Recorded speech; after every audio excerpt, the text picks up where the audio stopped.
The House will be in order, and the prayer will be offered by Chaplain Kibben. Would you pray with me? Eternal God, your wisdom has taught us that there is a time for everything, and there is a season for all things. We celebrate the birth of loved ones and grieve the death of those who matter most to us. We look for opportunity to plant and plan carefully the time to reap. The same is true for our inclination to tear down and our desire to build. On this day, may we recognize the moments that we are meant to be silent and hold our tongues, and then use carefully the time we are given to speak your truth. May our love be for your perfect will, and our hate employed only by your righteous right hand. You, O Lord, have made everything beautiful in its time, and you have set eternity in our hearts, yet no one can fathom your gracious intent. So grant us patience as we wrestle with the things we cannot accept. Grant us strength as we dare to change the things that arrive in our time to change, and your eternal wisdom to appreciate the season to which you have called us. In your holy name we pray. Amen. Amen. The chair has examined the journal of the last day's proceedings and announces to the House the approval thereof. Pursuant to Clause 1 of Rule 1, the journal stands approved. Pledge of Allegiance will be led by the gentlewoman from Minnesota, Ms. Craig. Pledge allegiance to the flag of the United States of America and to the republic for which it stands, one nation, under God, indivisible, with liberty and justice for all. The chair will entertain requests for 1-minute speeches. For what purpose does the gentleman from South Carolina seek recognition? Without objection, the gentleman is recognized for 1 minute. Thank you, Mr. Speaker. I am grateful President Donald Trump announced the United States will now mark May 8th as Victory Day for World War II to commemorate the anniversary of the American and Allied triumph over National Socialism and fascism. Aligning with the annual commemorations held by our allies in Europe, the victory largely was due to American armed forces, with nearly 250,000 killed, 250,000. Without the sacrifice of our soldiers, this war would have not been won, according to the White House proclamation. Victory Day reaffirms American courage today and defeats the insane propaganda of war criminal Putin, where his stooge, Dmitry Medvedev, denounced the truth of President Donald Trump as, quote, pretentious nonsense, end of quote. Stooge Medvedev should remember September 17, 1939, when Moscow, allied with Hitler, invaded Poland, killing 60,000 Poles in just 5 weeks, dividing the country in half. In conclusion, God bless our troops as the global war on terrorism continues. Open borders for dictators puts all Americans at risk of more 9/11 attacks imminent, as warned by the FBI. Trump is reinstituting existing laws to protect American families with peace through strength, revealing war criminal Putin lies with fellow dictators at his Red Square military parade instead of agreeing to Trump's request for Gentleman's ceasefire, time has expired. saving Ukrainian lives. All right. For what purpose does the gentlewoman from Minnesota seek recognition? Without objection, the gentlewoman is recognized for 1 minute. Thank you, Mr. Speaker. As we celebrate Police Week and recognize the law enforcement officers and first responders who put themselves in harm's way each and our day to keep our communities safe, we must remember those who made the ultimate sacrifice. I rise today to honor 3 fallen heroes from Minnesota's 2nd Congressional District who lost their lives in the line of duty last year. Officers Paul Elmstrand and Matthew Ruge and firefighter-paramedic Adam Finseth were shot and killed while responding to a domestic violence call in Burnsville. Their deaths have left a gaping hole in the Burnsville community and especially in our local law enforcement agencies. They will never be forgotten. But telling their stories is not enough. As members of Congress, we must also recommit to making sure our officers have the resources they need to stay safe on the job so that a tragedy like this never happens again. Thank you, and I yield back. For what purpose does the gentleman from the Hartzler District of Missouri seek recognition? Mr. Speaker, I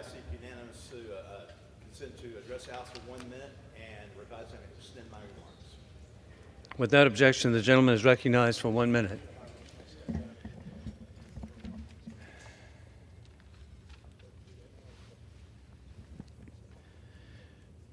Well, Mr. Speaker, it was with deep sadness today that I rise to honor the life and legacy of former U.S. Senator Christopher Kit Bond of Missouri. Leslie and I joined the Bond family, the Show Me State, and the grateful nation in the mourning of the loss of one of Missouri's favorite sons. Kit was a true statesman and a mentor to many, including myself.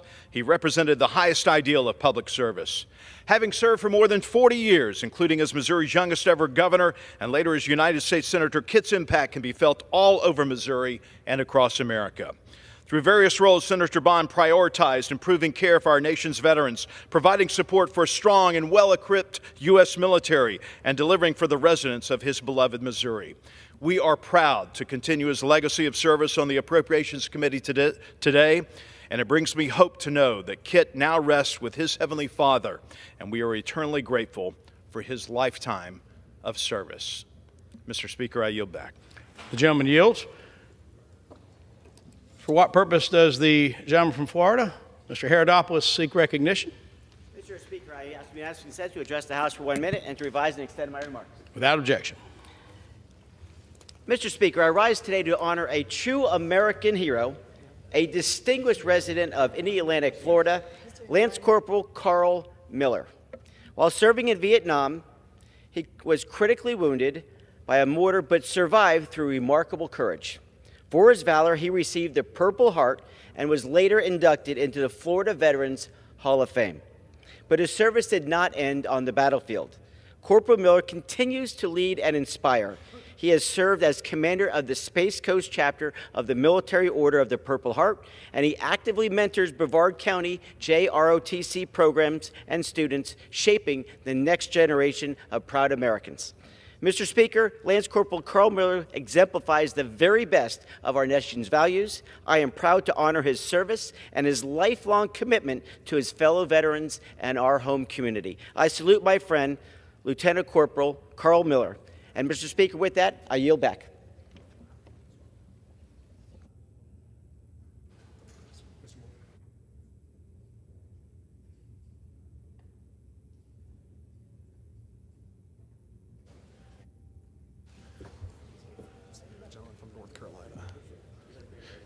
For what purpose does the gentleman from North Carolina seek recognition? To speak for 1 minute and ask to revise and extend my remarks as appropriate. Without objection, the gentleman is recognized for 1 minute. Thank you, Mr. Speaker. Today, I rise to recognize Lynn Minges as she steps down from her role as President and CEO of the North Carolina Restaurant and Lodging Association. We worked together during my time as Speaker of the North Carolina House, and I've seen her fight for the folks who run our restaurants, our hotels, and other industries during some of the industry's biggest challenges like the COVID shutdowns, when so many were just trying to stay afloat. One of her biggest wins with her team was helping pass the brunch bill, which gave businesses more flexibility and modernized some of our state's regulations. She was also a major advocate for recovery funds to help restaurants and hotels hit hardest by the pandemic. That kind of support made a real difference for people across North Carolina. She's had a steady hand in the industry for job creators that mean a lot to our state's economy. I wish her well in this next chapter, and I thank her for her years of service. With that, Mr. Speaker, I yield back. Thank you, Speaker Tim Moore. We now proceed. For what purpose does the gentleman from Michigan seek recognition?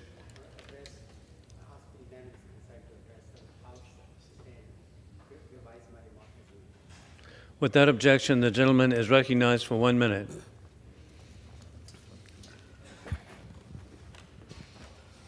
Mr. Speaker, when I was sworn into office, I took an oath to protect the Constitution of this great nation. I'm an immigrant who came to this country with just $20 in my pocket. The United States has given me so much. I love America, and I will do anything to protect our Constitution and our democratic values. Donald J. Trump has been committing crimes since day one: bribery, corruption, taking power from Congress, creating an unlawful office in DOJ, violating First Amendment rights, ignoring due process, and finally refusing to abide by a unanimous Supreme Court ruling. Just as I stand here in the House of Representatives, Mr. Trump is traveling to the Middle East to accept a gift worth $400 million from a foreign government. I have spoken with Americans all over the country. The gentleman's time has expired. And members are reminded to refrain from engaging in personalities toward the president. For what purpose does the gentleman from Michigan rise or seek recognition?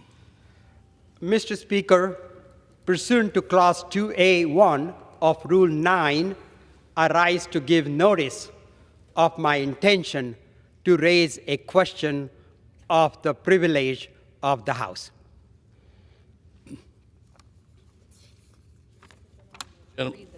Yes, and the gentleman will read the notice.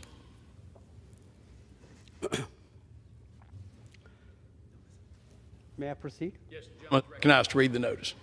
Mr. Speaker, the form of the resolution is as follows. House Resolution 353, impeaching Donald John Trump, President of the United States, for high crimes and misdemeanors. Resolution impeaching Donald John Trump, President of the United States, for high crimes and misdemeanors. Resolved that Donald John Trump, President of the United States, is impeached for high crimes and misdemeanors, and that the following articles of impeachment be exhibited to the Senate. Article of impeachment exhibited by the House of Representatives of the United States of America in the name of itself and of the people of the United States of America against Donald John Trump, President of the United States of America, in maintenance and support of its impeachment against him for high crimes and misdemeanors. Article 1, obstruction of justice, violation of due process, and a breach of the duty to faithfully execute laws.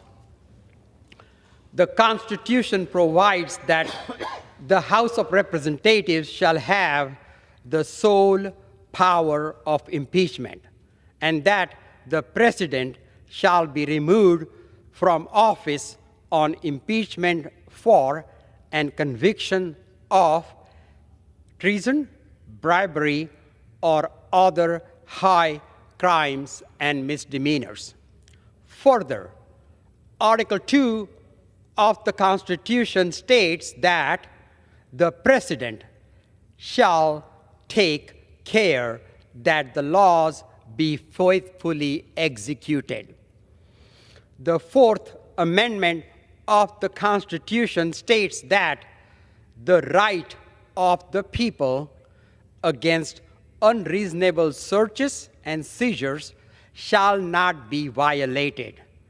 And the Fifth Amendment of the Constitution states no person shall be deprived of life, liberty, or property without due process of the law.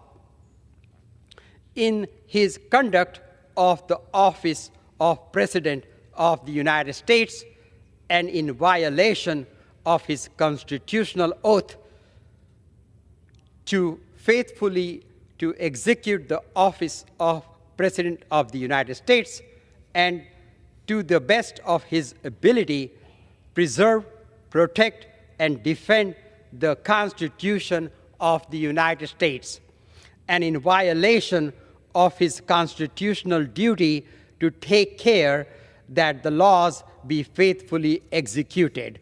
Donald John Trump has abused the power of the presidency in a manner offensive to and subversive of the Constitution, in that, using the power of his high office, Donald John Trump has engaged in this scheme of course of conduct through the following means. 1. By his orders and directions to subordinates, obstructed the administration of justice and embarked on a scheme to destroy and corrupt the legal system and the powers of the courts under Article 3 of the Constitution.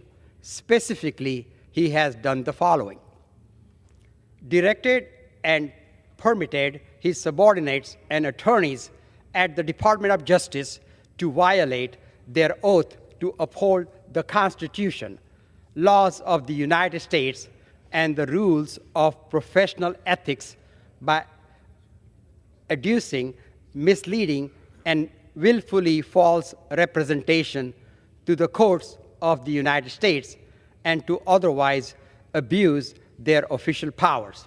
Specifically, he has sought to dismiss without prejudice and under false pretense the bribery and fraud charges against New York Mayor Eric Adams in an unethical quid pro quo exchange for the defendant's cooperation with the administration's political priorities, thus abusing the criminal laws to unconstitutionally commandeer a state officer and unit of government in violation of the sovereignty thereof, and terminated and purged career Department of Justice attorneys without reasonable cause and in violation of the law in retaliation for their legitimate investigatory and prosecutorial work under prior administrations, including in relation to the January 6, 2021 attack on the United States Capitol, and in retaliation for attorneys upholding their ethical and legal obligations, including candor and honesty to the courts. B, directed and permitted the evasion and defiance of binding court orders. Specifically, he has removed persons from the United States to El Salvador despite an order from the United States District Court for the District of Columbia, for which said court has found probable cause that the government committed acts of criminal contempt. Removed Kilmer Armando Abrego Garcia from the United States to El Salvador despite a binding withholding of removal order prohibiting the government from removing him to El Salvador. Defied court orders and upheld by a unanimous ruling of the Supreme Court to facilitate the release of Mr. Abrego Garcia and related orders to provide information to the court and opposing counsel while publicly flaunting their refusal. Acted in contempt of court for violating a court-sanctioned settlement agreement, and conducted enforced disappearances of persons without due process and without disclosing their fate and location to their families and legal counsel, in violation of the Constitution and the rulings of the Supreme Court, as well as the foundational principles of due process and rule of law. C, directed and permitted the deliberate and systematic violation of laws duly enacted by Congress. Specifically, he has terminated inspector generals, the officers responsible for detecting and preventing waste by auditing and investigating their respective agencies, operations, and personnel in violation of the process stipulated by the Inspector General Act of 1974 as subsequently amended. Terminated a member of the Merit System Protection Board, a tribunal created to address widespread public concerns about the federal civil service, and unlawfully transmitted sensitive personal information of private citizens and government employees in violation of, among other federal laws, the Privacy Act and the Administrative Procedures Act. In all of this, Donald John Trump has willfully disregarded federal laws and the Constitution, imperiled a co-equal branch of government, and threatened the integrity of the democratic system. He thereby betrayed his trust as president, abused the powers of the presidency, acted in a manner grossly incompatible with self-governance and the rule of law, and has committed the high crimes and misdemeanors of obstruction of justice and effecting a wide-ranging scheme to destroy and corrupt the legal system and the powers of the courts under Article 3 of the Constitution. Wherefore, Donald John Trump, by such conduct, has demonstrated that he is unfit to govern a nation by and for the people, has acted in a manner grossly incompatible with self-governance and the rule of law, and will remain a threat to the Constitution if allowed to remain in office. Article 2, usurpation of the appropriations power. The Constitution provides that the House of Representatives shall have the sole power of impeachment, and that the President shall be removed from office on impeachment for and conviction of treason, bribery, or other high crimes and misdemeanors. Further, Section 9 of Article 1 of the Constitution states that no money shall be drawn from the Treasury but in consequence of appropriations made by the law. In his conduct of the office of presidency of the United States, and in violation of his constitutional oath to faithfully to execute the office of President of the United States, and to the best of his ability, preserve, protect, and defend the Constitution of the United States, and in violation of his constitutional duty to take care that the laws be faithfully executed.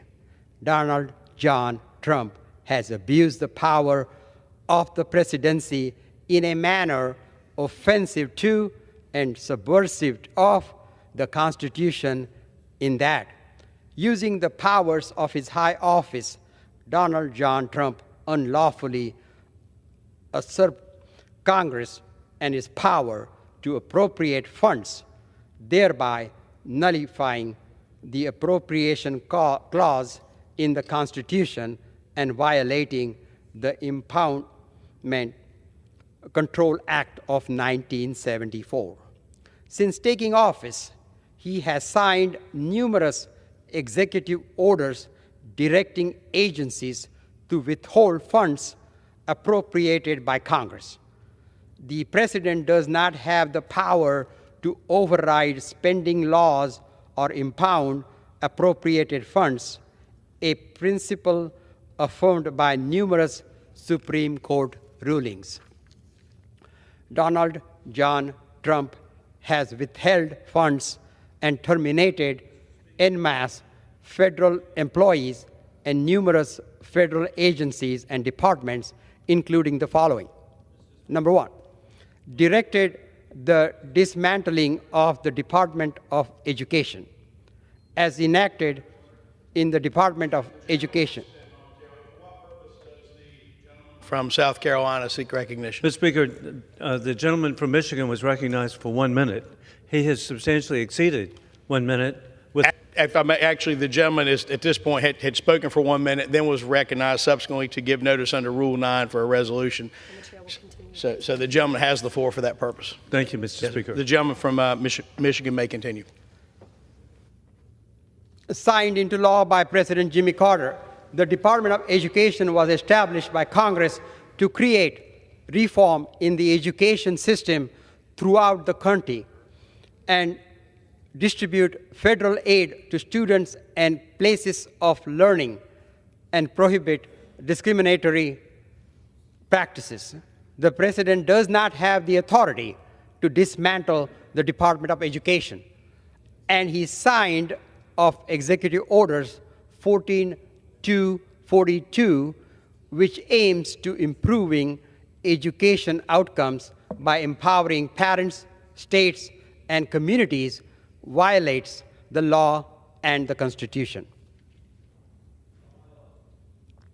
2, unlawfully directed the elimination of the United States Agency for International Development, USAID, as enacted in the Foreign Assistance Act of 1961.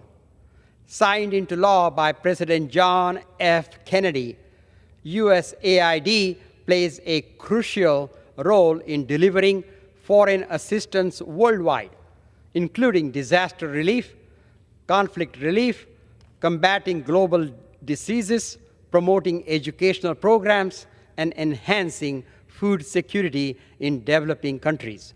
By dismantling USAID and freezing foreign assistance, he has severed the United States from its humanitarian role as directed by Congress, leaving other countries and potentially our adversaries to fill in the role the United States has abandoned.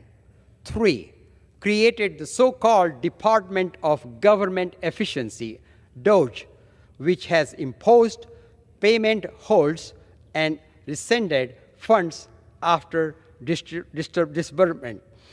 Donald John Trump has utilized DOGE to unlawfully block or impound appropriated funds to dozens of federal agencies, including the National Institute of Health, the Federal Aviation Administration, and the Department of Veterans Affairs.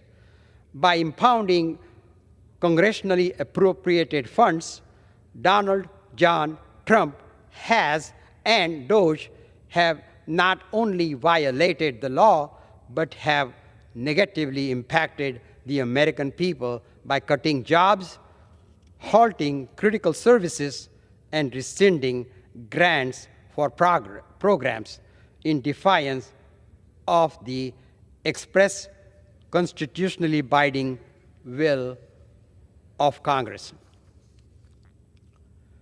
Using the powers of his high office, Donald John Trump has unlawfully withheld congressionally appropriated funds and attempted to dismantle congressionally mandated agencies by withholding funds and crippling agencies. He has prevented the federal government from performing critical duties here and abroad. He has threatened the well-being of United States citizens through the gross misconduct of his office, resulting in dire and life-threatening consequences on the world's most vulnerable populations. Wherefore, Donald John Trump, by such conduct, has demonstrated that he is unfit to govern a nation by and for the people, has acted in a manner grossly incompatible with self-governance and the rule of law, and will remain a threat to the Constitution if allowed to remain in office. Article 3, abuse of trade powers and international aggression. The Constitution provides that the House of Representatives shall have the sole power of impeachment, and that the President shall be removed from office on impeachment for and conviction of treason, bribery, or other high crimes and misdemeanors. Further, Section 8 of Article 1 of the Constitution states, Congress shall have the power to lay and collect taxes, duties, imposts, and excises. But all duties, imposts, and excises shall be uniform throughout the United States. In his conduct of the office of President of the United States and in violation of his constitutional oath to faithfully to execute the office of President of the United States and to the best of his abilities, preserve, protect, and defend the Constitution of the United States, and in violation of his constitutional duties to take care that the laws be faithfully executed, Donald John Trump has abused the powers of the presidency in a manner offensive to and subversive of the Constitution, in that, using the powers of his high office, Donald John Trump abused trade powers by imposing unjustified and unreasonable tariffs on foreign nations, causing a sharp decline in the United States economy and the economies of countries around the world, and declaring the false existence of a national security emergency to justify his actions. Donald John Trump's tariffs contradicted trade agreements established by his administration and other administrations, including the duty ratified and binding treaty obligations of the United States, thereby breaking international laws and norms, leading to countries around the world to enact damaging tariffs on goods and services originating from the United States. His Liberation Day scheme, which imposed 10% tariff on all countries, as well as additional tariff based on a formula for reciprocity, widely mocked as a nonsensical, led to the most significant drop in the financial markets since 2020, crash triggered by COVID-19 pandemic. Additionally, Donald John Trump has threatened foreign nations with invasion, the annexation of territory, and the occupation of sovereign territory through the use of military action. By doing this, he has implicated the United States and himself in violation of constitutionally binding treaty obligations, to include the North Atlantic Treaty of 1949, the General Treaty of Renunciation of War as an instrument of national policy of 1928, the Charter of the United Nations of 1945, and the Inter-American Treaty of Reciprocal Assistance of 1947. Donald John Trump threatened the following: annexation of the sovereign country of Canada. Donald John Trump has negatively impacted the deep and historic relationship between the United States and Canada by stating numerous times that Canada should become the 51st state, under the threat of both economic coercion and military force. 2. Unlawful and aggressive military action within Mexico, to include drone strikes and the use of special operations military personnel, ostensibly against drug cartels in violation of the sovereignty and territorial integrity of that country and without any congressional authorization to use military force. 3. Annexation of Greenland, an autonomous territory in the Kingdom of Denmark. Donald John Trump has continued to use hostile language aimed at taking control of Greenland, stating that the United States will go as far as we have to go to obtain control of Greenland. He has refused to rule out military action to gain control of the territory in violation of international law, and despite Denmark's long-standing alliance and friendly relations with the United States. 4. Annexation of the Panama Canal, owned and controlled by Panama. During a joint session speech to Congress, Donald John Trump stated that his administration will be reclaiming the Panama Canal. He has refused to rule out military or economic action against the souring country. Annexation of the Gaza Strip, involving the forced resettlement of the Palestinian population to the surrounding countries. Donald John Trump has stated that the United States will take over the Gaza Strip and own it. His proposal of taking over the Gaza Strip and the expulsion of its population violates international law, including the Convention on the Prevention and Punishment of the Crime of Genocide, would be unconstitutionally absent the approval of the United States Congress, and is profoundly unserious in light of the grave humanitarian situation and ongoing armed conflict in Gaza. Using the powers of his high office, Donald John Trump has unlawfully conducted himself, bringing shame and embarrassment to the office of the presidency and the people of the United States. He has betrayed the trust of the nation to conduct meaningful diplomatic negotiations as its chief diplomat and failed to maintain peaceful economic and defense relations with foreign countries.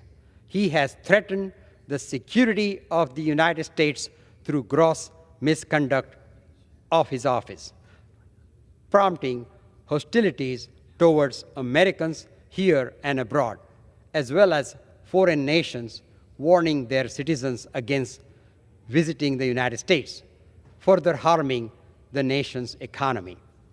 Wherefore, Donald John Trump, by such conduct, has demonstrated that he is unfit to govern a nation by and for the people, has acted in a manner grossly incompatible with self-governance and the rule of law, and will remain a threat to the Constitution if allowed to remain in office. Article 4, violation of First Amendment rights. The Constitution provides that the House of Representatives shall have the sole power of impeachment, and that the President shall be removed from office of impeachment for conviction of treason, bribery, or other high crimes and misdemeanors. Further, the First Amendment of the Constitution states, Congress shall make no law respecting an establishment of religion or prohibiting the free exercise thereof, or abridge the freedom of speech or of the press, or the right of the people peacefully to assemble, and the petition the government, and in violation of his constitutional oath to faithfully to execute the office of President of the United States and to the best of his ability to preserve, protect, and defend the Constitution of the United States, and in violation of his constitutional duty to take care that the laws be faithfully executed, Donald John Trump has abused the powers of the presidency in a manner offensive to and subversive of the Constitution, in that by his orders and directions to subordinates retaliated against the law firms and attorneys who have advised or represented or been associated with those who advise or represent litigants who displease him. In violation of the Constitution's prohibition on retaliation against individuals for engaging in First Amendment protected conduct, including the right to petition the government for redress or grievances.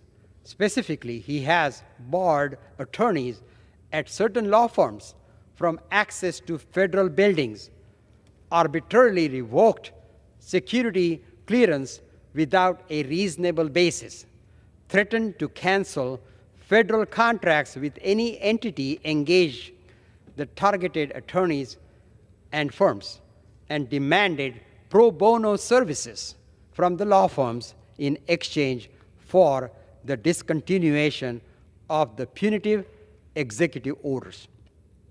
Additionally, Donald John Trump has engaged in a pattern of unconstitutional, unlawful, and corrupt retaliation against critics and political opponents, a flagrant violation of constitutional rights protected by the First Amendment.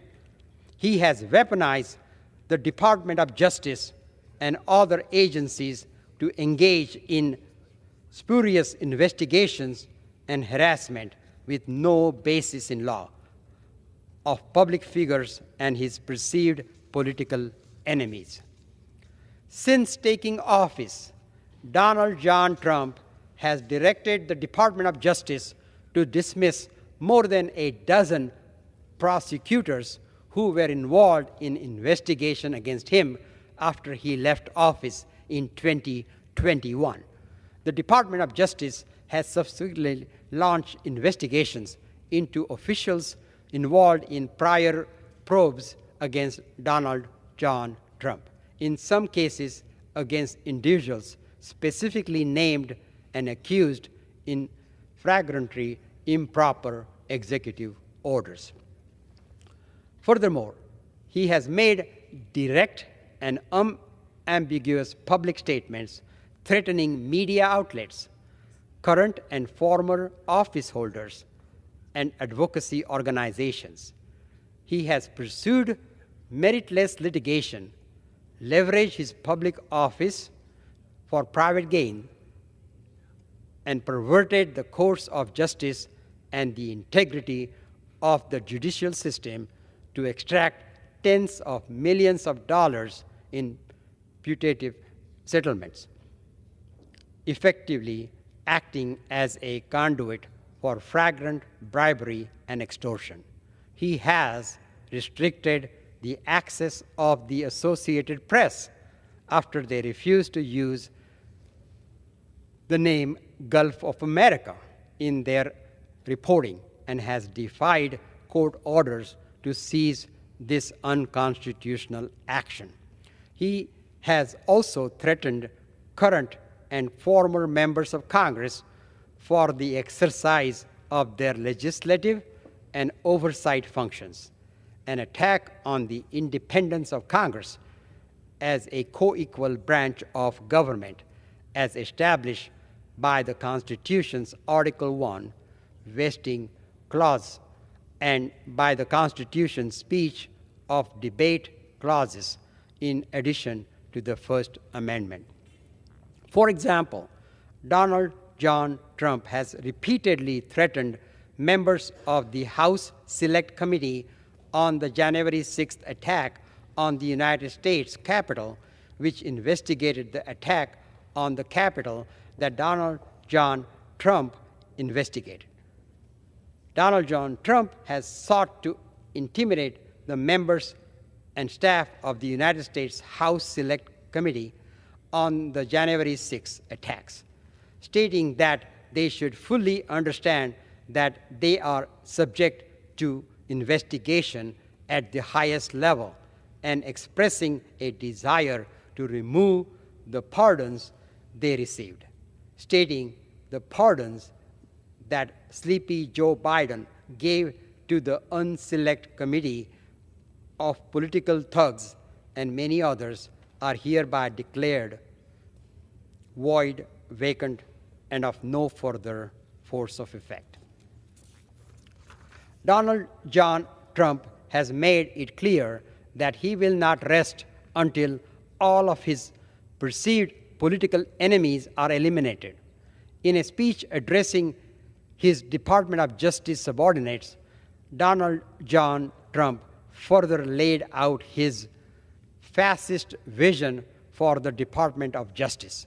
He has targeted watchdog organizations like the Citizens for Responsible and Ethics in Washington, calling them scums, and independent media outlets like CNN and MSNBC, labeling them as organizations that literally write 97.6% bad about me, are political arms of the Democratic Party. And in my opinion, they are really corrupt and they are illegal. What they do is illegal. He has stated that newspaper critical of him are really no different than a highly paid political operative. And it has to stop. It has to be illegal. It's influencing judges. It just cannot be legal. By these and many other actions, he has sought to outlaw dissent, opposition, and criticism of himself and his administration. This attack on the constitutional rights to the freedom of speech and of association and of the right to petition the government for redress of grievances is wholly incompatible with the rights and liberties of the people of the United States, as well as self-governing people under the rule of law. In purpose and effect, he has attempted to suppress dissent and opposition, casting a chilling effect over the public discourse and striking at the core freedoms essential to a free society and democratic elections under the Constitution.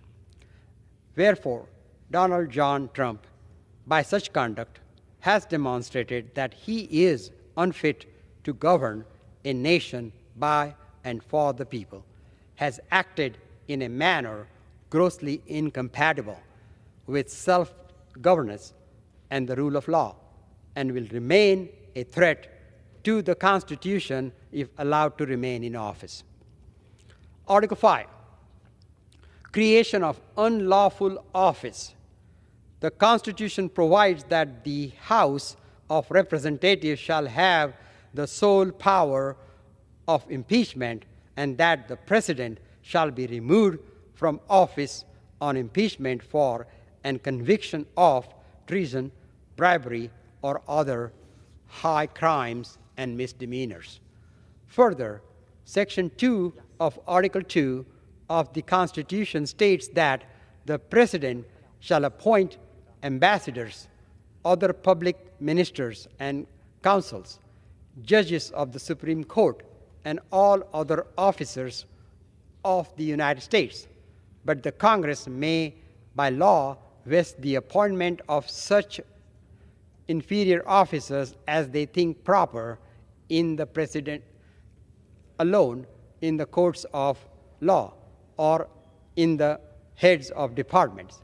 In his conduct of the office of President of the United States and in violation of his constitutional oath to faithfully to execute the office of President of the United States and to the best of his ability preserve, protect, and defend the Constitution of the United States. And in violation of his constitutional duty to take care that the laws be faithfully executed, Donald John Trump has abused the powers of the presidency in a manner offensive to, subversive of the Constitution, in that, using the powers of his high office, Donald John Trump has, through unlawful orders and directives, created an unlawful office, the so-called Department of Government Efficiency, DOGE, and assigned an extensive range of unlawful powers, effectively granting this flagrantly unconstitutional creation significant control over the executive branch. Donald John Trump has appointed Mr. Elon Musk as the de facto head of this contrived entity, which was not created or funded by any law, without a formal title or office. These actions have been in direct violation of the Constitution requirement that principal officers of the United States must be created by law and their appointees confirmed by the Senate, and that inferior officers must be created by law with their appointment vested as Congress may determine. Additionally, he has vested these powers in Mr. Musk without complying with the constitutional requirement that all officers of the United States be commissioned by the President and swear an oath of office to support the Constitution. Mr. Musk has been designated as a special government employee of the White House office in violation of the statutory authorization and restrictions of such designation. This false claim has also been used to commit violation of the ethics, disclosure, and conflict of interest laws applicable to government offices and regular employees. Contrary to the government's claim in courts, Mr. Musk has exercised de facto control over DOGE and through it control over a wide range of government departments and agencies. This unmistakably reality has been repeatedly and openly stated by the Trump administration, included by Donald John Trump's own address to Congress on March 4, 2025. In this capacity, Mr. Musk and his subordinates have undertaken numerous violations of the Constitution and laws, including by 1. Impoundment of funds appropriated by Congress. 2. Violation of privacy and security laws with respect to sensitive information systems, personally identified information, and classified material. And 3. Termination of government employees under false pretense and in violation of civil service laws. These actions have vastly exceeded the terms of the formal executive orders purportedly to create DOGE under the direction of a U.S. DOGE service administrator, an official which remains vacant for several weeks, and with the government's own attorneys claiming in court that the official head of DOGE was unknown to them.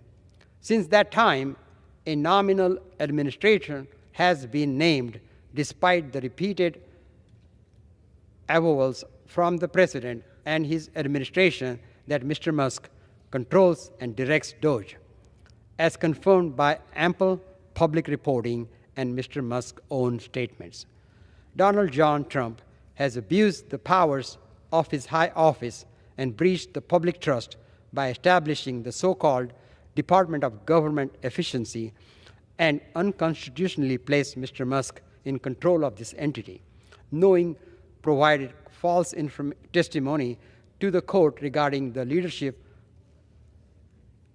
the said entity and directing the unlawful entity to implement his agenda in violation of the Constitution's objective establishing justice and fundamental rules for how the executive branch of the United States is to be structured and how persons may be appointed to public office.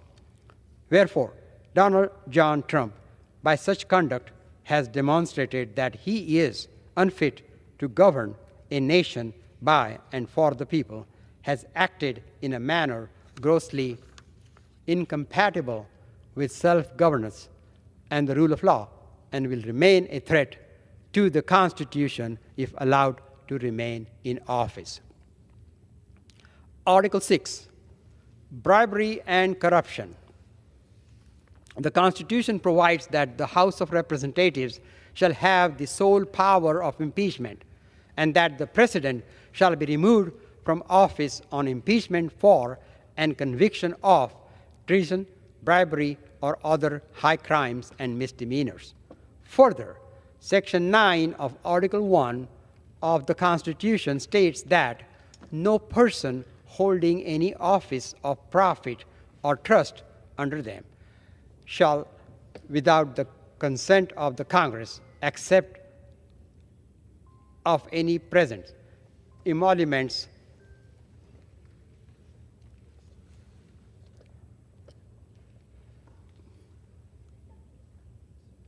Donald John Trump has abused the powers of the presidency in a manner offensive to and subversive of the Constitution, in that Donald John Trump has engaged in a pattern of unlawful corruption for the personal profit of himself and his associates, soliciting and accepting bribes in exchange for official actions, policy influence, and favorable treatment from the administration. In so doing, he has, beyond a reasonable doubt, profiteered from public office on a scale unprecedented in American history. Donald John Trump has engaged in fraudulent con artist schemes through pump and dump or rug pull tactics for cryptocurrency tokens. He has created and at the same time enabled a direct conduit for bribes paid to him in exchange for official actions. Donald John Trump has also leveraged the threat of hostile government action and the corresponding offer of preferential treatment in order to extract large payments in the form of settlements for meritless and vexatious litigation he pursues in his personal capacity, thereby corrupting both the executive branch and the judiciary. To advance his end, Donald John Trump solicited and received $940 million in pro bono services from prominent law firms to help causes he personally supports. Donald John Trump has refused to divest himself or take any steps to prevent conflicts of interest in his substantial personal business ventures, creating another conduit for the payments of bribes. Donald John Trump has permitted and encouraged his subordinates to violate laws regarding ethics, disclosure, and self-dealing, and through these actions, he has enabled and encouraged corruption and graft by his relatives, associates, and political allies. Donald John Trump has in these ways and others solicited payments from foreign governments for corrupt purposes and in flagrant violation of the Constitution's prohibition on foreign emoluments. Whereupon, Donald John Trump, by such conduct, has demonstrated that he is unfit to govern a nation by and for the people, has acted in a manner grossly incompatible with the self-governance and the rule of law, and will remain a threat to the Constitution if allowed to remain in office. Article 7, tyranny. The Constitution provides that the House of Representatives shall have the sole power of impeachment, and that the President shall be removed from office on impeachment for conviction of treason, bribery, or other high crimes and misdemeanors. Further, the system of checks and balances, as well as separation of powers as defined in the Constitution, work to ensure that the office of the President does not become tyrannical in his conduct of the office of President of the United States and in violation of his constitutional oath to faithfully to execute the office of President of the United States and to the best of his abilities preserve, protect, and defend the Constitution of the United States and in violation of his constitutional duty to take care that the laws be faithfully executed. Donald John Trump has abused the powers of the presidency in a manner offensive to, subversive of the Constitution, in that he has, by his actions and statements, sought to establish himself as tyrant, dictator, and autocrat over the people of the United States, usurping unto himself the constitutional powers of Congress, the courts, and the states, and powers illegitimate and beyond the scope of lawful government altogether. He has claimed for himself absolute and arbitrary power, the ability to suspend laws at whim, and utterly disregarded and betrayed his oath to faithfully execute the office of presidency of the United States and to preserve, protect, and defend the Constitution of the United States. He has denied and violated the right of the people of the United States to freedom of speech and of assembly and to petition the government for redress of grievances. He has denied and violated the right of the people of the United States to due process of law and equal protection under laws, to fair, impartial, independent courts, and to legal counsel. He has sought to intimidate and coerce by means including the threat of unlawful prosecutions and by encouraging violence and threats of violence the representatives and senators in Congress. He has denied, violated the separation of powers and the Constitution's systems of checks and balances, arrogating unto himself the legislative and judicial powers, including the power of Congress to levy taxes, appropriate public funds, direct the organization of officers and agencies of the executive branch, and to make laws. He has sought to intimidate, coerce, and exhort the officers of the several states, including those elected by the people thereof, and thereby sought to commandeer the several states in violation of their sovereignty and the system of federalism established by the Constitution of the United States. He has sought to abrogate the citizenship clause of the 14th Amendment to the Constitution by means including the issuance of an executive order that directs executive departments and agencies to withhold citizenships from certain classes of persons who are born within the United States. He has repeatedly threatened and suggested that he intends to violate the presidential term limits established by the 22nd Amendment to the Constitution and adopted overtly monarchical aspirations and affectations, including by invoking and endorsing theories that he is above the law or that his personal will constitutes the law. In all of this, Donald John Trump has willfully disregarded federal laws and the Constitution, imperiled a co-equal branch of government, and threatened the integrity of the democratic system. He thereby betrayed his trust as president, abused the powers of the presidency, acted in a manner grossly incompatible with self-governance and the rule of law, and has committed high crimes and misdemeanors in attempting to establish himself as the lawless tyrant to the manifest injury of the people of the United States.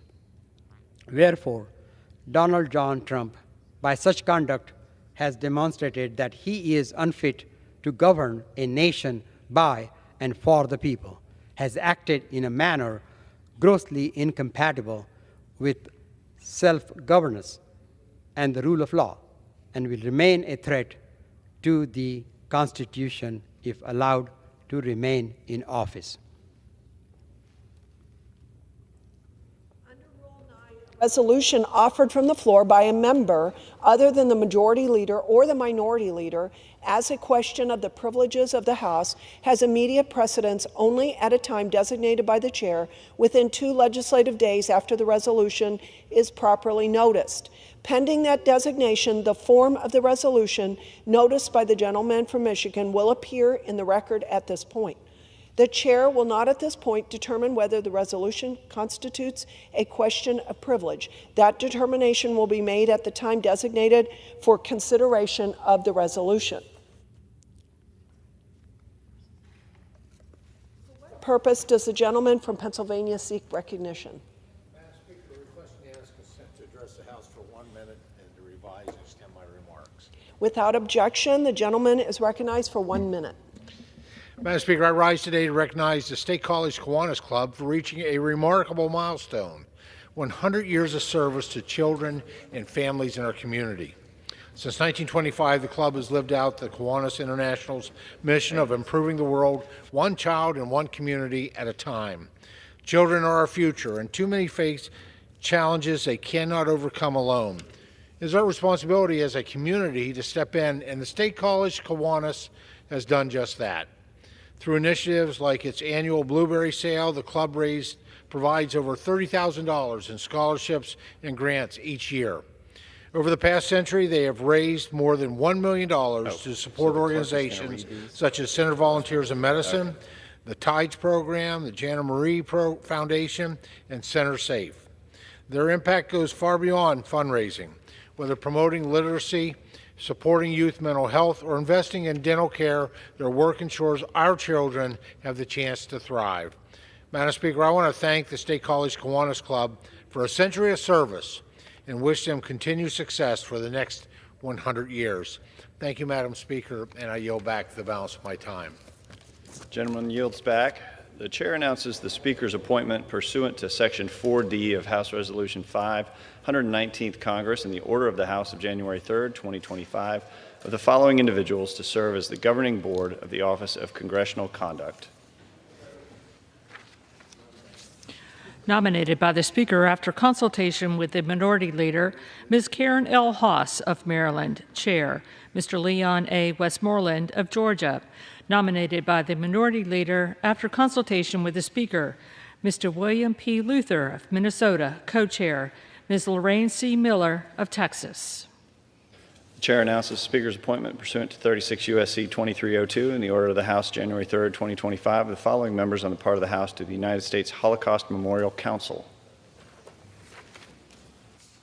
Mr. Snyder of Illinois and Ms. Frankel of Florida. The chair announces the Speaker's appointment pursuant to 20 U.S.C. 2004b in the order of the House, January 3rd, 2025, of the following member on the part of the House to the Board of Trustees of the Harry S. Truman Scholarship Foundation. Mr. Amo of Rhode Island. Chair announces the Speaker's appointment pursuant to Section 1238B3 of the Floyd D. Spence National Defense Authorization Act for fiscal year 2001, 22 U.S.C. 7002, as amended in the order of the House of January 3, 2025. The following individual on the part of the House of the United States China Economic and Security Review Commission for a term expiring on December 31st, 2026. Mr. Joshua Hodges of Batavia, Illinois. Pursuant to Clause 8 of Rule 20, the Chair will postpone further proceedings today on motions to suspend the rules on which a recorded vote or the yeas and nays are ordered, or votes objected to under Clause 6 of Rule 20. The House will resume proceedings on postponed questions at a later time.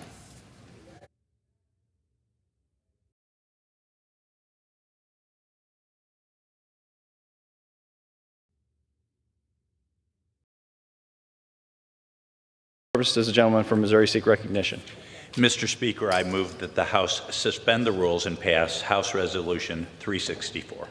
Clerk will report the title of the resolution. House Resolution 364, resolution calling upon local communities to support organizations that provide resources and aid Global Shield families in their time of need. Pursuant to the rule, the gentleman from Missouri, Mr. Onder, and the gentlewoman from New Jersey, Ms. Poe, each will control 20 minutes. The Chair recognizes the gentleman from Missouri.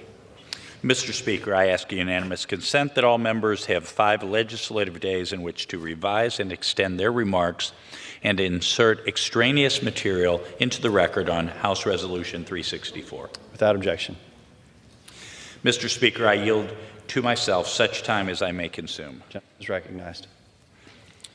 Mr. Speaker, House Resolution 364 calls on local communities to support organizations that provide resources and aid to Gold Shield families in their time of need. This is a common sense resolution that recognizes the families of fallen servants of public safety as revered Gold Shield families.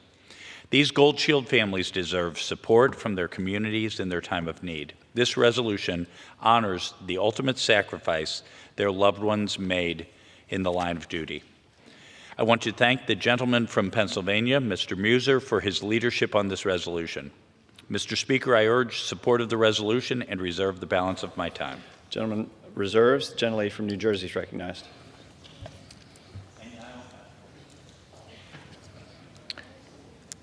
Thank you, Mr. Speaker.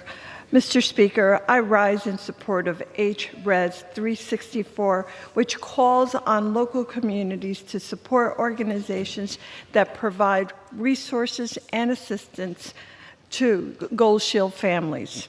Gold Shield families suffered tremendous, heartbreaking loss when their loved ones, police officers, firefighters, emergency medical technicians, correction officers are killed while serving their communities. I support H-Res 364 because Gold Shield families deserve recognition and need assistance. Families like those of Captain Basil Pizzuto of Saddlebrook and Sergeant Robert Miller of Clifton, both from the state of New Jersey. But I must also highlight that the Department of Justice recently terminated 365 competitive grants totaling $811 million. This is funding that Congress provided to the Justice Department to help prosecutors, police, and sheriff departments protect and enhance public safety. While the Trump administration and my friends across the aisle calls for law and order and public safety, the Department of Justice is terminating funding for congressionally authorized grant programs that keep our communities safe. Mr. Speaker, I support the resolution before us today. I also urge my colleagues to express their opposition to the elimination of congressionally authorized public safety grant programs at the Department of Justice. Thank you, and I reserve the balance of my time. Gentlelady reserves. Gentleman from Missouri is recognized. I now yield to Representative Bresnahan 2 minutes. Gentleman from Pennsylvania is recognized for 2 minutes. Thank you, Mr. Speaker. I rise today in proud support of House Resolution 364, recognizing the Gold Shield Families Resolution. And I want to thank my colleague, Congressman Muser, for his leadership in reintroducing this important measure. This resolution honors the families of fallen first responders, those who paid the ultimate price while protecting and serving our communities. These families, often referred to as the Gold Shield families, carry an unthinkable burden of loss. It is our duty, not just as lawmakers, but as fellow citizens, to ensure their sacrifice is never forgotten and see that their families are taken care of after they are gone. An astounding example of this mission and inspiration for the resolution is right in my congressional district. Camp Freedom in Carbondale, Pennsylvania provides meaningful outdoor adventures that promote healing for disabled veterans, first responders, and their families, including the families of the fallen. By passing House Resolution 364, we send a clear message that the sacrifices of these families do not go unnoticed. We acknowledge that behind every fallen officer, firefighter, or EMT is a family, spouse, children, parents who bear the weight of that loss every day, yet continue to honor their loved one's legacy through quiet strength and enduring service to their communities. This resolution sends a clear message. We recognize you. We honor your sacrifice, and we stand with you. I urge my colleagues to join me in passing House Resolution 364, making it the first step in broader efforts to support Gold Shield families through both our words and our actions. Thank you. I yield back. Gentleman yields back. Gentleman from Missouri. I reserve. Gentleman reserves. Gentlelady from New Jersey is recognized. I reserve. Gentlelady reserves. Gentleman from Missouri. I now yield the resolution sponsor, Representative Muser, 5 minutes. Gentleman from Pennsylvania is recognized for 5 minutes. Thank you, Mr. Speaker, and I want to thank the gentleman from Missouri for his leadership, and I also want to thank my good friend and colleague, Congressman Rob Bresnahan, for his participation and great work in support of this resolution. Mr. Speaker, this is National Police Week, and I rise in support of my legislation, HRES 364, the Gold Shield Families Resolution. Of all the priorities we face in this chamber, Mr. Speaker, none is more fundamental than ensuring public safety and protecting human life. It is the foundation for everything else, our economy, our freedoms, our way of life. So the people on the front lines of that effort are our first responders. Police officers, firefighters, EMTs, correction officers, and dispatchers, they are the tip of the proverbial spear. They put themselves in danger, often on a regular basis, to keep the rest of us safe. They are the thin blue line, the thin gold line, the thin red line that holds society together. They serve not for accolades, but out of duty and honor. I know this personally. My father was a police officer and a detective, while my grandfather also was a firefighter, the captain of his house. I remember clearly the risks my father took every day he walked out the door. I remember well what it meant to be a police family. And I know the courage it takes, not just for the officer, but for the family members who stand behind them. And when the worst happens, when a first responder is lost in the line of duty, it is the family who bears the burden of that sacrifice for the long term. They're the ones left picking up the pieces, mourning their loved ones, and carrying their legacy forward. The term Gold Shield families is modeled after the Gold Star families, which honors the families of fallen military service members. Gold Shield families are those whose loved ones wore a different kind of uniform, who served in our communities rather than abroad, but whose sacrifice was no less significant. The resolution simply acknowledges that reality, Mr. Speaker. It affirms that these families who have lost a loved one in the line of duty deserve the respect and support of the communities they serve. Their sacrifice and their struggles will not be forgotten. And our local communities must play their part to support nonprofit organizations that serve Gold Shield families during their time of grief and hardship.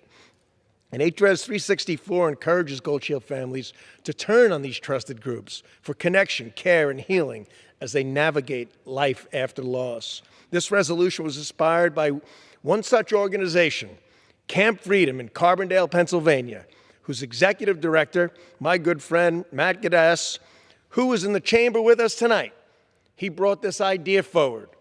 And I want to thank Matt very, very much for a great idea and helping us see it through. Matt is a veteran and a passionate advocate for those who serve. He saw firsthand the need to give proper recognition to the families of fallen first responders, especially those who had once served our country in uniform and continued that service here at home. Camp Freedom provides outdoor healing experiences for disabled veterans, first responders, and their families. Their mission is rooted in community, connection, and recovery. And I thank Matt and all of his team for all they do to support those who served our country. To date, Camp Freedom has served more than 12,000 veterans, first responders, and service members' families from across Pennsylvania and the country. I also want to recognize Bill Bockenberg, who founded Camp Freedom. His passion and vision have made Camp Freedom what it is today, a special place for many.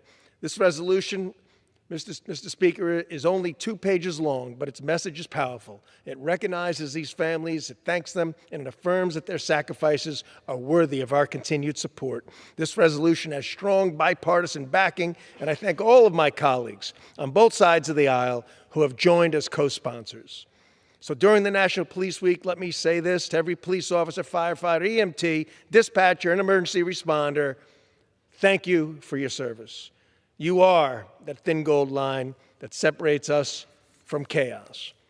So you are the reason our Constitution is more than words on paper.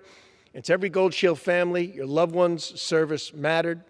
Their sacrifice will not be forgotten, and neither will yours. I urge my colleagues to support HREG 364. Let's pass this resolution and give these families the recognition and community support that they have long deserved. Thank you, and I yield back. Gentleman yields back. Gentleman from Missouri is recognized. I reserve. Gentleman reserves. Gentlelady from New Jersey is recognized. Thank you, Mr. Speaker. Mr. Speaker, I wholeheartedly support the resolution before us today, and I encourage all of my colleagues to do the same.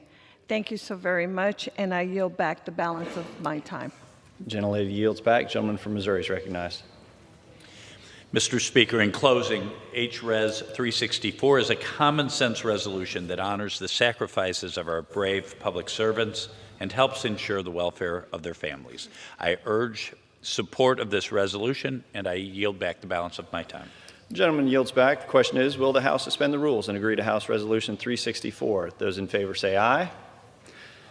Aye. Those opposed, no. In the opinion of the chair, 2/3 being in the affirmative, the rules are suspended, the resolution is agreed to, and without objection, the motion to reconsider is laid on the table.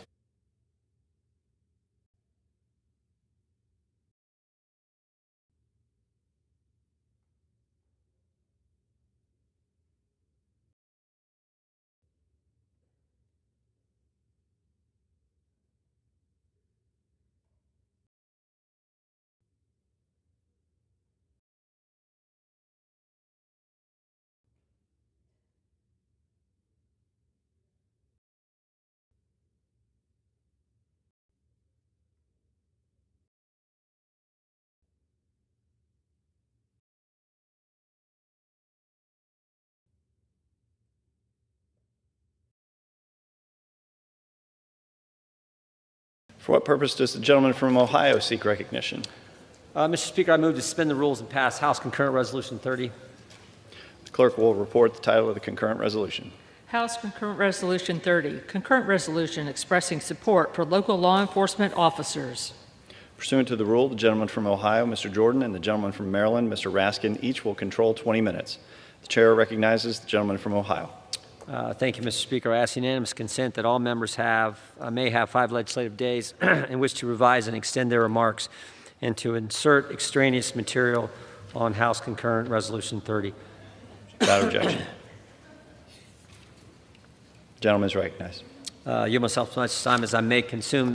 Thank you, Mr. Speaker. This week we celebrate National Police Week. In so doing, we honor those officers who have been killed in the line of duty, as well as those who bravely serve their communities every single day. More than 60 years ago, President John F. Kennedy signed a proclamation that designated May 15th as Peace Officers Memorial Day and the week in which that date falls as Police Week. Thousands of law enforcement officers are visiting Washington, D.C. this week to honor their colleagues who have made the ultimate sacrifice. I want to extend my sincere gratitude to all local law enforcement officers and their families for their sacrifice and their service. These police officers risk their lives every day to protect our communities, and they do this despite the obstacles and dangers that we all know they face. Police officers rush into harm's way out of duty and devotion to their sacred oath to protect and serve. The families of law enforcement officers also bear the burden of service through missed birthdays, school events, and sports games. This resolution is a small way that we can show our thanks. I encourage all members to take time to pray, show your support for, and say thank you to our local law enforcement heroes. And I urge my colleague to support this resolution. I want to thank the sponsor, the gentleman who served in law enforcement, sheriff from the great state of Mississippi, for his work in putting this together, and I reserve the balance of our time. Gentleman reserves. Gentleman from Maryland is recognized. Thank you kindly, Mr. Speaker. I yield myself such time as I may consume. This week, we welcome thousands of law enforcement personnel to Washington for National Police Week. We remember officers who lost their lives in service to our communities and our country, and we thank all officers who work to keep us safe while reflecting on how we can invest in law enforcement to better serve our communities. Mr. Speaker, I rise to strongly support this resolution because we strongly support our local law enforcement officers. But we also strongly support our state, federal, and tribal law enforcement officers as well. Why are these brave officers not part of this resolution? This is a strange development. In the last Congress, the one 18th, we passed House Concurrent Resolution 40 to honor local law enforcement and House Resolution 363 in 2023 to recognize the police lives lost that year and the importance of funding and supporting all law enforcement, federal, state, county, and local, followed by House Concurrent Resolution 106 and House Resolution 1213 in 2024, which did the same. But this year, the majority has chosen to have us solely recognize local law enforcement. Why is that? What explains this strange omission of the federal police officers who serve us? With President Trump back in office, the majority apparently now sees fit to honor only local officers and not the federal law enforcement officers who fought so valiantly to protect every member of this body and the Senate, our staffs, and our democracy on January 6, 2021. Apparently, their commitment to backing the blue is so weak that they now won't even mention federal officers because they have to maintain the pretense that Capitol officers did something wrong by defending us against the violent rampage of the Proud Boys, the Oath Keepers, the 3%ers, and other extremist marauders who stormed the U.S. House of Representatives and the Senate. Is that right, or will the majority please prepare a resolution honoring federal law enforcement as well that we can bring to the floor? This is one troubling sign among many of an ideological abandonment of our federal law enforcement officers. And there are more than 137,000 of them, not just the Capitol Police. Speaker Johnson still refuses to hang a simple plaque honoring those officers as is required by federal law. The bill mandating the creation and placement of the plaque, H.R. 2471, was signed into law on March 15, 2023, and the plaque was supposed to have been erected within 1 year of that, March 15, 2024. The plaque is finished, it's ready to be placed, and it looks like this. If you could hold it up. It reads, let's see, on behalf of a grateful Congress, this plaque honors the extraordinary individuals who bravely protected and defended the symbol of democracy on January 6, 2021. Their heroism will never be forgotten. Well, it seems it's already being forgotten by the GOP majority, or at least they want us to forget it. Are my friends so captive to conspiracy theories and revisionist fantasies about January 6th that they will not do the bare minimum to honor the police officers who fought tooth and nail to protect every person in this room who was there, including members on my side of the aisle, including members on the other side of the aisle? The people we are failing to honor by not hanging this plaque include at least 140 police officers who were beaten with poles, bats, American flags, Trump flags, Confederate battle flags, their own shields. These are people who lost fingertips. They suffered concussions, broken jaws, broken ribs. They had heart attacks and strokes. They sustained multiple other violent injuries and suffer from them, many of them to this day. in one of the worst days of injuries for law enforcement officers in the United States in this century. Well, this affront is now adding further symbolic insult to the grievous injury that began at the beginning of this administration. President Trump granted full pardons to more than 1,500 insurrectionists and rioters and commuted the sentences of the right-wing extremists who spearheaded the attack on this chamber and on the police officers who defended us. More than 600 of those defendants, whose pardons are full, complete, and unconditional, were charged with assaulting or obstructing law enforcement officers. And now President Trump, backed by his own Justice Department, thinks that the violent insurrections should be compensated. And not the police officers, but rather the people who perpetrated this assault on America. And I quote, President Trump said, "A lot of the people in the government really like that group of people." He is creating a compensation fund, not for the officers and their families who fought and suffered, and several died to save our democracy, but for the domestic terrorists, as leaders of the Republican Party described them at the time, who tried to destroy it. That's the decision to cast his lot with the Proud Boys and other extremists that he incited on that day. Many of the officers who served on January 6th feel betrayed by the officials whose lives they saved that day. Take former U.S. Capitol Police Sergeant Aquilino Cannell, who was nearly crushed to death on January 6th. Sergeant Cannell is an Army veteran from the Iraq War and was upholding his oath to defend and protect the seat of our nation's government. He said he saw violence on that day here at the Capitol far worse than anything he experienced fighting for America abroad. And despite the fact that he and many other officers nearly lost their lives and now face lifelong injuries that have forced him out of the line of police work, they still cannot get approved for public safety officers' benefits, which provide disability benefits to officers catastrophically injured in the line of duty. As Sergeant Cannell recently told my staff, Trump is treating the rioters like they were the ones defending the Capitol. He noted that at every turn, when Republicans could honor the bravery of law enforcement officers that day, they've instead chosen to do nothing.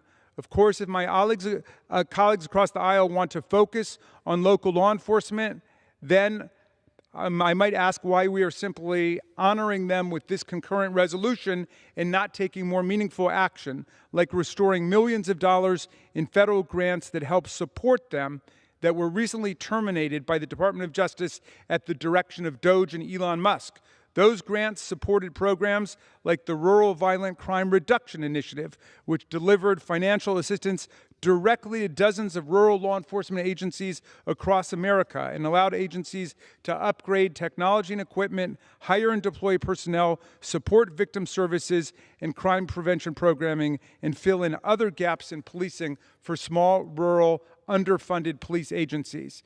We should be grateful for all of our officers, federal, state, county, local, who help keep us safe while people are in their communities, while members of Congress come to Washington, D.C. We should be grateful for all of them. Let's join together to uplift all law enforcement officers, whether they are local or state, tribal, or federal, and let's support them symbolically with our words, but more importantly, with our actions. Let's restore all of the funding, the hundreds of millions of dollars that have been cut or that face cuts by this new administration. Thank you. I reserve the balance of my time, Mr. Speaker. Gentleman reserves. Gentleman from Ohio is recognized. Thank you, Mr. Speaker. Let's be clear. Republicans honor local law enforcement. Democrats defund them. 5 years ago this summer, they spent the whole summer doing that. That's all you could hear from Democrats. Got to defund the local police. We've been consistent. We have condemned violence every single time it happened, whether it was January 6th, whether it was the summer of 2020. They haven't. Summer 2020, I still remember the guy standing in front of the burning building on CNN saying, "This is a mostly peaceful protest." They spent the whole summer trying to defund the police, so don't give us the lecture. I want to thank the fine gentleman from Mississippi who served in local law enforcement, who was a sheriff, who knows what it's like to go out there and protect his community, for sponsoring this resolution. And I would yield him as much time as he wants to consume. Gentleman from Mississippi is recognized. Thank you, Mr. Speaker, and thank you, Mr. Jordan. I rise today in support of my bipartisan resolution honoring the brave men and women who serve in local law enforcement. These officers work tirelessly to protect and serve, putting their lives on the line every day to uphold the rule of law. As a former sheriff, a son of a police officer, and a 42-year career police officer, I've walked in their shoes. I know what the toll takes on them. I know the long hours, sleepless nights, time spent away from family. I know this stuff. I know what it means to respond to a tragedy, to console a grieving victim's family after a horrendous crime has happened to them and involving tragic accidents. I've seen things most Americans will thankfully never have to experience. When others run away from danger, law enforcement and first responders run toward it. They fight crime, protect the innocent, and too often make the ultimate sacrifice. During my time in Congress, Mississippi has lost too many heroes. In June of 2023, Madison police officer Randy Tyler was shot and killed while responding to a hostage situation. In January of 24, George County Sheriff's Deputy Jerry Malone was shot and killed during a traffic stop on a rural highway. In August of 24, Summit Police Patrolman Troy Floyd was shot and killed while just doing a regular routine traffic checkpoint. And earlier this year, Hinds County Sheriff's Deputy Martin Shields Jr. was shot and killed after responding to a domestic violence dispute. These officers represent the best of our state and our nation. Fallen heroes like these officers are being honored this week during National Police Week, as thousands of law enforcement officers come to the nation's capital to gather here in Washington.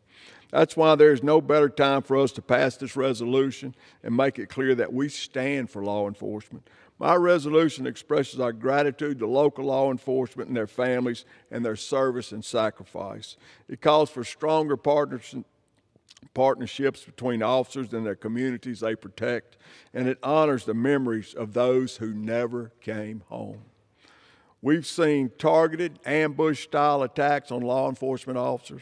We've seen departments struggle to recruit and retain talented officers because they were vilified for deciding to serve their communities. Mr. Speaker, this time is for Congress to take the lead. It's time to speak and make clear that we stand with the men and women of local law enforcement who protect each and every one of our communities and honor and courage. I'm proud that this resolution passed last Congress with overwhelming support. This Police Week, I urge my colleagues to join me in voting for this resolution to send a clear message that Congress backs the thin blue line. I yield back. Gentleman yields back. Gentleman from Ohio reserves. Gentleman from Good job, Dan. Gentleman from Maryland is recognized. Thank you, Mr. Speaker. I'm delighted to hear the distinguished chairman of the Judiciary Committee denounce the violent assault on Congress, the Capitol, our police officers on January 6, 2021. I wonder if he would work with me to help enforce the law that was signed on March 15, 2022 by President Biden for a plaque to be placed in honor of the police officers who served us so valiantly and so bravely and saved our lives on that day. It was supposed to have been up by March 15, 2023. And the Speaker simply has remained non-committal and indifferent. The plaque is actually completed. It's ready to be put up. We can show it again.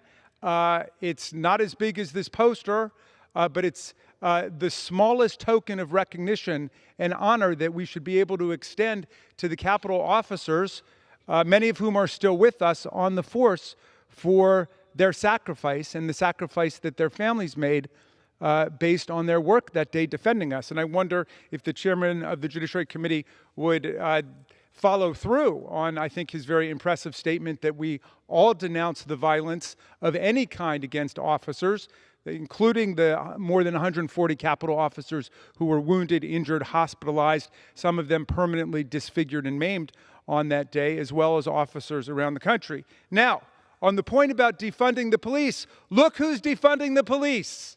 Elon Musk, Donald Trump, and their silent partners in Congress are defunding the police. They just terminated $500 million worth of grants, lost funding from the Department of Justice, providing federal support for local violence reduction by community police, community policing and prosecution, victim services, juvenile justice, child protection, substance abuse and mental health treatment, corrections and reentry, justice systems enhancements, research and evaluation, and other state, county, and local level public police and safety functions.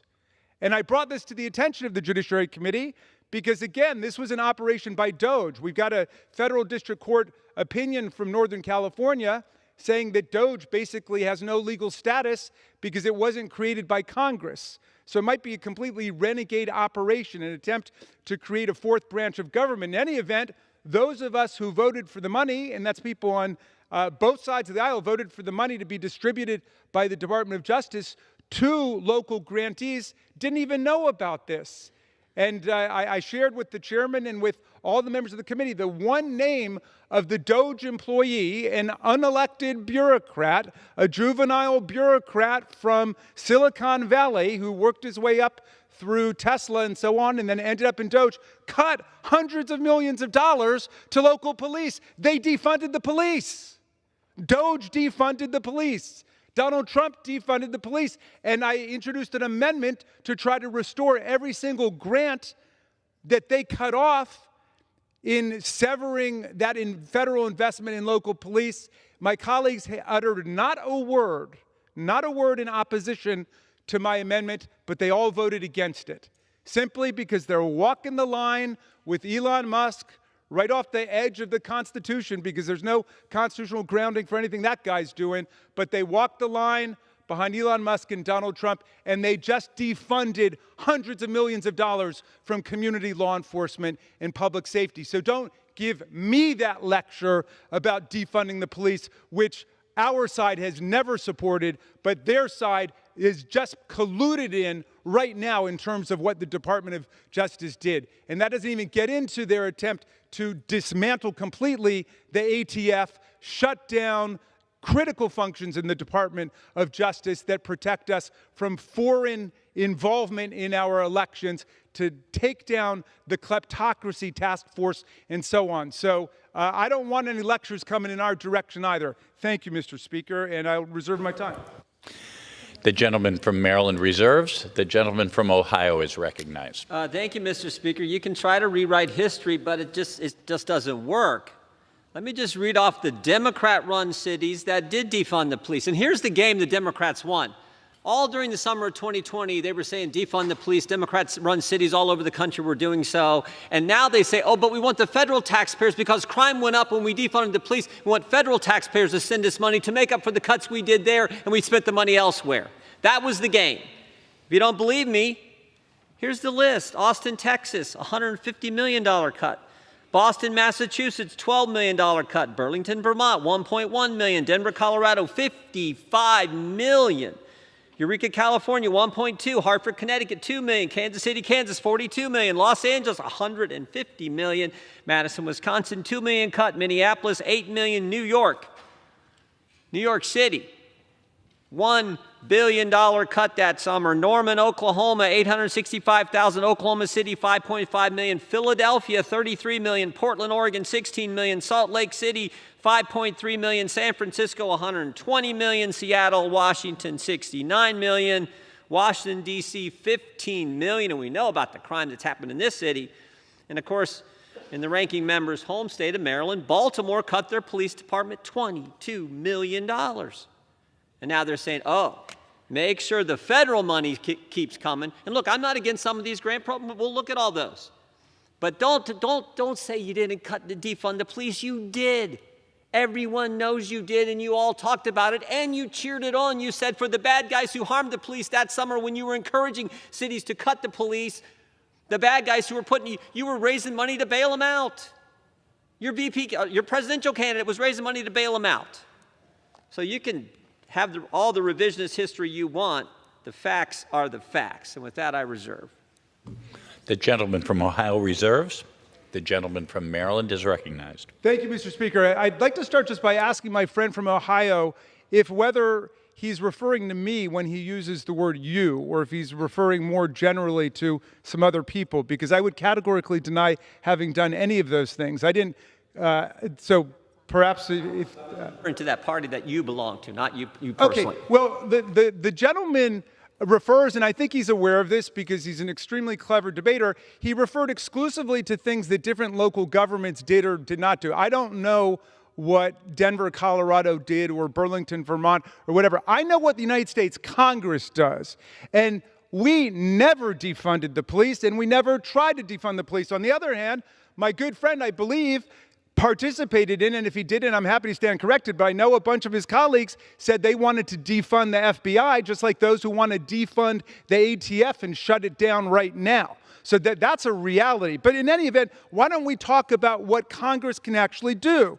The president's new budget proposes to cut this. So this is something that my colleague and I could agree on. He wants to cut $1 billion across 40 Department of Justice grant programs which support local police departments to reduce violent crime, hate crime, and crime against women. Would my colleague work with me to oppose that suggestion in the president's budget? They want to cut $646 million from FEMA for violence and terrorism prevention. Why do they want to do that? I have no idea. They want to cut $545 million from the FBI, cutting its workforce by more than 2,000 personnel. That sounds like defunding law enforcement to me.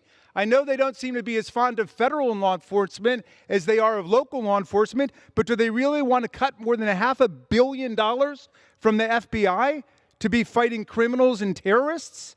I mean, I just, for the life of me, I don't understand how they can do that while they swear fealty to law enforcement. It just makes no sense. They want to cut $491 million from the Cybersecurity and Infrastructure Security Agency, making our cyber and physical infrastructure far more vulnerable to attack by foreign bad actors like Vladimir Putin and President Shri and Kim Jong-un. I know there's some people in high levels of office who are fond of those people, who write Valentines to Kim Jong-un. But the rest of us would like to be protected from them. We should not be dismantling the cybersecurity infrastructure of America. They want to cut $212 million from the DEA. Now, can you imagine if a Democratic president had proposed any of this? They would be screaming. Their hair would be on fire. But Donald Trump proposed it, and they just mumble along like it's no big deal. What about all of these efforts to defund federal law enforcement, like the DOJ, FEMA, FBI? Will our colleagues work with us to restore that money? I'm happy to reserve. The gentleman from Maryland reserves. The gentleman from Ohio is recognized. Thank you, Mr. Speaker. Look, I have not said I was for defunding the ATF or the FBI. What I've said, what the American people have said clearly, is they don't want these agencies weaponized against the very people they're supposed to serve. We all know about the FBI. Think about this, though. When you think about the FBI's budget, it's like $12 billion.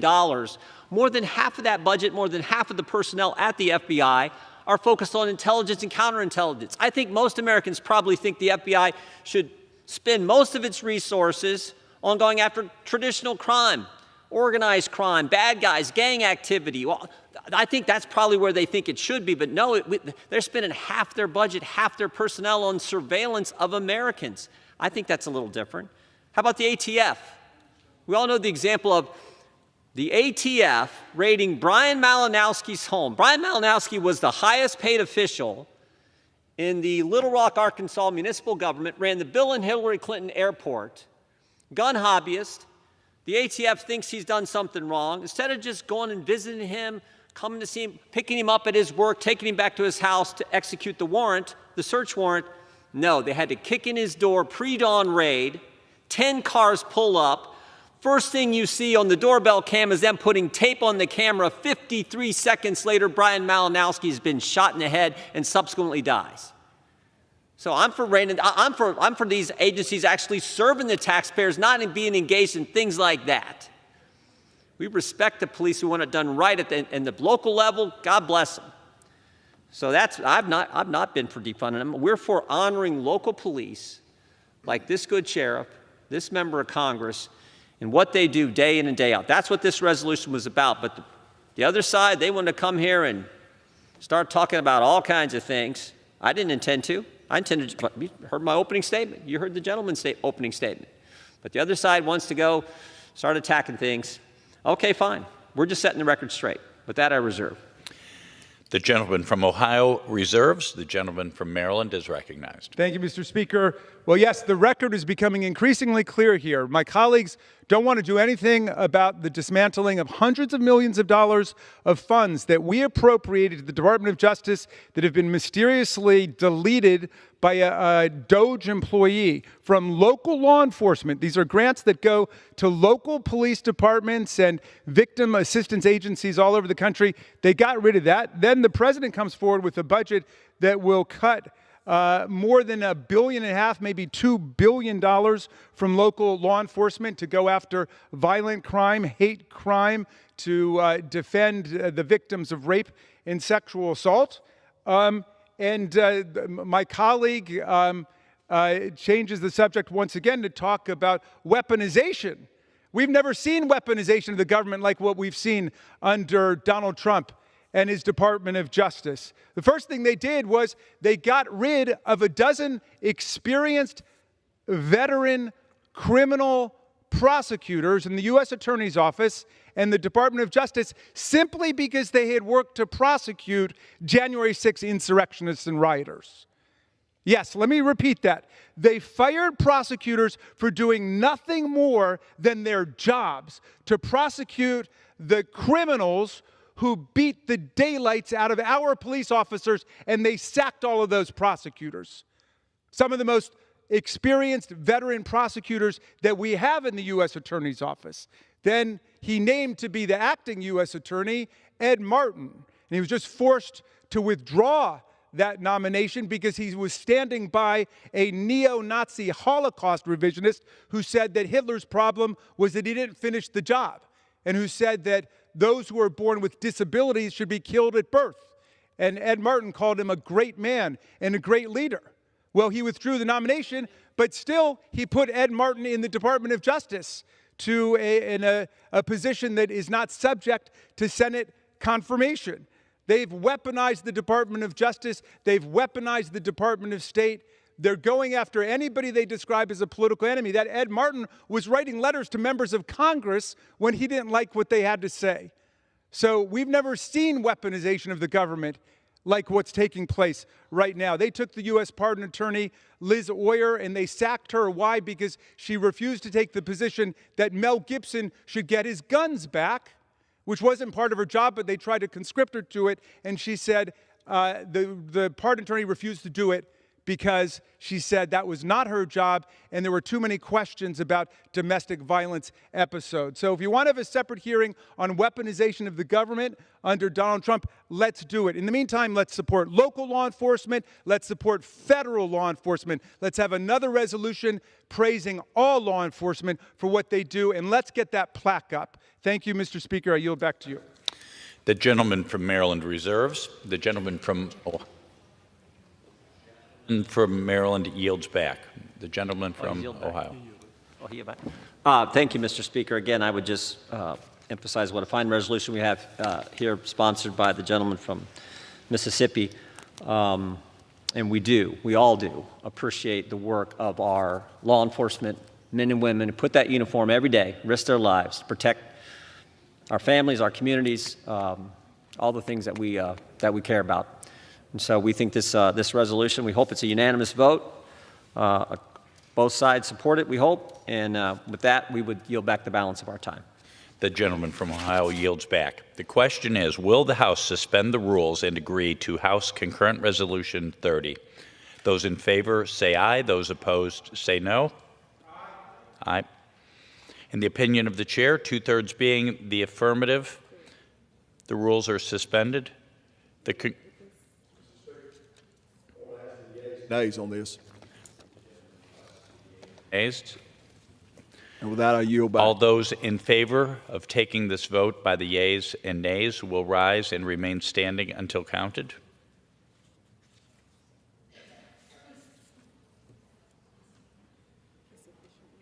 sufficient number having risen, the yeas and nays are ordered. Pursuant to Clause 8 of Rule 20, further proceedings on this question will be postponed.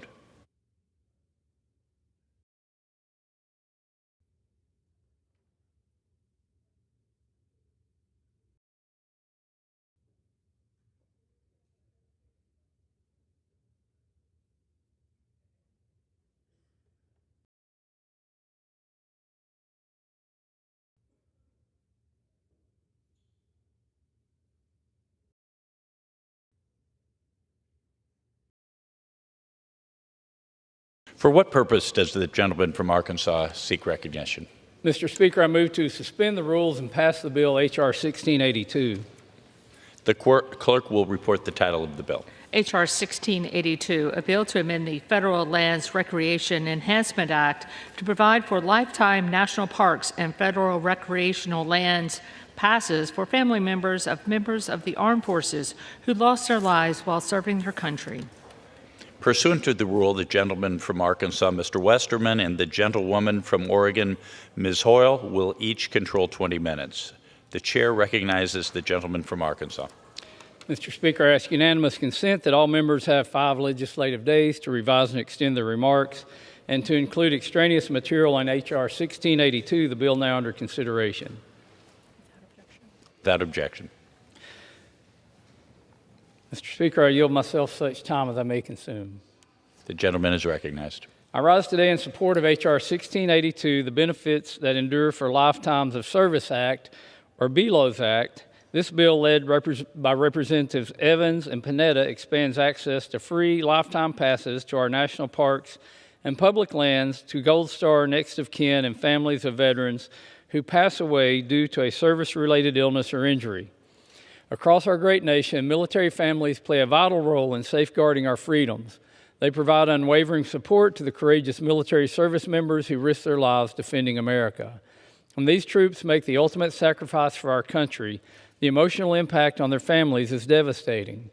While nothing can replace a lost loved one, outdoor recreation has a proven track record of providing at least some measure of relief in times of profound tragedy.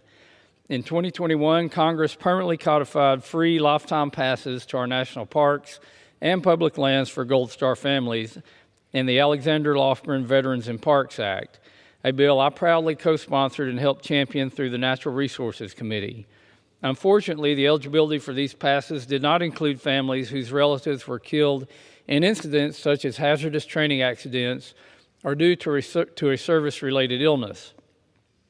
H.R. 1682, however, would expand access to free lifetime America the Beautiful passes to Gold Star next of kin family members and family members of fallen veterans. This legislation is a meaningful way to support families whose loved ones were lost in the selfless service to our nation. I want to commend Representative Evans for spearheading this noble effort. As a former captain in the Army National Guard, Representative Evans understands the sacrifices of our service members and their families. In fact, the namesake of this legislation honors a former soldier of Representative Evans, Mark Below, who dedicated over half of his life to serving our country in the Marine Corps, the District of Columbia Army National Guard, and the Colorado Army National Guard, and was one of the first responders to the Pentagon on 9/11. Just months after his swearing in, Representative Evans is already delivering for the people of his district and military families across the country. I reiterate my strong support for his bill and reserve the balance of my time. The gentleman from Arkansas reserves. The gentlewoman from Oregon is recognized. Thank you, Mr. Speaker. I rise in support of H.R. 1682, a crucial measure that would guarantee free access to our national treasures for all Gold Star families. To honor the sacrifice and service of their loved ones, Congress has provided Gold Star families with free America the Beautiful pass that covers entrance fees and standard day use fees for national parks and other federal recreation sites. However, eligibility for this program is limited and leaves some families out because of a technicality.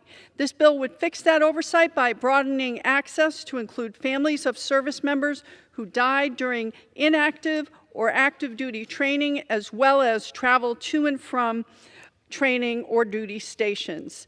These families have already made the ultimate sacrifice for our country. and they deserve for us to allow them to fix this technicality. I want to thank Representative Evans for bringing this forward and everyone who worked on this in a bipartisan way to make this happen. I urge my colleagues to support this bill, and I reserve the balance of my time. The gentlewoman from Oregon reserves. The gentleman from Arkansas is recognized. Mr. Speaker, I yield 4 minutes to the gentleman from Colorado, the lead sponsor of the bill, Mr. Evans. The gentleman is recognized. Thank you, Mr. Speaker. I rise today in strong support of this bill, H.R. 1682, the Benefits That Endure for Lifetimes of Service Act, or BELOS Act, and named after Mark Belo, a fellow veteran, aviation legend, and friend who I had the great honor of serving with. This bill would honor our nation's fallen heroes and their loved ones by expanding free access to national parks to the families of veterans who pass away from a service-related illness or accident. As a former Army Black Hawk helicopter pilot, I had the blessing of serving with countless incredible men and women across the active duty, reserve, and National Guard components of our armed forces. During that time, I took on many roles, from supporting wildfire fighting efforts to deploying as part of Operation Enduring Freedom. Any soldier or veteran will tell you that service to the nation takes many forms, but that also means sacrifice does too. When I learned that under existing law, only the families of soldiers who died in active duty combat operations were eligible for free lifetime national parks passes, I immediately thought of my friend and fellow veteran, First Sergeant Mark Belo. I served alongside Sergeant Belo for a decade in the Colorado Army National Guard. Belo was already a senior sergeant and crew chief when I was a young lieutenant. He took me under his wing from day one, and whether it was a domestic operation fighting fires, search and rescues, or whether it was deployed overseas to the Middle East as part of Operation Enduring Freedom, Mark and I were in it together. He was the heart and soul of our company, Alpha Company, Wolfpack, and the 2nd of the 135th General Service Aviation Battalion, the Blackjacks. An amateur photographer and a true patriot who was a 9/11 first responder and who gave his life to the nation for more than 30 years, the passage of this bill could not come at a more timely, if tragic, moment. Because, unfortunately, 1 year ago this week, Mark passed away from cancer related to his military service. His family, friends, and all who served with him were devastated. This is a story that unfortunately sounds too familiar to veterans all across our country. A friend you served with being taken far too soon by a service-related illness or injury. But the circumstances of their death can never minimize the magnitude of their sacrifice, and that is why I'm so proud to sponsor bipartisan, along with Mr. Panetta from California, BELOS Act, to ensure that the families of service members who die in non-combat related circumstances like training accidents or service-connected illness are still honored with free lifetime passes to enjoy America's beautiful national parks. While this will benefit military families from coast to coast, it will especially make a difference for the military families in my district, who are blessed to live so close to some of the most beautiful public lands and national parks in the country. It is truly the least that we can do to thank these veterans' families for serving right alongside with their loved ones.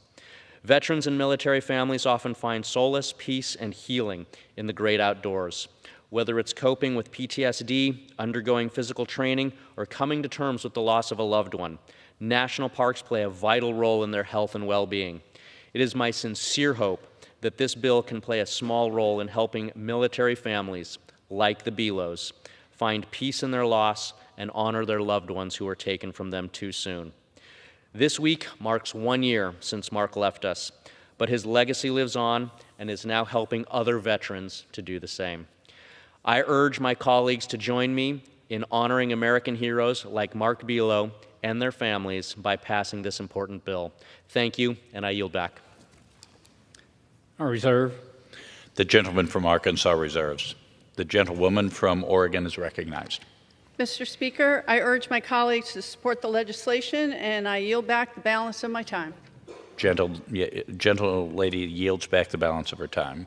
Gentleman from Arkansas. Mr. Speaker, I'd like to once again thank Representatives Evans and Panetta for their efforts to introduce this meaningful legislation. This bill will reduce the financial burden on our military families who want to visit our national parks and expand their access to the healing powers of outdoor recreation. I urge adoption of this legislation and yield back the balance of my time. The gentleman yields back. The question is, will the House suspend the rules and pass H.R. 1682? Those in favor say aye. Aye. Those opposed, no. In the opinion of the chair, 2/3 being in the affirmative, the rules are suspended, the bill is passed, and without objection, the motion to reconsider is laid on the table. For what purpose does the gentleman from Arkansas seek recognition? Mr. Speaker, I move to suspend the rules and pass the bill H.R. 1612. The clerk will report the title of the bill. H.R. 1612, a bill to designate the Flatside Bethune Wilderness in the Ouachita National Forest and for other purposes. Pursuant to the rule, the gentleman from Arkansas, Mr. Westerman, and the gentlewoman from Oregon, Ms. Hoyle, each will control 20 minutes. The chair recognizes the gentleman from Arkansas. Mr. Speaker, I ask unanimous consent that all members have 5 legislative days to revise and extend their remarks and to include extraneous material on H.R. 1612, the bill now under consideration. Without objection. Mr. Speaker, I yield myself such time as I may consume. The gentleman is recognized. I rise today in support of Representative Hill's legislation, H.R. 1612, which would add 4 parcels totaling 2,215 acres of Ouachita National Forest lands to the existing Flatside Wilderness area in his district. The Ouachita National Forest is the oldest and largest national forest in the southern United States, spanning nearly 1.8 million acres across Arkansas and Oklahoma. Managed by the U.S. Forest Service, it is a true multiple-use forest supporting timber harvesting, wildlife conservation, and a wide range of outdoor recreation opportunities such as hiking, hunting, camping, and fishing. Arkansans take great pride in this forest, which draws more than 670,000 visitors each year. Currently, only 3.6% of the Ouachita National Forest, including the existing Flatside Wilderness area, is designated as wilderness. The Flatside Wilderness was expanded by 640 acres during the 115th Congress. The Forest Service also studied the potential designation of the parcels included in today's legislation. This bill has strong local support and has been endorsed by Arkansas Governor Sarah Sanders, the Arkansas Department of Parks and Tourism, and the Arkansas Game and Fish Commission. I want to recognize Representative Hill for his efforts on this legislation. I urge my colleagues to support this bill, and I reserve the balance of my time. The gentleman from Arkansas reserves. The gentlewoman from Oregon is recognized. Thank you, Mr. Speaker. I rise in support of H.R. 1612, the Flatside Wilderness Act, introduced by my colleague, Representative Hill of Arkansas. This bill would expand the boundaries of the Flatside Wilderness area in the Ouachita National Forest by approximately 2,212 acres and redesignate the area as the Flatside Bethune Wilderness. Representative Bethune represented Arkansas here in the House of Representatives and was a strong champion for conservation. He sponsored the first bill to designate the Flatside Wilderness back in 1984, so the redesignation included in this bill is a fitting tribute. Wilderness areas hold immense importance for a variety of reasons, supporting and providing essential ecosystem services, including clean air, water, carbon sequestration, and critical wildlife habitat. Protecting the wilderness is not just about preserving pristine environments, it's also about safeguarding our natural heritage and ensuring a healthy planet for future generations. I want to thank Representative Hill for his work on expanding the wilderness area in his state. I and many of my Democratic colleagues also have bills that we would like to advance to provide conservation protections for special areas in our congressional districts. This bill demonstrates that we can and should work in a bipartisan manner to protect and conserve public lands. I urge my colleagues to support this bill, and I reserve the balance of my time. The gentlewoman reserves. The gentleman from Arkansas is recognized. Mr. Speaker, I yield 5 minutes to my colleague from Arkansas, the lead sponsor of the bill, Mr. Hill. The gentleman is recognized. Mr. Speaker, I want to thank my good friend, Mr. Westerman, and my colleagues in the House that serve on the Natural Resources Committee for working with me on Flatside and this Additions Act over the past 5 years.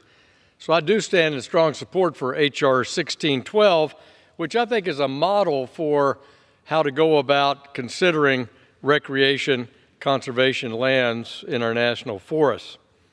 The Ouachita Mountains and the surrounding forest sit in the southwest corner of Arkansas. It's the oldest and largest national forest in our southern region, and it has the origins in my district in central Arkansas and stretches some 220 miles west into eastern Oklahoma through my good friend Mr. Westerman's district. It encompasses nearly 10,000 acres of rugged terrain, and the most treasured views in the Ouachita Mountain region are in Flatside Wilderness. The area also includes the challenging and very popular for those visitors that Congressman Westerman referenced, the Ouachita National Recreation Trail, which bisects Flatside Wilderness. Back in 1984, under the leadership of former Arkansas Senator Dale Bumpers and my predecessor, Congressman Ed Bethune, the Arkansas Wilderness Act was passed and signed into law by President Reagan. This legislation designated Flatside as one of the first Arkansas wilderness areas to be added to the National Wilderness Preservation System. At the time of its passage, the Flatside area was intended to be larger than what was ultimately designated. In 1984, the Forest Service and Flatside advocates were not able to craft a strategy where all the studied and preferred acres of the forest could be included. As such, Mr. Speaker, when I joined Congress in 2015, I set out to complete that original designed 1984 plan for Flatside. In 2019, with the help of Arkansas Senator John Bozeman and Chairman Westerman, we were able to add 640 acres to Flatside, signed into law by President Trump. That same year, Senator Bozeman and I collaborated on an appropriation measure that directed the Forest Service to complete a study on which the surrounding lands that were eligible to be added to Flatside would be carefully studied. Mr. Speaker, it's the results of that 2019 legislatively directed study that was published in 2021 that are the basis for the law proposal before us today. With the help of my colleagues, this bill will finish the work started some 4 decades ago, and which I've been personally dedicated since joining this House. With this final addition, the Flatside Wilderness Area can continue to serve Central Arkansas as a place of economic, recreational, and historic importance. First, as Mr. Chairman Westerman noted, this is not creating a new wilderness area, but simply designated some additional land. It has wide support, as noted by my friend, including our local county and city officials in the county where it's located, Governor Sarah Sanders, Arkansas Parks and Tourism, the leadership of our Game and Fish Commission, and many other local leaders and outdoor recreation groups in our state. Rest assured also, the current forest management plan for Flatside already includes prescribed burns, fire suppression techniques, and reiterates the authority of management to protect the area from fire, insects, and disease. So, my friend, Mr. Westerman, thank you for working with me on this. I think it should be supported by all the members in the House, and that it's a model, as we've talked about before, for how you bring local officials, outdoor recreation, conservationists, forest, land management people together to advance something that is sought by our local leadership in the state. So I thank Mr. Westerman, Speaker Johnson, Leader Scalise, and Representative Emmer, as well as all the members of the House Natural Resources Committee for working with me on this proposal. And as I conclude, I have to say, for 4 decades, this has been an important place in my life, and it reminds me of John Muir's famous poem, "Climb the mountains and get their good tidings. Nature's peace will flow into you as sunshine flows into the trees. The winds will blow their freshness into you, and the storms their energy, while cares will drop off like autumn leaves." I hope future generations of Arkansans and a lot of Texas visitors will enjoy those glad tidings from Flatside. And with that, Mr. Chairman, I yield back. Mr. Speaker, I have no further requests for time. I'm prepared to close and reserve the balance of my time. The gentleman reserves. The gentlewoman from Oregon is recognized. Mr. Speaker, I urge my colleagues to support the legislation, and I yield back the balance of my time. The gentlewoman yields back. The gentleman from Arkansas. Mr. Speaker, I'd like to once again thank my colleague from Arkansas, Representative Hill, for his tireless efforts on this piece of legislation and for the diligence and the process that he labored through to get to this point today.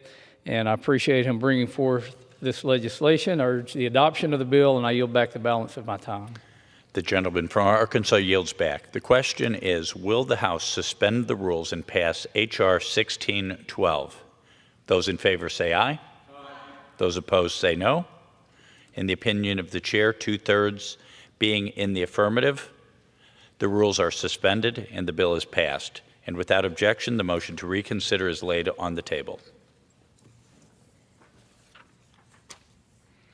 For what purpose does the gentleman from Arkansas seek recognition?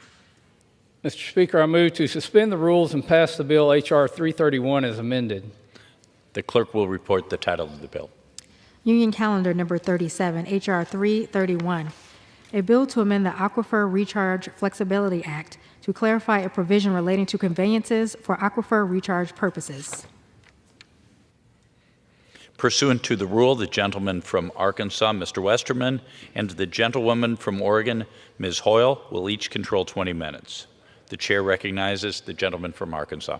Mr. Speaker, I ask unanimous consent that all members be given 5 legislative days to revise and extend their remarks and to include extraneous material on H.R. 331, the bill now under consideration. Without objection. Mr. Speaker, I yield myself such time as I may consume. The gentleman is recognized. I rise in support of H.R. 331, sponsored by Congressman Fulcher. In 2020, Congress passed the Aquifer Recharge Flexibility Act. The intent of that law was simple. It allowed existing irrigation canals to be used for conveying aquifer recharge water without requiring additional authorization from the federal government. Unfortunately, the implementation of this law has been bogged down by bureaucratic red tape. Despite the plain wording of the law, the Bureau of Land Management has asserted that the law does not apply to third parties, only to the right-of-way holders of record. As such, H.R. 331 amends the Aquifer Recharge Flexibility Act to further clarify that an existing right-of-way, easement, permit, or other authorization can be used to recharge aquifers on behalf of state, tribal, or local governments without getting additional authorization or paying additional rents. The aquifer recharge and storage are already complicated matters that depend on a variety of natural characteristics, including soil type and underlying geology, which influence water retention and the ability to recover stored water. There is no need for the federal government to add further complexity to this important work. I support the bill and I reserve the balance of my time. The gentleman reserves. The gentlelady from Oregon is recognized. Thank you, Mr. Speaker. H.R. 331 would amend the Aquifer Research Flexibility Act to allow third parties to utilize an existing right-of-way easement, permit, or other authorization for aquifer recharge without further authorization from the Secretary of the Interior. Underground aquifers play a key role in sustaining water supplies for groundwater-dependent irrigation, municipal water use, and ecosystems. This is especially important in areas experiencing drought and constrained surface supplies. This bill will support aquifer recharge projects, in turn strengthening water security. I urge my colleagues to support this bill, and I reserve the balance of my time. The gentlewoman from Oregon reserves. The gentleman from Arkansas is recognized. Mr. Speaker, I have no further requests for time. I'm prepared to close and reserve the balance of my time. The gentleman reserves. The gentlewoman from Oregon is recognized. Mr. Speaker, I urge my colleagues to support the legislation, and I yield back the balance of my time. The gentlewoman from Oregon yields back. The gentleman from Arkansas.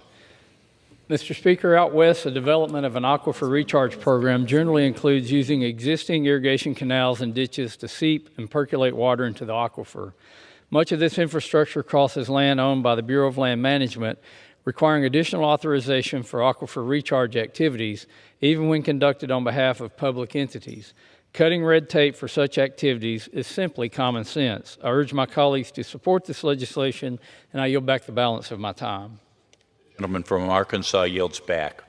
The question is, will the House suspend the rules and pass H.R. 331 as amended? Those in favor say aye. Aye. Those opposed, no. In the opinion of the chair, 2/3 being in the affirmative, The rules are suspended and the bill is passed. And without objection, the motion to reconsider is laid on the table. Purpose does the gentleman from Arkansas seek recognition? Mr. Speaker, I move to suspend the rules and pass the bill H.R. 167. The clerk will report the title of the bill.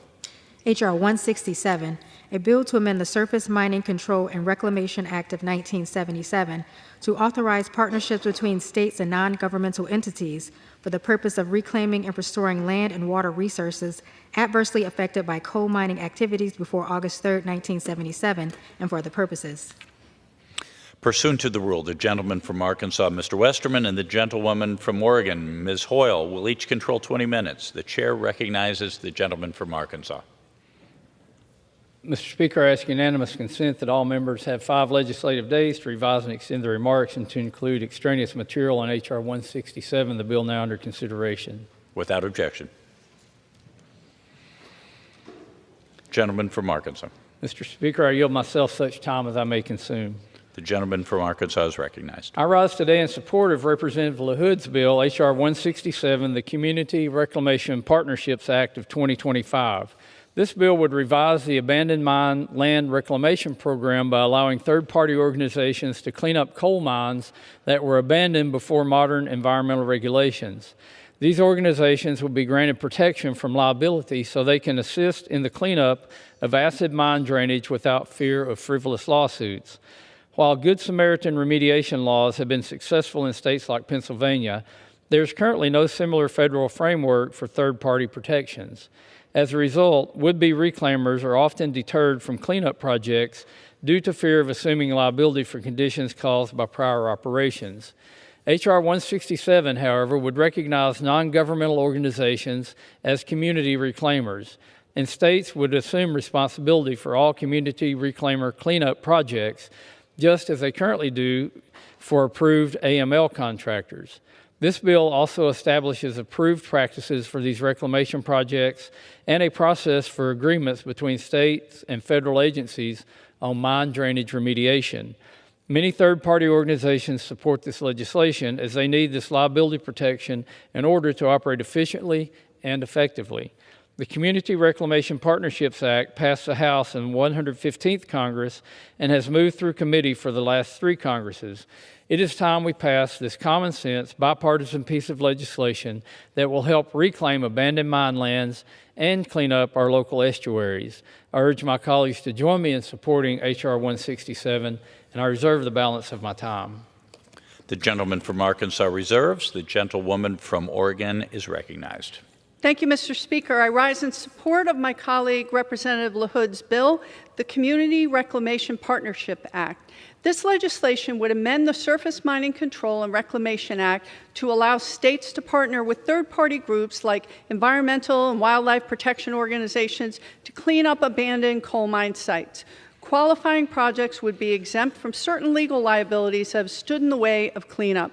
Right now, there are many thousands of abandoned coal mines sites across the country, many located in Appalachia from before the industry was federally regulated. These sites will sit for years with rivers and streams running over them, polluting waterways in perpetuity unless taxpayers shoulder the cost of cleanup. With limited government funds and personnel to clean up these mines, many sites are left polluted for decades. To make matters worse, even if a Good Samaritan group wants to volunteer to help clean the pollution themselves, current law requires them to take on full liability for the site under the Clean Water Act. That means raising funds to cover all the bonding and liability costs, and even if the groups manage to do that, it's nearly impossible to get a permit for this work because of the high standards in the Clean Water Act. This bill would address these issues by empowering communities to help clean up polluted sites. This isn't a get-out-of-jail-free card for polluting companies. This is a tool that gives communities more agency to care for the places where they live, work, and play. On both sides of the aisle, we agree that Good Samaritans shouldn't face these barriers to completing honest and necessary work. However, this bill is only part of the solution to the abandoned coal mine problem. There's more to do to hold the industry accountable, but this is a good bipartisan step to cleaner water for our communities. I urge support for this bill, and I reserve the balance of my time. The gentlewoman from Oregon reserves. The gentleman from Arkansas is recognized. Mr. Speaker, I have no further requests for time. I'm prepared to close and reserve the balance of my time. The gentleman from Arkansas reserves. The gentlewoman from Oregon is recognized. Thank you, Mr. Speaker. I urge my colleagues to support the legislation, and I yield back the balance of my time. The gentlewoman from Oregon yields back. The gentleman from Arkansas. Mr. Speaker, this bill will ease the process for reclaiming abandoned mine land and improving environmental quality in communities across the country. This legislation will also allow reclamation organizations to clean up abandoned mine lands without fear of becoming trapped in a litigation doom loop. I thank Congressman LaHood for working to bring H.R. 167 to the floor, and I yield back the balance of my time. The gentleman from Arkansas yields back. The question is, will the House suspend the rules and pass H.R. 167? Those in favor say aye. Aye. Those opposed, no. In the opinion of the chair, 2/3 being in the affirmative, the rules are suspended. The bill is passed, and without objection, the motion to reconsider is laid on the table.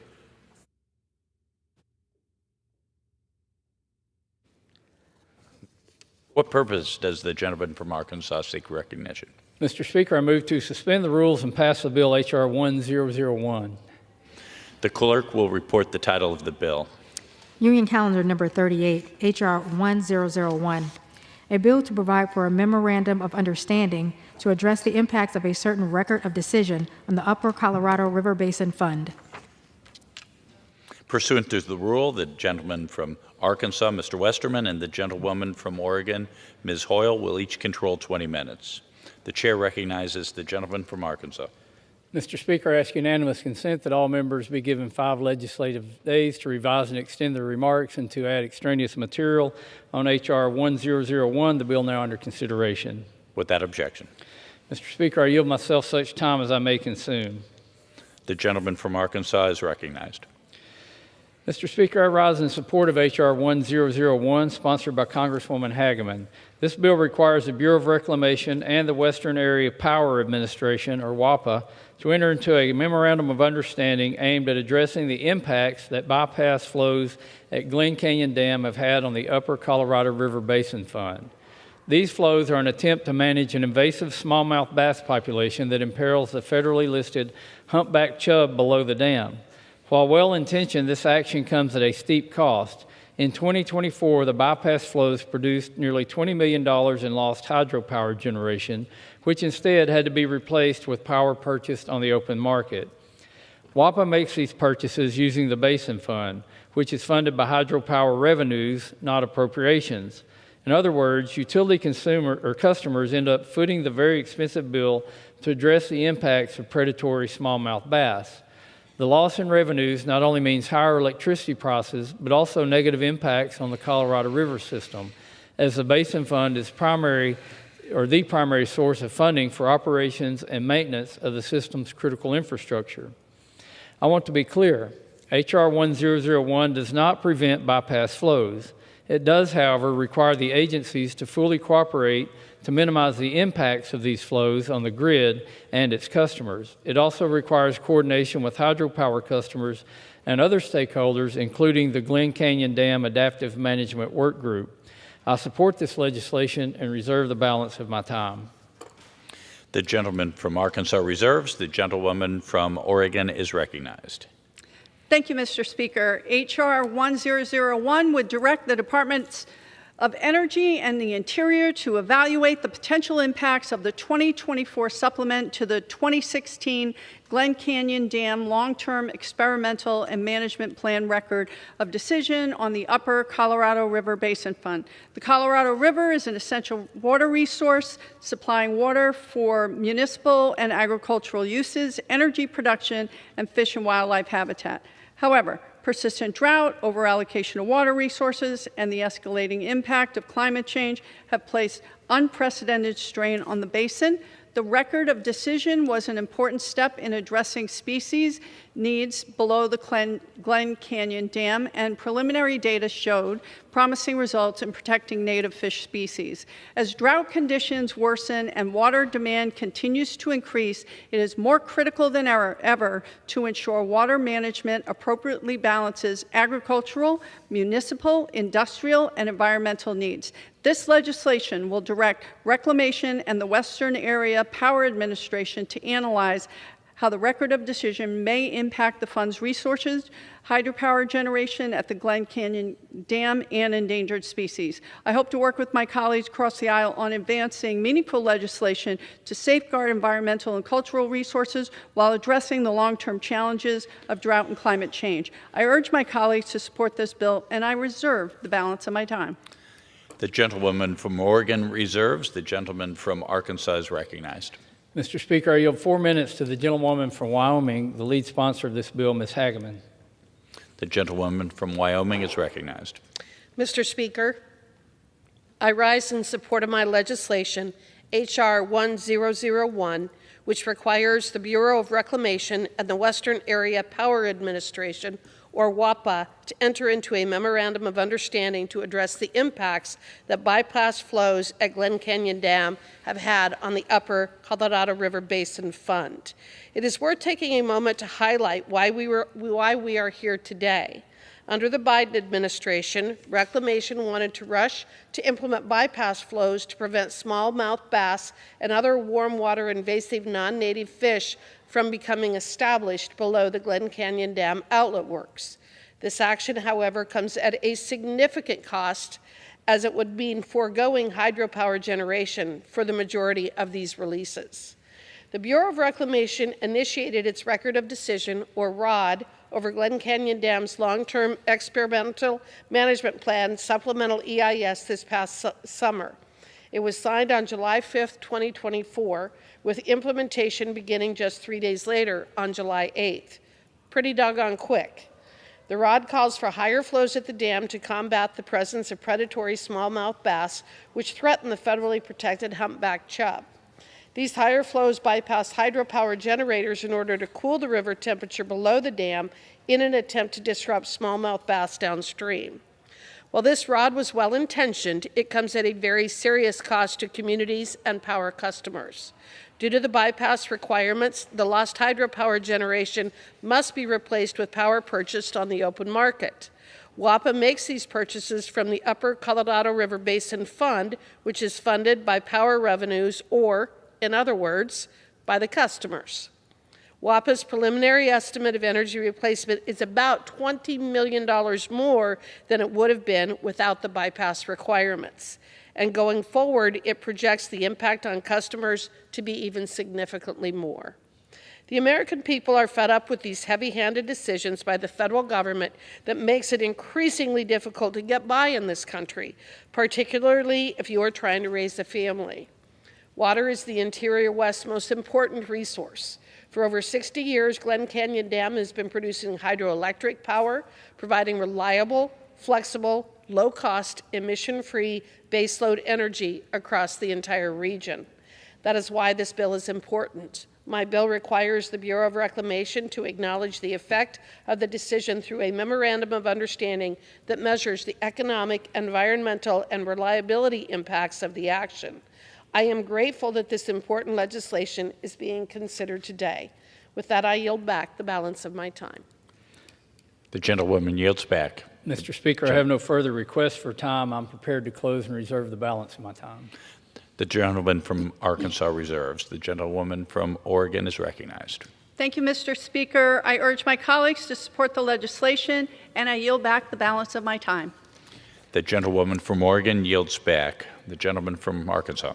Mr. Speaker, again, H.R. 1001 would bring WAPA, the Bureau of Reclamation, and local stakeholders together to produce an action plan to address the effects of the bypass flows on the Basin Fund, as well as the impacts of diminished hydropower generation at Glen Canyon Dam on grid reliability.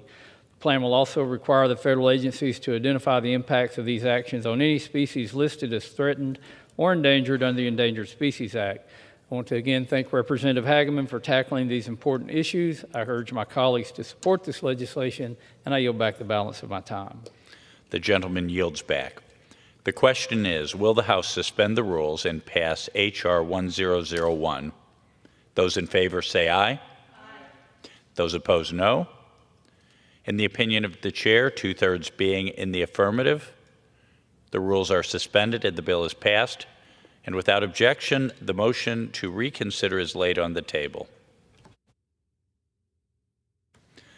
For what purpose does the gentleman from Arkansas seek recognition? Mr. Speaker, I move to suspend the rules and pass the bill H.R. 677 as amended. The clerk will report the title of the bill.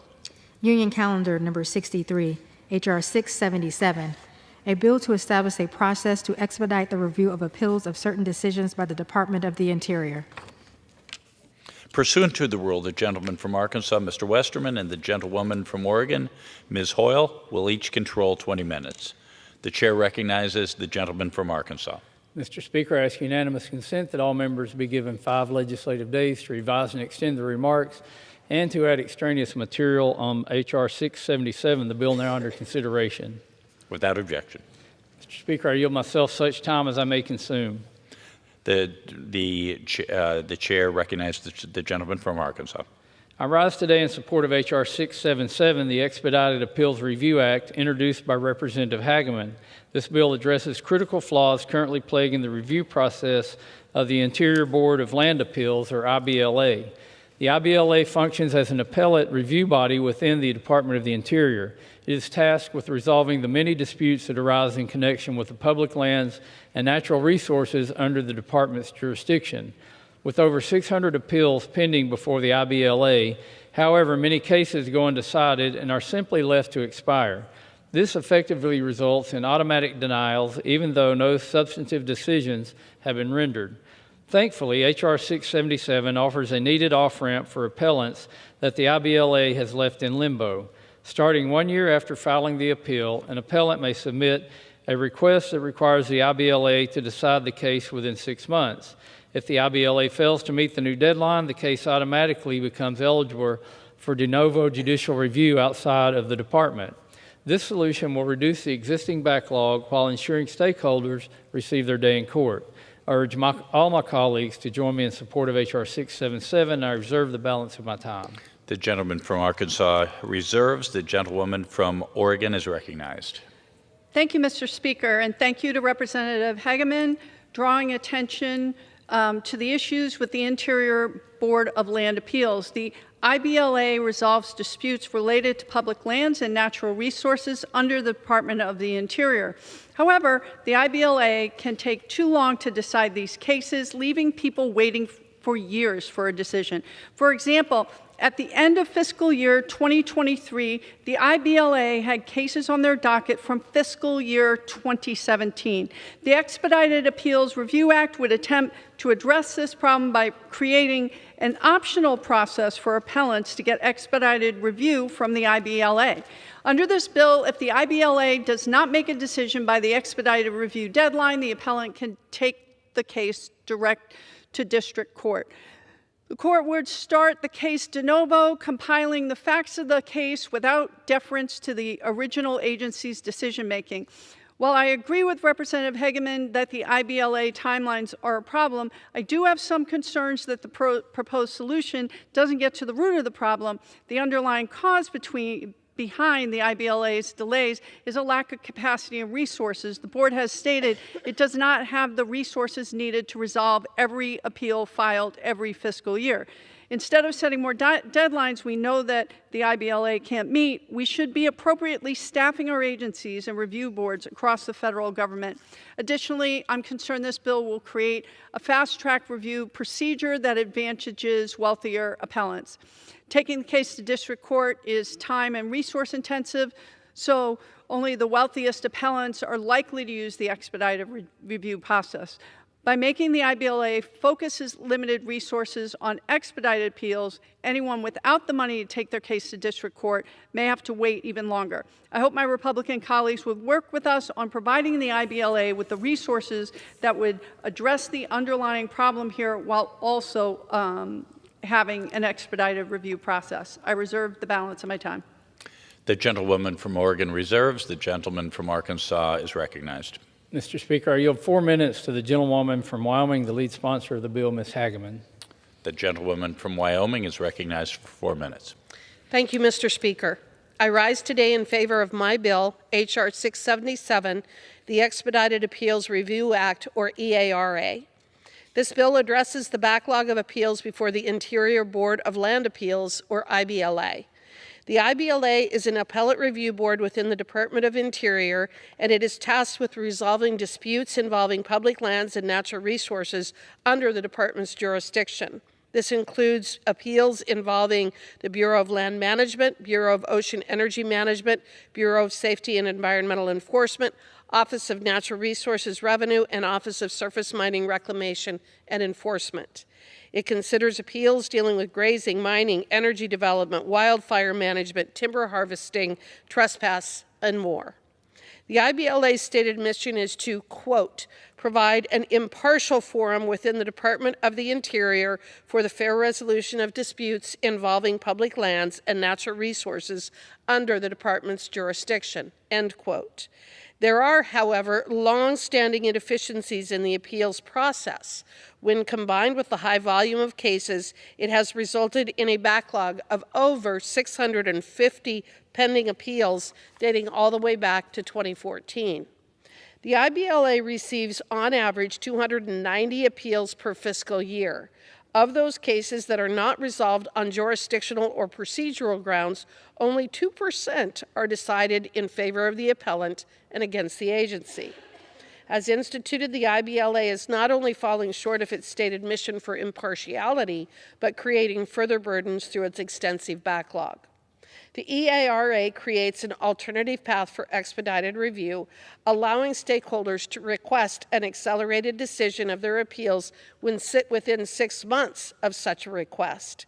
Failure to meet this deadline then makes the decision immediately eligible for de novo judicial review outside of the department. This bill will alleviate the backlog in the IBLA, put the appealing entities on a level playing field with the department, and promote efficiency. I am proud that this bill passed out of committee on unanimous consent, and I urge all of my colleagues to support this bill, and I yield back the balance of my time. The gentlewoman from Wyoming yields back. Gentleman from Arkansas. Mr. Speaker, I have no further requests for time. I'm prepared to close and reserve the balance of my time. The gentleman from Arkansas reserves. The gentlewoman from Oregon is recognized. Thank you, Mr. Speaker. I urge my colleagues to support the legislation, and I yield back the balance of my time. The gentlewoman from Oregon yields back. The gentleman from Arkansas. Mr. Speaker, this legislation will provide a more efficient and predictable form of recourse for those facing extended delays with their IBLA appeals. I commend my colleague from Wyoming, Ms. Hageman, for her work on this important subject. I urge all my colleagues to join me in supporting H.R. 677, and I yield back the balance of my time. The question is, will the House suspend the rules and pass the bill H.R. 677 as amended? Those in favor say aye. Aye. Those opposed, no. In the opinion of the chair, 2/3 being in the affirmative, the rules are suspended, the bill is passed, and without objection, the motion to reconsider is laid on the table. What purpose does the gentleman from Arkansas seek recognition? Mr. Speaker, I move to suspend the rules and pass the bill H.R. 1550. The clerk will report the title of the bill. H.R. 1550, a bill to redesignate the Saratoga National Historical Park as the Saratoga National Battlefield Park. Pursuant to the rule, the gentleman from Arkansas, Mr. Westerman, and the gentlewoman from Oregon, Ms. Hoyle, will each control 20 minutes. The chair recognizes the gentleman from Arkansas. Mr. Speaker, I ask unanimous consent that all members have 5 legislative days to revise and extend their remarks and to add or include extraneous material on H.R. 1550, the bill now under consideration. Without objection. Mr. Speaker, I yield myself such time as I may consume. The chair recognizes the gentleman from Arkansas. I rise in support of Representative Stefanik's bill, H.R. 1550, which will redesignate the Saratoga National Historical Park located in her district as the Saratoga National Battlefield Park. Saratoga County, New York is the fastest growing county in New York State and features a robust economy and world-class tourist destinations for families and history buffs alike. However, this prosperous community in upstate New York would not exist if not for a series of legendary events that took place nearly 250 years ago. In September of 1777, General Horatio Gates led Continental Army troops against the British Empire in present-day Saratoga County. In the ensuing battles of Saratoga, American colonists forged a turning point in the Revolutionary War by routing the British invasion force. Today, this 3,400-acre site is considered a unit of the National Park System. There, visitors can explore trails and experience the historic battlefield, which includes landmarks, fortifications, and other important structures. Representative Stefanik's legislation would redesignate this hallowed site as the Saratoga National Battlefield Park, thereby recognizing its significance as a historic battlefield and highlighting the sacrifices made by the soldiers who fought there. While this area was originally named Saratoga Battlefield Park by the state of New York, the battlefield nomenclature was dropped in 1938 when the area became part of the National Park System. With the battle's upcoming 250th anniversary, however, residents of Saratoga County and New York State have called for renaming the park to clarify its place in the heroic struggle for American independence. I want to thank Representative Stefanik for her leadership on this issue. She is a longstanding advocate for honoring America's history and protecting hallowed battlefields. Her leadership was crucial in ensuring the passage of the bipartisan American Battlefield Protection Program Enhancement Act, which was signed into law earlier this year. I support this bill and I reserve the balance of my time.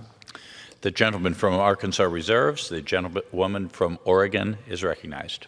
Thank you, Mr. Speaker. H.R. 1550 redesignates Saratoga National Historic Park as a Saratoga National Battlefield Park. The site in Stillwater, New York, marks the location of a critical pair of battles known as the turning point of the American Revolutionary War. American forces defeated the British in the Battle of Saratoga in October 1777, which the National Park Service notes renewed the Patriots' hope for independence and helped secure foreign recognition and support for the American Revolution. This truly was a turning point that helped invigorate the fight for our independence. As a testament to the importance of this monument, Congress has on permanent display in the Capitol Rotunda, just steps away from here, and to the left of the monument of three great suffragettes, a famous oil painting by John Trumbull of the surrender of the British General Burgoyne at Saratoga. The state of New York began efforts to preserve the battlefield in 1927, establishing a park known as the Saratoga Battlefield Park. However, the site's name changed to the Saratoga National Historic Park when Congress designated it as part of the National Park System in 1938. Today's bill would restore the use of the term battlefield in the park's name to reflect the site's significance in the American Revolution. This is a fitting tribute as we prepare for next year's 250th anniversary of the signing of the Declaration of Independence. I support this bill and I reserve the balance of my time. The gentlewoman from Oregon reserves. The gentleman from Arkansas is recognized. Mr. Speaker, I yield 3 minutes to the gentlewoman from New York, the lead sponsor of this bill, Ms. Stefanik. The gentlewoman from New York is recognized for 3 minutes. Thank you, Mr. Speaker, and thank you to Mr. Chair. I rise today in support of my legislation, the Strengthening America's Turning Point Act. I am always proud to share with my colleagues in Congress and with the American people that upstate New York and the North Country are known as the cradle of the American Revolution, home to numerous battlefields and historic sites that were critical in shaping our nation's founding and history. As we approach the U.S. semi-quincentennial and the 250th anniversary of the battles of Saratoga, there is no better time to recognize the pivotal role this site played in our nation's war for independence. The battles of Saratoga were the most significant turning point and one of the most decisive American battles of the Revolution. British General Burgoyne tried to seize control of the strategically important Hudson River Valley, but his campaign ended in defeat at the battles of Saratoga, where he surrendered to General Horatio Gates. The American defeat of British forces, the American victory victory against British forces at the battles of Saratoga marked a changing of the tide in the Revolutionary War, hence the turning point, securing foreign support from France and bolstering domestic support for the American patriots and their righteous cause. This bipartisan legislation would rename Saratoga National Historical Park to Saratoga National Battlefield Park to more accurately reflect the historical significance of the site and emphasize the crucial military engagements that took place there. The historic site was originally actually named the Saratoga Battlefield Park, but when it became a national park in 1938, the word battlefield was left out of the name. Unanimously supported by the Saratoga County Board of Supervisors, this significant fix will help increase public understanding of the deep significance the site holds in our military history and honor the site where so many gave their last full measure of devotion. I want to express my gratitude to my great friend and classmate, Chairman Bruce Westerman, for his partnership in ensuring our battlefields and historic sites in upstate New York and across America are preserved and protected for generations to come. I urge my colleagues to join me in supporting this bipartisan bill, the Strengthening America's Turning Point Act. Thank you, and I yield back. The gentlewoman from New York yields back. The gentleman from Arkansas is recognized. Mr. Speaker, I have no further requests for time. I'm prepared to close and reserve the balance of my time. The gentleman from Arkansas reserves. The gentlewoman from Oregon is recognized. Mr. Speaker, I urge my colleagues to support the legislation, and I yield back the balance of my time. The gentlewoman from Oregon yields back. The gentleman from Arkansas is recognized. Mr. Speaker, this bill by Representative Stefanik acknowledges a significant site for its pivotal role in American history as we approach our nation's 250th anniversary. I urge the adoption of the bill, and I yield back the balance of my time. The gentleman from Arkansas yields back. The question is, will the House suspend the rules and pass the bill, H.R. 1550? Those in favor say aye. Those opposed, no. In the opinion of the chair, 2/3 being in the affirmative, the rules are suspended, the bill is passed, and without objection, the motion to reconsider is laid on the table. For what purpose does the gentleman from Arkansas seek recognition? Mr. Speaker, I move to suspend the rules and pass the bill H.R. 1829. The clerk will report the title of the bill. H.R. 1829, a bill to require the Secretary of Agriculture to convey certain lands within the Apache Sitgreaves National Forest and for other purposes. Pursuant to the rule, the gentleman from Arkansas, Mr. Westerman, and the gentlewoman from Oregon, Ms. Hoyle, will each control 20 minutes. The chair recognizes the gentleman from Arkansas. Mr. Speaker, I ask unanimous consent that all members be given 5 legislative days to revise and extend their remarks and to include extraneous material on H.R. 1829, the bill now under consideration. Without objection. Mr. Speaker, I yield myself such time as I may consume. The chair recognizes the gentleman from Arkansas. I strongly support Congressman Crane's bill, the Apache County and Navajo County Conveyance Act of 2025. This legislation would transfer small parcels of federal land to Apache and Navajo counties to expand existing cemeteries. Located in eastern Arizona, the communities in Pinedale and Alpine are surrounded by the Apache Sitgreaves National Forest. Given the large federal footprint, both communities have struggled to expand their respective cemeteries, which are currently located on U.S. Forest Service land and operated under a special use permit. If the cemeteries are not expanded, families will be forced to travel long distances to distant cemeteries to visit their deceased relatives. To address this need, Pinedale and Alpine have worked with their respective counties to identify additional land to expand their cemeteries. This bill provides a straightforward, common-sense solution by transferring U.S. Forest Service land adjacent to the cemeteries to the respective counties. While this is a straightforward bill, I think many of us can attest to the invaluable role a burial place can play in the grieving process. Burial sites are sacred, eternal resting places that provide closure for the families of the deceased. Families should not be forced to travel long distances to lay their loved ones to rest due to the red tape of federal land ownership. As chairman of the Natural Resources Committee, I fought to elevate the voices of rural communities and highlight their unique challenges. This bill addresses one of those unique challenges. I want to thank Representative Crane for his work on this legislation. I support the bill and reserve the balance of my time. Gentleman reserves. The gentlewoman from Oregon is recognized. Thank you, Mr. Speaker.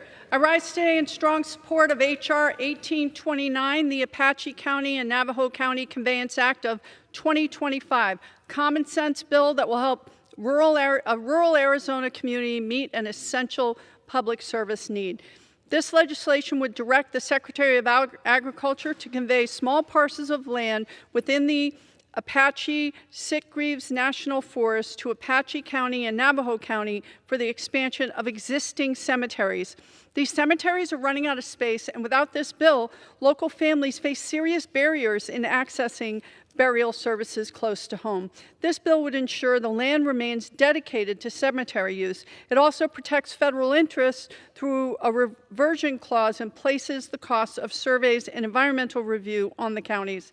This is a respectful, efficient solution that reflects both local priorities and responsible federal land management. I support this bill and reserve the balance of my time.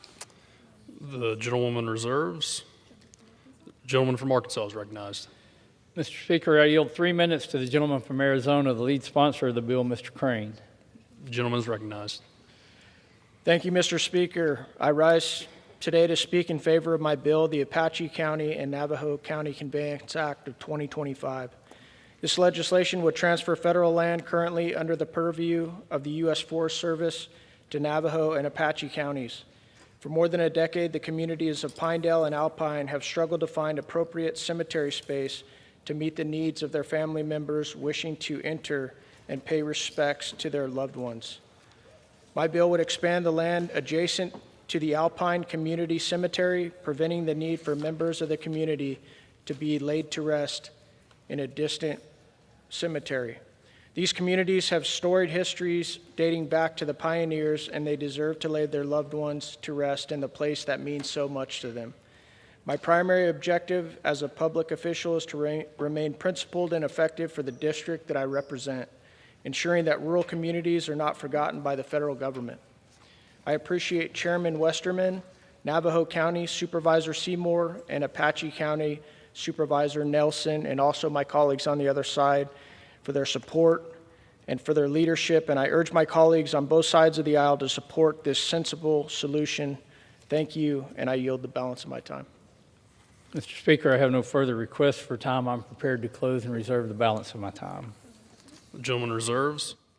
The gentlewoman from Oregon is recognized. Mr. Speaker, I urge my colleagues to support the legislation, and I yield back the balance of my time. The gentleman yields back. The gentleman from Arkansas is recognized. Mr. Speaker, H.R. 1829 will ensure that 2 rural communities in eastern Arizona have the space to lay their beloved community members to rest. I want to thank Congressman Crane for spearheading this critical issue on behalf of his constituents. I urge the adoption of the bill and yield back the balance of my time. The question is, will the House suspend the rules and pass the bill H.R. 1829? Those in favor say aye. Aye. Those opposed, no. In the opinion of the chair, 2/3 being in the affirmative, the rules are suspended. The bill is passed, and without objection, the motion to reconsider is laid on the table. For what purpose does the gentleman from Arkansas seek recognition? Mr. Speaker, I move to suspend the rules and pass the bill H.R. 531 as amended. The clerk will report the title of the bill. H.R. 531, a bill to amend the South Pacific Tuna Act of 1988 and for other purposes. Pursuant to the rule, the gentleman from Arkansas, Mr. Westerman, and the gentlewoman from Oregon, Ms. Hoyle, each will control 20 minutes. The chair recognizes the gentleman from Arkansas. Mr. Speaker, I ask unanimous consent that all members be given 5 legislative days to revise and extend their remarks and to include extraneous material. On H.R. 531, the bill now under consideration. Without objection. Mr. Speaker, I yield myself such time as I may consume. The gentleman is recognized. I rise in strong support of the South Pacific Tuna Treaty Act of 2025, introduced by my friend, Congresswoman Radowagan of American Samoa. This legislation, which was adopted by voice vote in the House in the 118th Congress, codifies updates to the South Pacific Tuna Treaty that were first agreed to in 2016 and later adopted by the United States Senate in 2022. The United States first entered into this treaty with 16 Pacific Island nations under President Ronald Reagan. It gives the United States access to some of the most fertile fishing waters that are found anywhere in the world. This strengthens the United States tuna fleet, which has experienced a rapid decline in recent decades, while also bolstering the United States presence in the South Pacific. The 2016 amendments improved the treaty's execution and clarified specific provisions. However, these important updates have not been codified, which has caused regulatory uncertainty. Adopting this legislation will bring about the next chapter of the United States engagement in the South Pacific. I thank Ms. Radewagen for her leadership on this important issue, and I reserve the balance of my time. The gentleman reserves. The gentlewoman from Oregon is recognized. Thank you, Mr. Speaker. H.R. 531, the South Pacific Tuna Treaty Act of 2025, will help sustain American tuna fisheries and the conservation of marine resources in the South Pacific. This legislation would implement the South Pacific Tuna Treaty, a multilateral treaty between the United States government and the Pacific Island states. This treaty authorizes the small U.S. purse seine vessel fleet to fish in specific and exclusive economic zones in the Pacific Island countries that are part of the treaty. These parties include Australia, the Cook Islands, Fiji, New Zealand, Palau, Papua New Guinea, Samoa, the Solomon Islands, Tonga, and many more island nations. The exclusive economic zones of these nations are very close together and not far from American Samoa. There's little international water between them. Purse seine fishing often uses fish aggregating devices, or FADs, which are large circular nets that drift independently through the water for hundreds of miles until they catch fish. They have sonar and GPS, so the fishing boat knows where they are and when the net is full. The nature of this fishing method, combined with the proximity of these countries, means that FADs can be released in international waters but float through other countries' EEZs, catching fish along the way.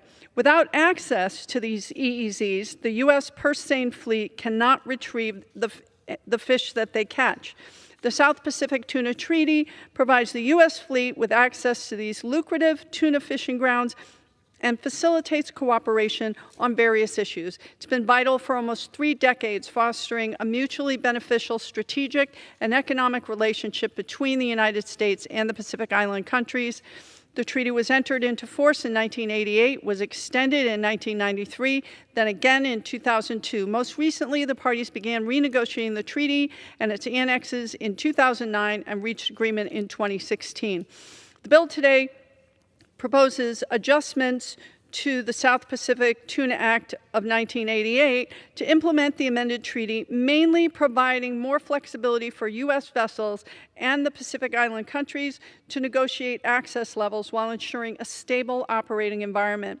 This legislation will enable the National Oceanic and Atmospheric Administration to implement annual access and fee agreements and new operational requirements efficiently, provided we still have enough staff to operate NOAA efficiently. It will allow the United States and its vessels operating under the treaty to better utilize these benefits. This bill will benefit U.S. fisheries and help maintain a strong U.S. presence in the South Pacific region. I urge a yes vote on this bill, and I reserve the balance of my time.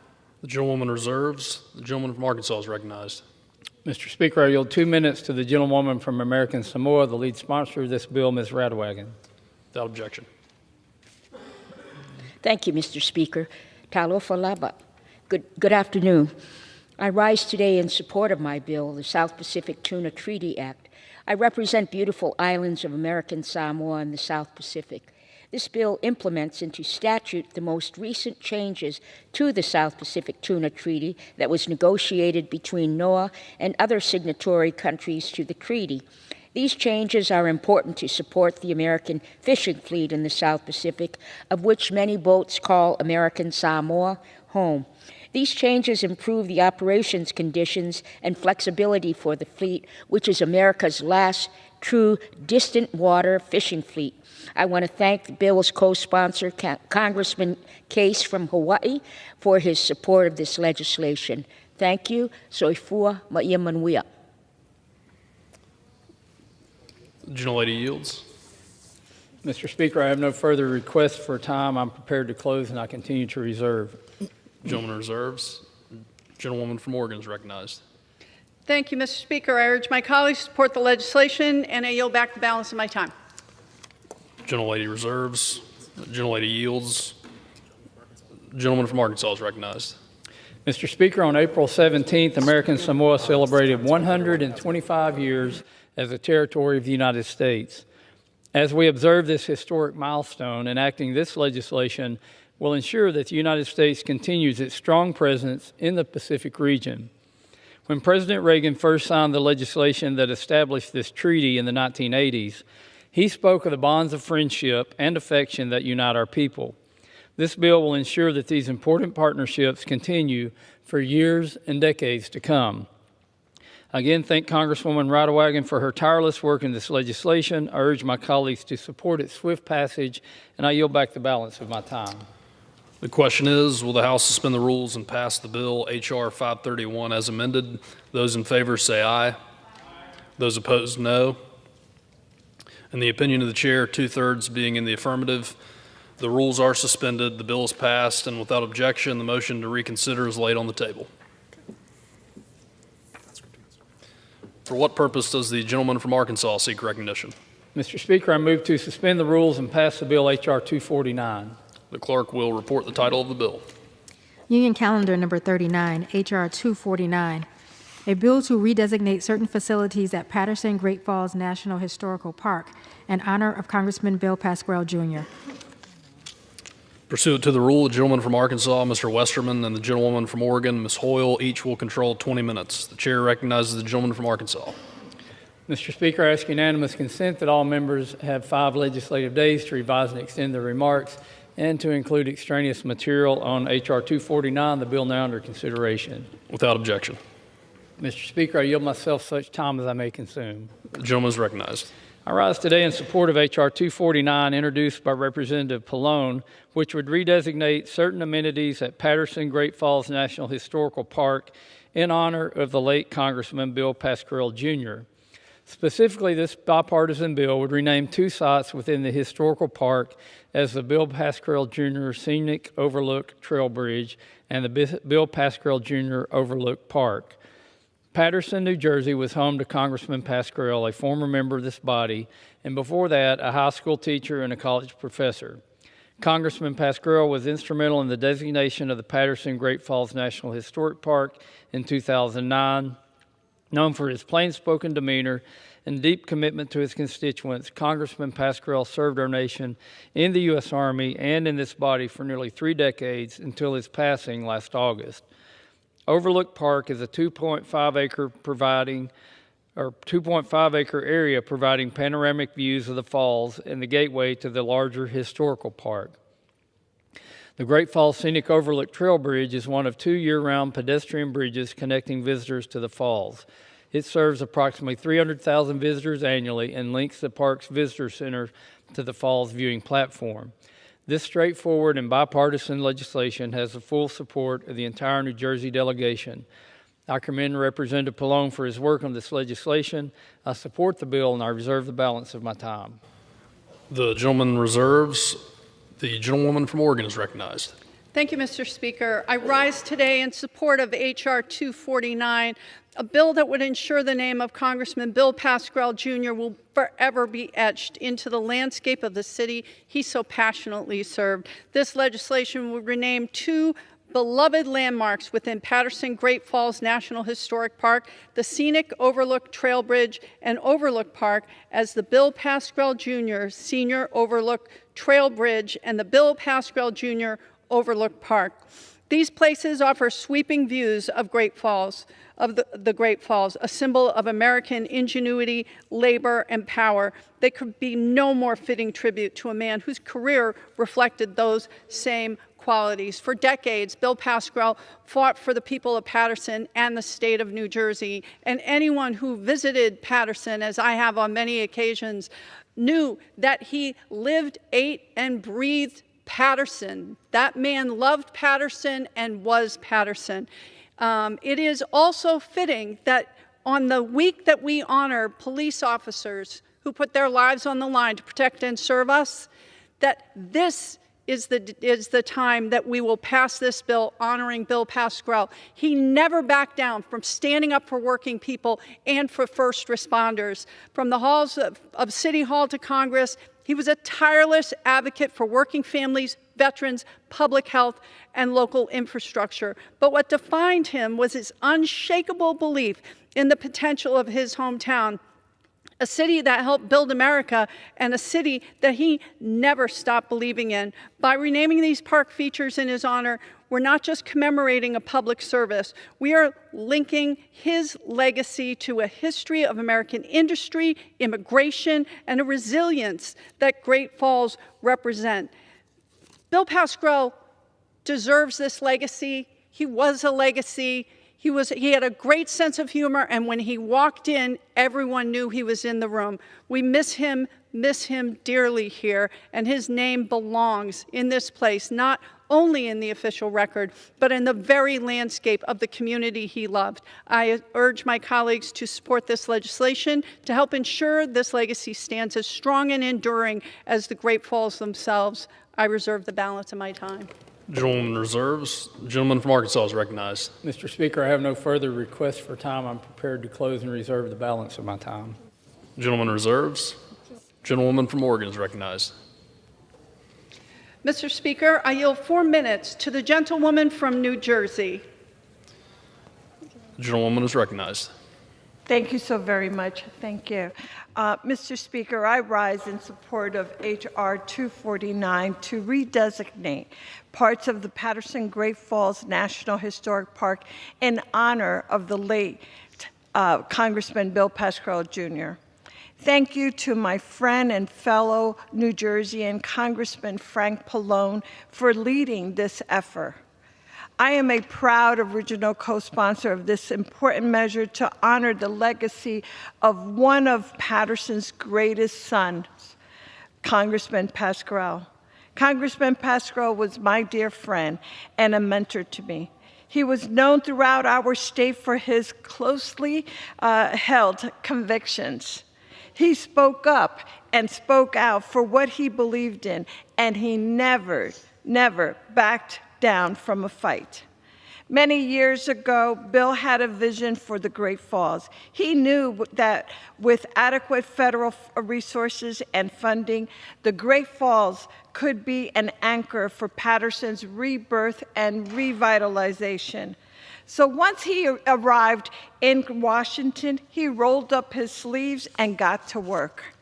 Bill fought relentlessly to secure the designation of the Great Falls as a national historic park.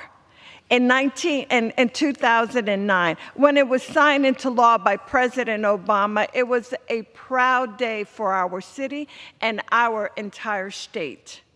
This designation unlocked a flood of new rehabilitation and expansion projects that have transformed the Great Falls into a hub for tourism and recreation.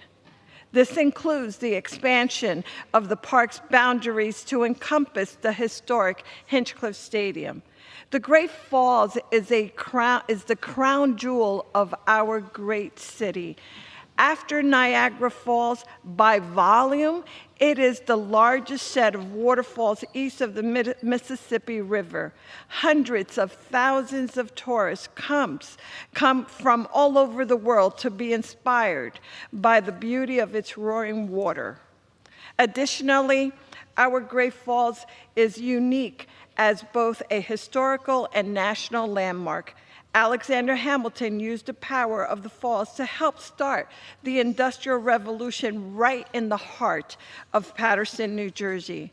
Overlook Park is the center of our national park. This part of the district is where you get the classic view of our famous falls. The pedestrian bridge is another favorite part of the park, a place where you can get a top-side view of the falls and can physically feel its majesty, along with the mist from the mighty Passaic River.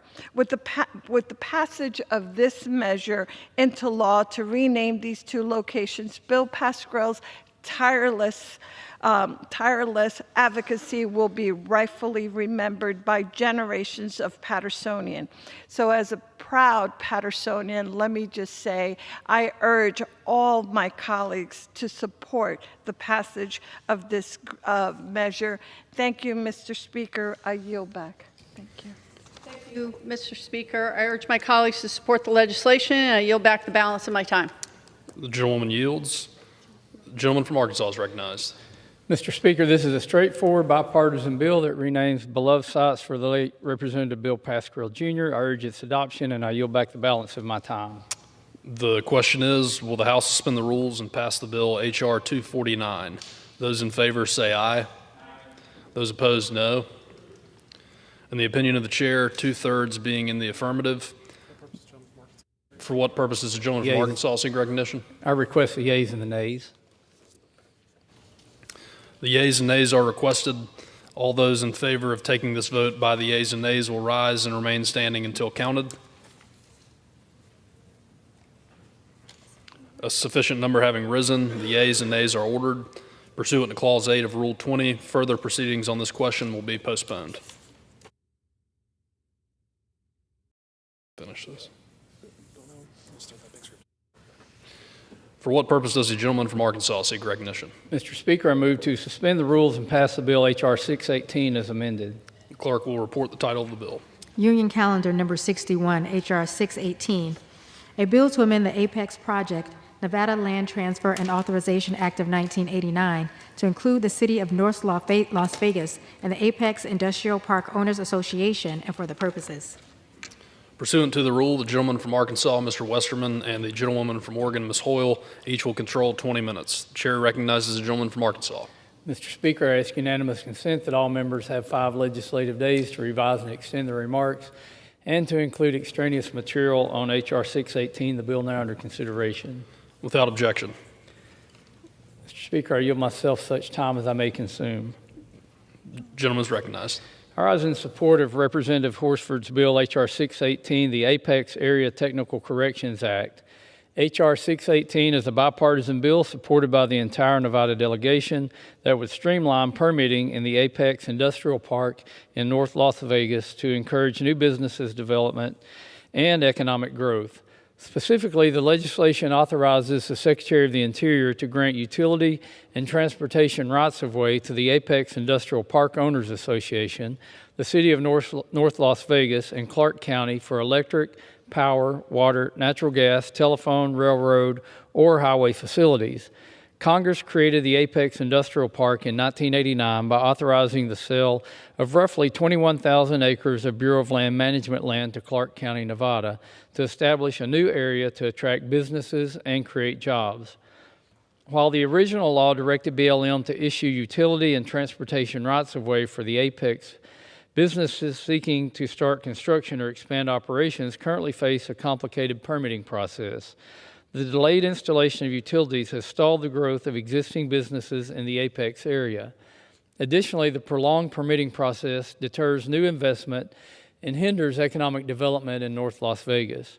Removing bureaucratic delays by the federal government is necessary for the growth and prosperity of North Las Vegas.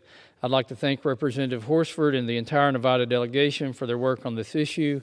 I support the bill, and I reserve the balance of my time. The gentleman reserves. The gentlewoman from Oregon is recognized. Thank you, Mr. Speaker. I rise today in strong support of H.R. 618, the Apex Area Technical Corrections Act, a forward-looking bill by my colleague, Representative Horsford, that will strengthen economic opportunity and improve land management in southern Nevada. This bill would update the Apex Project Land Transfer Act of 1989 to provide the City of North Las Vegas and the Apex Industrial Park Owners Association with improved access and management authority in the Apex Industrial Park. The Apex Industrial Park is a critical driver of job creation, logistics, and advanced manufacturing in southern Nevada, and the critical update provided by this bill would open the door to more efficient growth, infrastructure investment, and regional coordination. This bill reflects how modern public-private partnerships should work by empowering local governments and stakeholders to align federal resources with local needs. The bill would maintain full compliance with federal environmental standards, including NEPA and FLPMA, ensuring that responsible growth and environmental stewardship go hand in hand. And finally, the bill would simplify mineral sales during land grading, cutting delays when competition is not feasible, while protecting federal interests and upholding transparency. This is exactly how Congress should tap into the potential of utilizing federal lands and resources to support local communities. There has been a transparent process with multiple hearings and significant stakeholder engagement. This is the way the legislative process should work, and I want to thank Representative Horsford and Representative Lee for leading the effort, along with the support of Representative Titus. I know their constituents back home in Nevada appreciate all the hard work and the effort gone into this bill. I urge my colleagues to support this common sense bill, and I reserve the balance of my time. The gentleman reserves. For what purpose? The gentleman from Arkansas is recognized. Mr. Speaker, I have no further requests for time. I'm prepared to close and reserve the balance of my time. The gentleman reserves. The gentleman from Oregon is recognized. Mr. Speaker, I yield such time as he may consume to the gentleman from Nevada, the sponsor of the bill, Representative Horsford. The gentleman is recognized. Thank you, Mr. Speaker. I rise in support of my bill, H.R. 618, and I want to thank Ms. Hoyle, the floor manager for the committee, as well as the chairman for the courtesy. In 1989, Congress enacted the Nevada Land Transfer and Authorization Act, directing the sale of 21,000 acres of federal land to Clark County for the establishment of the Apex Industrial Area. This law permits only the Bureau of Land Management and Clark County to issue utility and transportation rights of way. Originally, Clark County had this authorization in order to make the permitting process shorter. In recent years, however, the City of North Las Vegas and the Apex Industrial Owners Association primarily manage the site, not Clark County. The result is that this law has had the opposite effect and leads to a longer permitting process for businesses that need to construct sewer, gas, and power, as well as broadband infrastructure. Amending the Nevada Land Transfer and Authorization Act to include the City of North Las Vegas and the Apex Area Industrial Owners Association as permittees would allow the original congressional intent of expediting the permitting process to be fulfilled.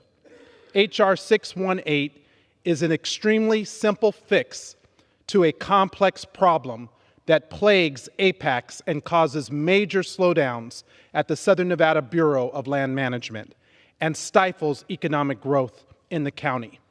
Again, I want to thank Chairman Westerman, Ranking Member Jared Huffman, as well as Representative Hoyle, and the rest of the Natural Resources Committee for allowing this measure to pass through committee and to come to the floor. I ask that all members support this legislation on economic development, expediting the permitting process, and ensuring that the lands in our community are decided by the residents who use them. With that, I yield back. Gentlewoman from Oregon. Thank you, Mr. Speaker. I urge my colleagues to support the legislation, and I yield back the balance of my time. The gentleman yields. The gentleman from Arkansas is recognized. Mr. Speaker, this legislation would support economic growth, create jobs, and attract new businesses to North Las Vegas by streamlining permitting and cutting federal red tape. I commend Representative Horsford on this bill, urge its adoption, and yield back the balance of my time.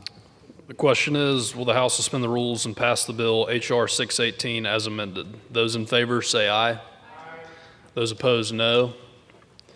In the opinion of the chair, 2/3 being in the affirmative, the rules are suspended, the bill is passed, and without objection, the motion to reconsider is laid on the table. For what purpose does the gentleman from Arkansas seek recognition? Mr. Speaker, I move to suspend the rules and pass the bill H.R. 952. Clerk will report the title of the bill. H.R. 952, a bill to convey the reversionary interest of the United States in certain land in Sacramento, California. Pursuant to the rule, the gentleman from Arkansas, Mr. Westerman, and the gentlewoman from Oregon, Ms. Hoyle, each will control 20 minutes. The chair recognizes the gentleman from Arkansas. Mr. Speaker, I ask unanimous consent that all members have 5 legislative days to revise and extend their remarks and to include extraneous material on H.R. 952, the bill now under consideration. Without objection. Mr. Speaker, I yield myself such time as I may consume. The gentleman is recognized. I rise today in support of Representative Matsui's bill, the Reversionary Interest Conveyance Act. This legislation previously passed the House by voice vote last December. This bill resolves the stubborn property law issue affecting a small parcel of land in California. The current owners of an 8-acre property in Sacramento recently discovered a reversionary interest on their land, which a railroad company originally conveyed. The reversionary interest, which dates back to the days of the Transcontinental Railroad in the 19th century, requires the land to revert to ownership by the United States since it is no longer used for railroad purposes. Because of this outdated encumbrance, the owners of this property are limited in their ability to develop or sell the land. The Bureau of Land Management, which would inherit the property through the reversion, does not want to manage the land in question since the agency can't extinguish the reversionary interest unilaterally. The BLM has encouraged Congress to address the issue through legislation. H.R. 952 would resolve this conflict by requiring the Bureau of Land Management to convey the reversionary interest to the private landowners for fair market value. This bill will free up the land for economic development and prevent further federal interference. It is a good governance bill that supports a local community, encourages economic development, and reduces the burden on the federal government. I thank Representative Matsui for this effort on behalf of her constituents. I support this bill, and I reserve the balance of my time. The gentleman reserves. The gentlewoman from Oregon is recognized. Thank you, Mr. Speaker. I rise in support of the Reversionary Interest Conveyance Act, introduced by my colleague from California, Representative Matsui. This legislation would authorize the conveyance of certain reversionary interest in approximately 8.43 acres administered by the Bureau of Land Management in Sacramento. Development at this site is currently hindered by reversionary interest that dates back to the 19th century. The original conveyance of this land from the federal government stipulated that it must be used for specific stated purposes or ownership would revert back to the United States. Land with reversionary interests like these have what's called a clouded title, which limits allowable uses and development. In this case, the reversionary interests originate from the initial conveyance that provided public land for railroad purposes in the 19th century. Making matters worse, the land changed hands over the years, eventually without the knowledge of this requirement. This bill would finally clear up the land ownership by resolving the federal government's ownership claims in these parcels. Under the sale authorized by this bill, the current landowners would be given an opportunity to purchase the reversionary interest from the federal government so the landowners may pursue development or future conveyances of the land. The bill will allow the City of Sacramento and Sacramento State University to move forward with the development of an innovative and dynamic research park. This bill includes standard conveyance language, including the requirement to sell the reversionary interest at fair market value. The conveyance is supported by the Department of the Interior. This transparent and targeted land conveyance would be a win-win for the federal government and the community in Sacramento. I want to thank Representative Matsui for her leadership. She's been working on this bill for several years. I know her constituents appreciate the hard work and perseverance. I urge my colleagues to support the bill, and I reserve the balance of my time. Gentlewoman reserves. Gentleman from Arkansas is recognized. Mr. Speaker, I have no further requests for time. I'm prepared to close, and I reserve. Gentleman reserves. Gentlewoman from Oregon is recognized. Thank you, Mr. Speaker. I urge my colleagues to support the legislation, and I yield back the balance of my time. The gentlewoman yields. Gentleman from Arkansas is recognized. Mr. Speaker, this is straightforward legislation that will help private property owners develop their land without interference from the federal government. I support this bill and note that it unanimously passed the House last Congress. With that, I yield back the balance of my time. The question is, will the House suspend the rules and pass the bill H.R. 952? Those in favor say aye. Those opposed, no. In the opinion of the chair, 2/3 being in the affirmative, the rules are suspended, the bill is passed, and without objection, the motion to reconsider is laid on the table. For what purpose does the gentleman from Arkansas seek recognition? Mr. Speaker, I move to suspend the rules and pass the bill H.R. 2492. The clerk will report the title of the bill. H.R. 2492, a bill to authorize the Secretary of Agriculture and the Secretary of the Interior to permit removal of trees around electrical lines on National Forest System lands and Bureau of Land Management lands, respectively, without conducting a timber sale and for other purposes. Pursuant to the rule, the gentleman from Arkansas, Mr. Westerman, and the gentlewoman from Oregon, Ms. Hoyle, each will control 20 minutes. The chair recognizes the gentleman from Arkansas. Unanimous consent that all members have 5 legislative days to revise and extend their remarks and to include extraneous material on H.R. 2492, the bill now under consideration. Without objection. Mr. Speaker, I yield myself such time as I may consume. The gentleman is recognized. I rise in strong support of H.R. 2492, the Fire Safe Electrical Corridors Act of 2025, led by Representatives Carbajal and Valadeo. This legislation would allow the U.S. Forest Service to permit utility companies to fully remove hazardous trees and other vegetation near power lines without requiring a separate timber sale. The legislation also includes provisions ensuring a fair return to the federal government when the timber is sold. Currently, utility companies are allowed to fell hazard trees in their right-of-way, but are not permitted to remove them without going through the timber sale process. This unnecessary bureaucratic step leaves timber piled up in the rights-of-way for long periods, creating a significant wildfire risk, especially near communities in the wildland-urban interface. Hazard trees near power lines have proven to be a serious fire threat. In fact, the largest single wildfire in California history, the Dixie Fire, ignited when a tree fell onto electrical lines. As we enter into what is predicted to be another devastating fire year, it is more imperative than ever that we take every step to manage our forest and reduce wildfire risk. In January, the world watched as communities in Southern California were virtually leveled by catastrophic wildfires. In the wake of that tragedy, the House came together to pass the Fix Our Forest Act on an overwhelmingly bipartisan basis. The legislation we are considering today was included as part of the Fix Our Forest Act. Today is another opportunity for Congress to meet the moment and pass common sense forest management policy. I would like to commend Representatives Carbajal and Valadeo for their bipartisan collaboration on this legislation and on the Fix Our Forest Act. I urge adoption of the measure, and I reserve the balance of my time. The gentleman reserves. The gentlewoman from Oregon is recognized. Thank you, Mr. Speaker. I rise in support of H.R. 2492, the Fire Safe Electrical Corridors Act of 2025, introduced by my colleague, Representative Carbajal from California. This bill would authorize the Secretaries of Agriculture and Interior to permit electrical utilities to remove tree and vegetation near power lines on National Forest Systems and Bureau of Land Management lands without the need for a timber sale. This bill addresses a critical public safety issue, preventing wildfires caused by overgrown vegetation near electrical infrastructure, particularly in high-risk areas of the West. Current requirements for timber sales can delay essential maintenance and fire prevention efforts. This legislation would streamline that process while maintaining environmental safeguards under existing land management plans and federal law. Importantly, the bill would ensure taxpayer fairness. If utilities sell any of the removed material, they must return the net proceeds to the federal government.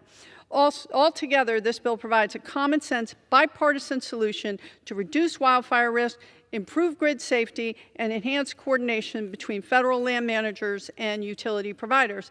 The bill respects environmental protections, avoids unnecessary bureaucracy, and promotes responsible land stewardship. I want to thank Representative Carbajal for his hard work on this bill. I will support community safety in his district and throughout the country. I urge my colleagues to support this bill, and I reserve the balance of my time. The gentlewoman reserves. The gentleman from Arkansas is recognized. Mr. Speaker, I have no further requests for time. I'm prepared to close and reserve the balance of my time. The gentleman reserves. The gentlewoman from Oregon is recognized.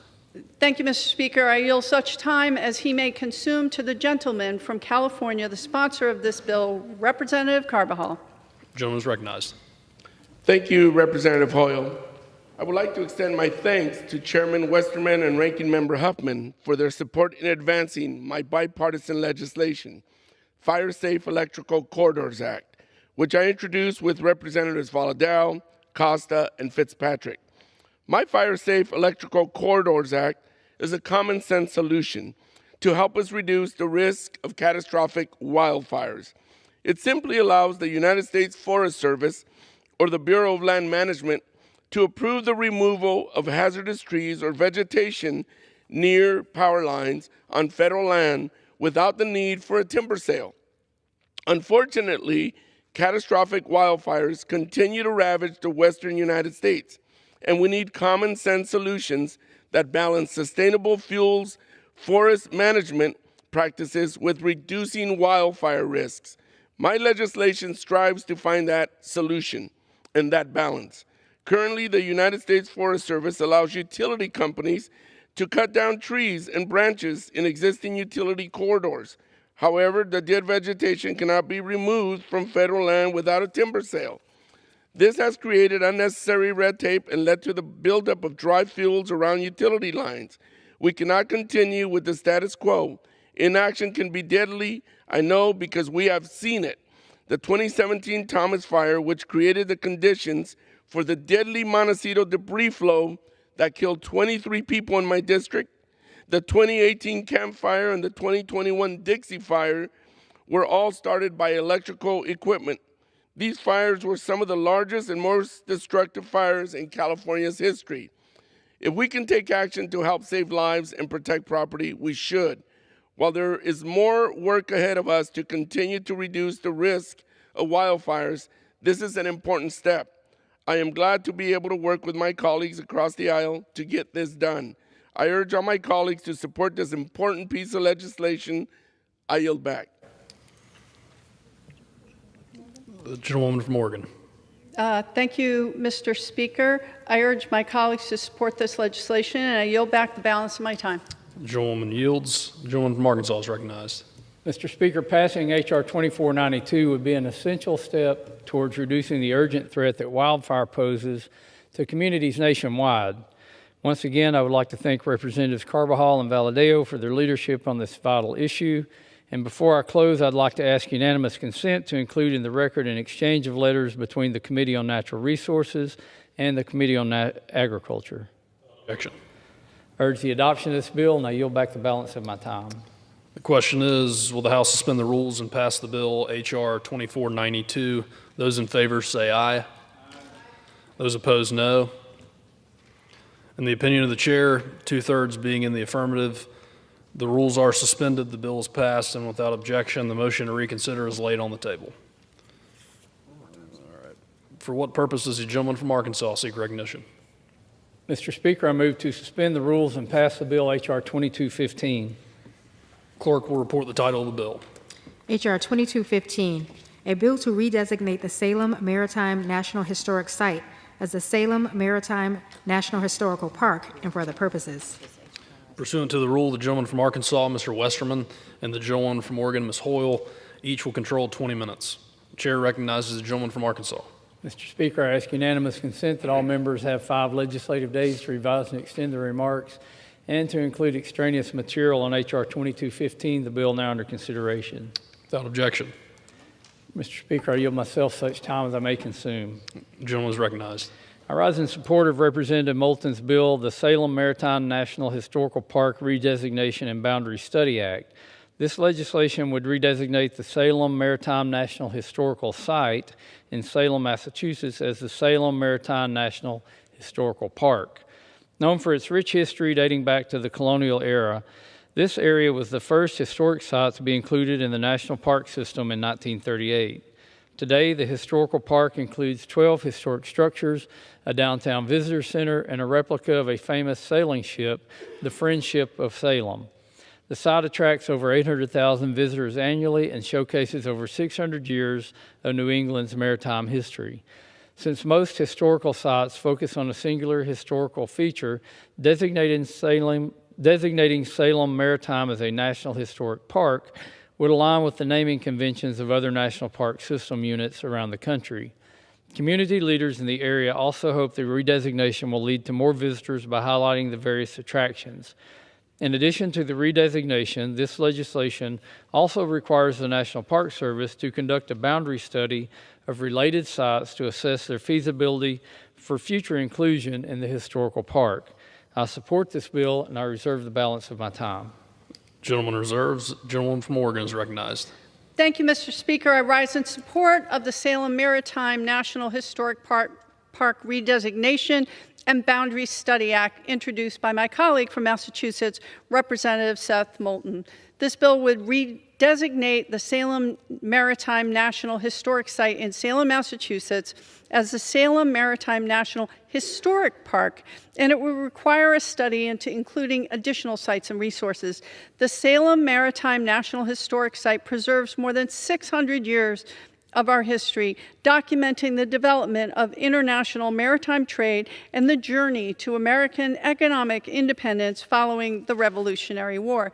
Due to the importance of preserving the maritime history of New England, Congress chose to designate a piece of the Salem waterfront to the country's first national historic site in 1938. The site has since grown to 9 acres of land, 12 historic structures, and a visitor center hosting an average of over 300,000 visitors per year.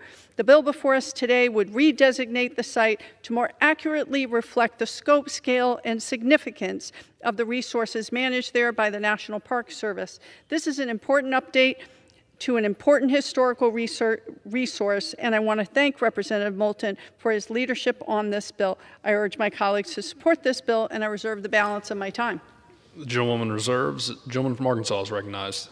Mr. Speaker, I have no further requests for time. I'm prepared to close, and I reserve the balance of my time. The gentleman reserves. The gentlewoman from Oregon is recognized. Thank you, Mr. Speaker. I yield such time as he may consume to the gentleman from Massachusetts, the sponsor of the bill, Representative Moulton. Gentleman is recognized. Thank you, Mr. Speaker. And I want to thank my colleagues for supporting this legislation, especially my good friend and workout buddy from Arkansas.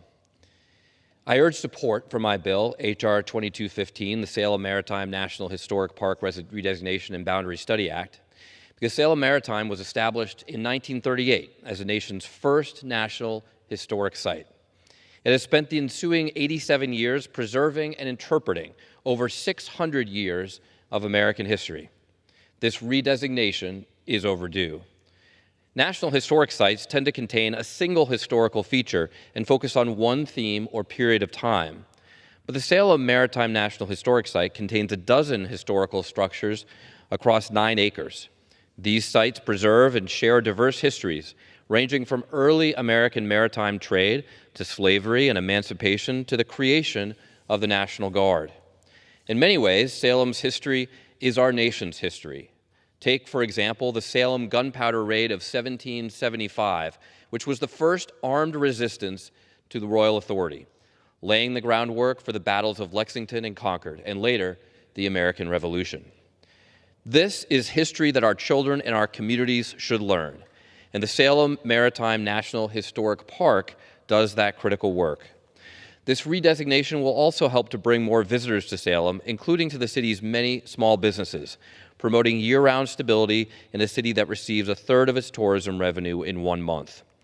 As America's 250th anniversary approaches, we should expand Salem Maritime's capacity to share our region's rich history with visitors from across Massachusetts and the country. I urge support of H.R. 2215, and I yield back. The gentlewoman from Oregon. Yes, Mr. Speaker, I urge my colleagues to support this legislation, and I yield back the balance of my time. The gentleman yields. The gentleman from Arkansas is recognized.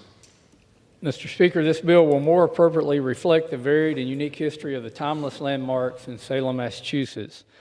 I want to thank my friend and acknowledge Representative Moulton for his work on this bill. I urge its adoption, and I yield back the balance of my time. The question is, will the House suspend the rules and pass the bill H.R. 2215? Those in favor say aye. Those opposed, no. In the opinion of the chair, 2/3 being in the affirmative. Mr. Speaker. For what purpose does the gentleman from Arkansas seek recognition? I request the yeas and the nays. The yeas and nays are requested. All those in favor of taking this vote by the yeas and nays will rise and remain standing until counted. A sufficient number having risen, the yeas and nays are ordered. Pursuant to Clause 8 of Rule 20, further proceedings on this question will be postponed.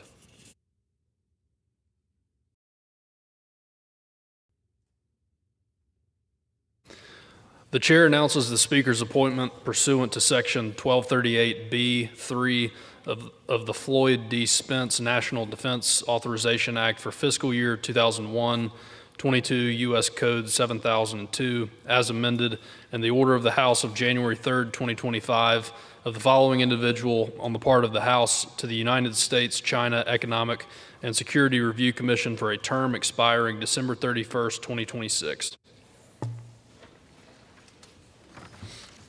Mr. Christopher Slevin of Washington, D.C.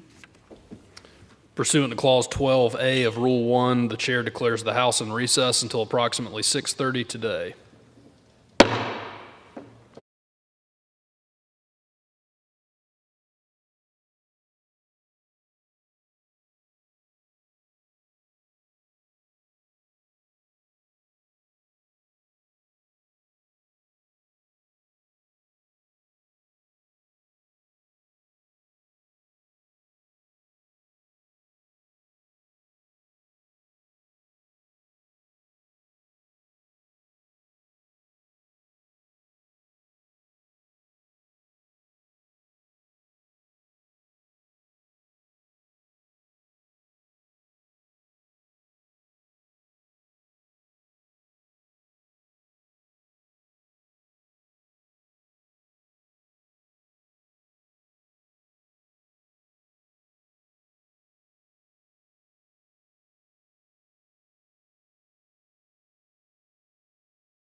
House will be in order. Proceedings will resume on the motions to suspend the rules as previously postponed. Votes will be taken in the following order: House Concurrent Resolution 30 and H.R. 249. The first electronic vote will be conducted as a 15-minute vote pursuant to Clause 9 of Rule 20. Remaining electronic votes will be conducted as a 5-minute vote. Pursuant to Clause 8 of Rule 20, the unfinished business on the vote on the motion of the gentleman from Ohio, Mr. Jordan, to suspend the rules and agree to House Concurrent Resolution 30, on which the yeas and nays are ordered. The clerk will report the title. House Concurrent Resolution 30, concurrent resolution expressing support for local law enforcement officers.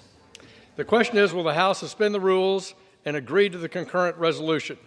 Members will record their votes by electronic device. This is a 15-minute vote.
wish to change their vote?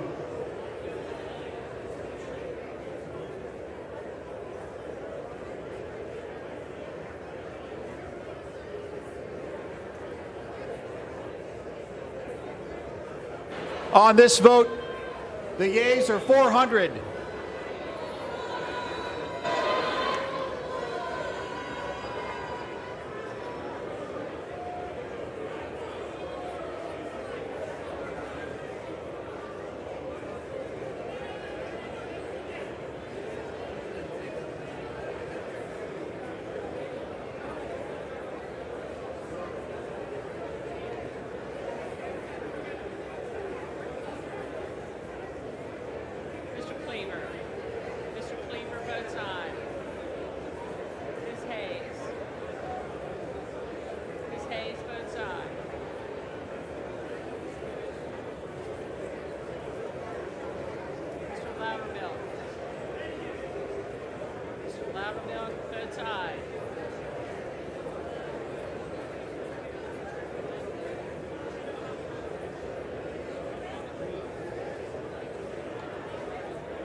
Vote, the yeas are 411, the nays are 1, 2/3 being in the affirmative. The rules are suspended. The concurrent resolution is agreed to, and without objection, the motion to reconsider is laid on the table. Pursuant to Clause 8 of Rule 20, the unfinished business is the vote on the motion of the gentleman from Arkansas, Mr. Westerman, to suspend the rules and pass H.R. 249, on which the yeas and nays are ordered. The clerk will report the title. Union Calendar number 39, H.R. 249, a bill to redesignate certain facilities at Patterson Great Falls National Historic Park in honor of Congressman Bill Pascrell, Jr.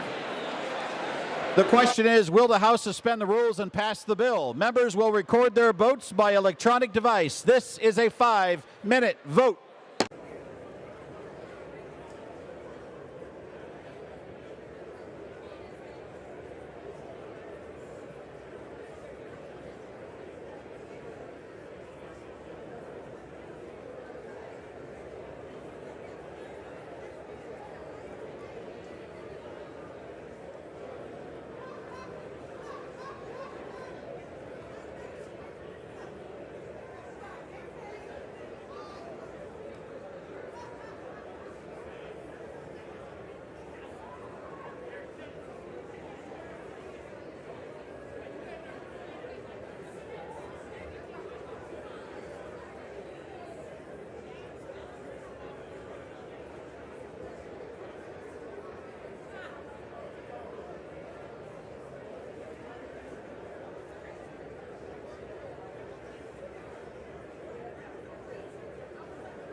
Have all members voted? Does any member wish to change their vote?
The yeas are 362, the nays are 50, 2 recorded as present.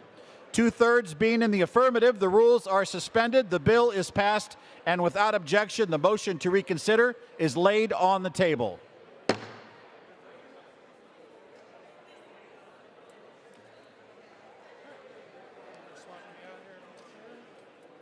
What's that?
The House will be in order.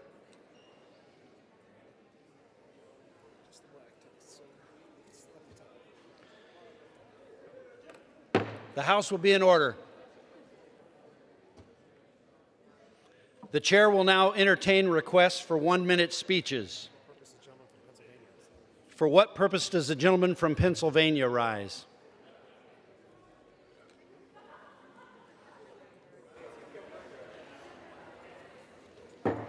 gentleman will suspend. The House will be in order.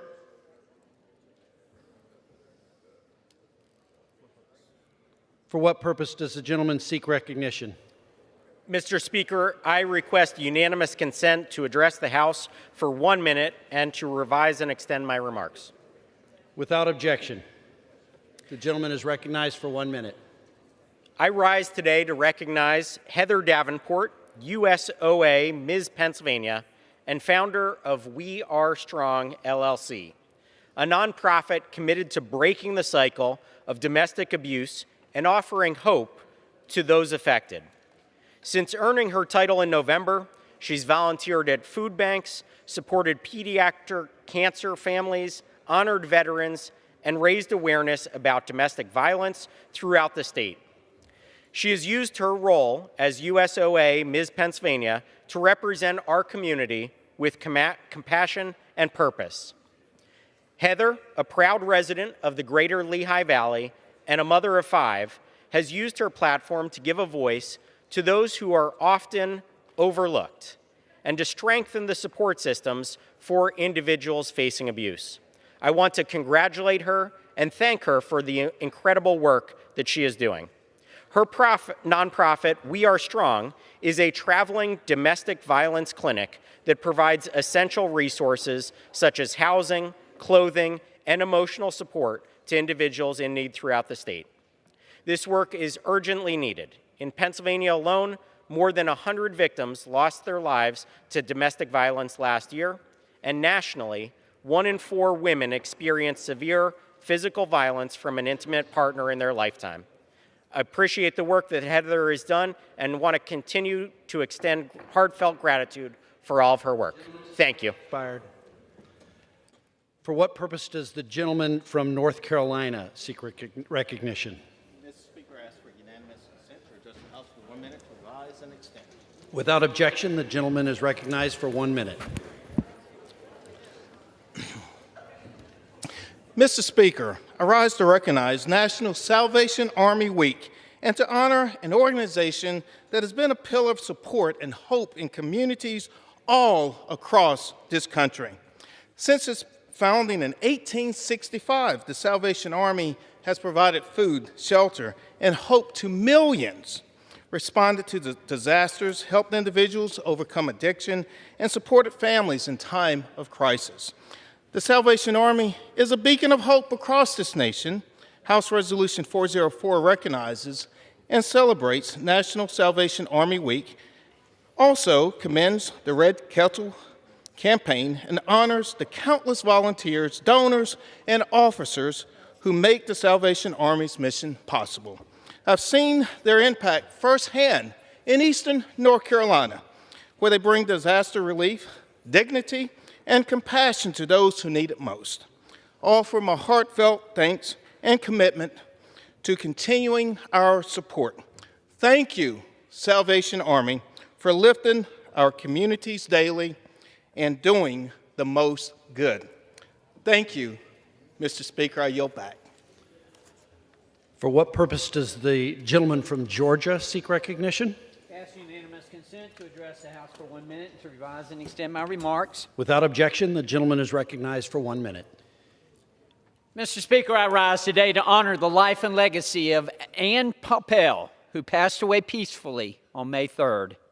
Ms. Poppel was a trailblazer in many ways, having served as the Clerk of Superior Court of McIntosh County for many years, a successful realtor, and a full-time mother to 3 boys. She was a beloved member of the community, exemplifying kindness, resilience, and generosity, leaving an enduring impact on everyone who knew her. She had many hobbies, including cooking, painting, traveling, and gardening, but nothing came before God and family. Ms. Poppel's legacy of compassion and selflessness inspired those around her to lead with purpose and integrity. She will be greatly missed by her family, friends, and all who had the privilege of knowing her.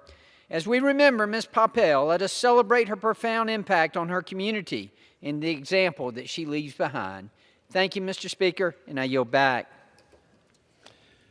For what purpose does the gentleman from New York seek recognition? Mr. Speaker, I seek unanimous consent to address the House for 1 minute and to revise and extend my remarks. Without objection, the gentleman is recognized for 1 minute. Thank you, Mr. Speaker. Yesterday, the New York Post editorial board wrote about President Trump's plans to accept a free gift from Qatar of a $400 million Boeing 747-8 jet. The New York Post said, quote, "What is President Trump thinking? He's bragging of winning a $400 million gift, a palace in the sky from Qatar that in effect he will eventually own personally. Quote, sorry, this gift is far from free. Qatar will surely expect something in return. Quote, and the optics are beyond awful, especially as Congress mulls hundreds of billions in Medicaid cuts. The New York Post continues, that not only looks bad, it creates all kinds of conflicts of interest and runs smack into the Constitution's emolument clause, which prohibits foreign gifts. The Post editorial closes, quote, but given all the foreign investments and conflicts of interest and now a $400 million plane, they seem designed to benefit the president more than anything. This from the New York Post editorial board. I couldn't have said it better myself. Thank you, Mr. Speaker. I yield back. For what purpose does the gentleman from California seek recognition? Speaker, I seek unanimous consent to address the House for 1 minute and revise and extend my remarks. Without objection, the gentleman is recognized for 1 minute. Mr. Speaker, the moment of reckoning for California Governor Gavin Newsom has arrived. While I have been fighting to protect Medicaid benefits for Californians, the governor's irresponsible actions are now threatening deep cuts for Medicaid in California. You see, Newsom has made California the only state that offers Medicaid to everyone in the state illegally. That has already cost us $9.5 billion just this year in state funds, and now it also threatens to cost us even more in federal funds.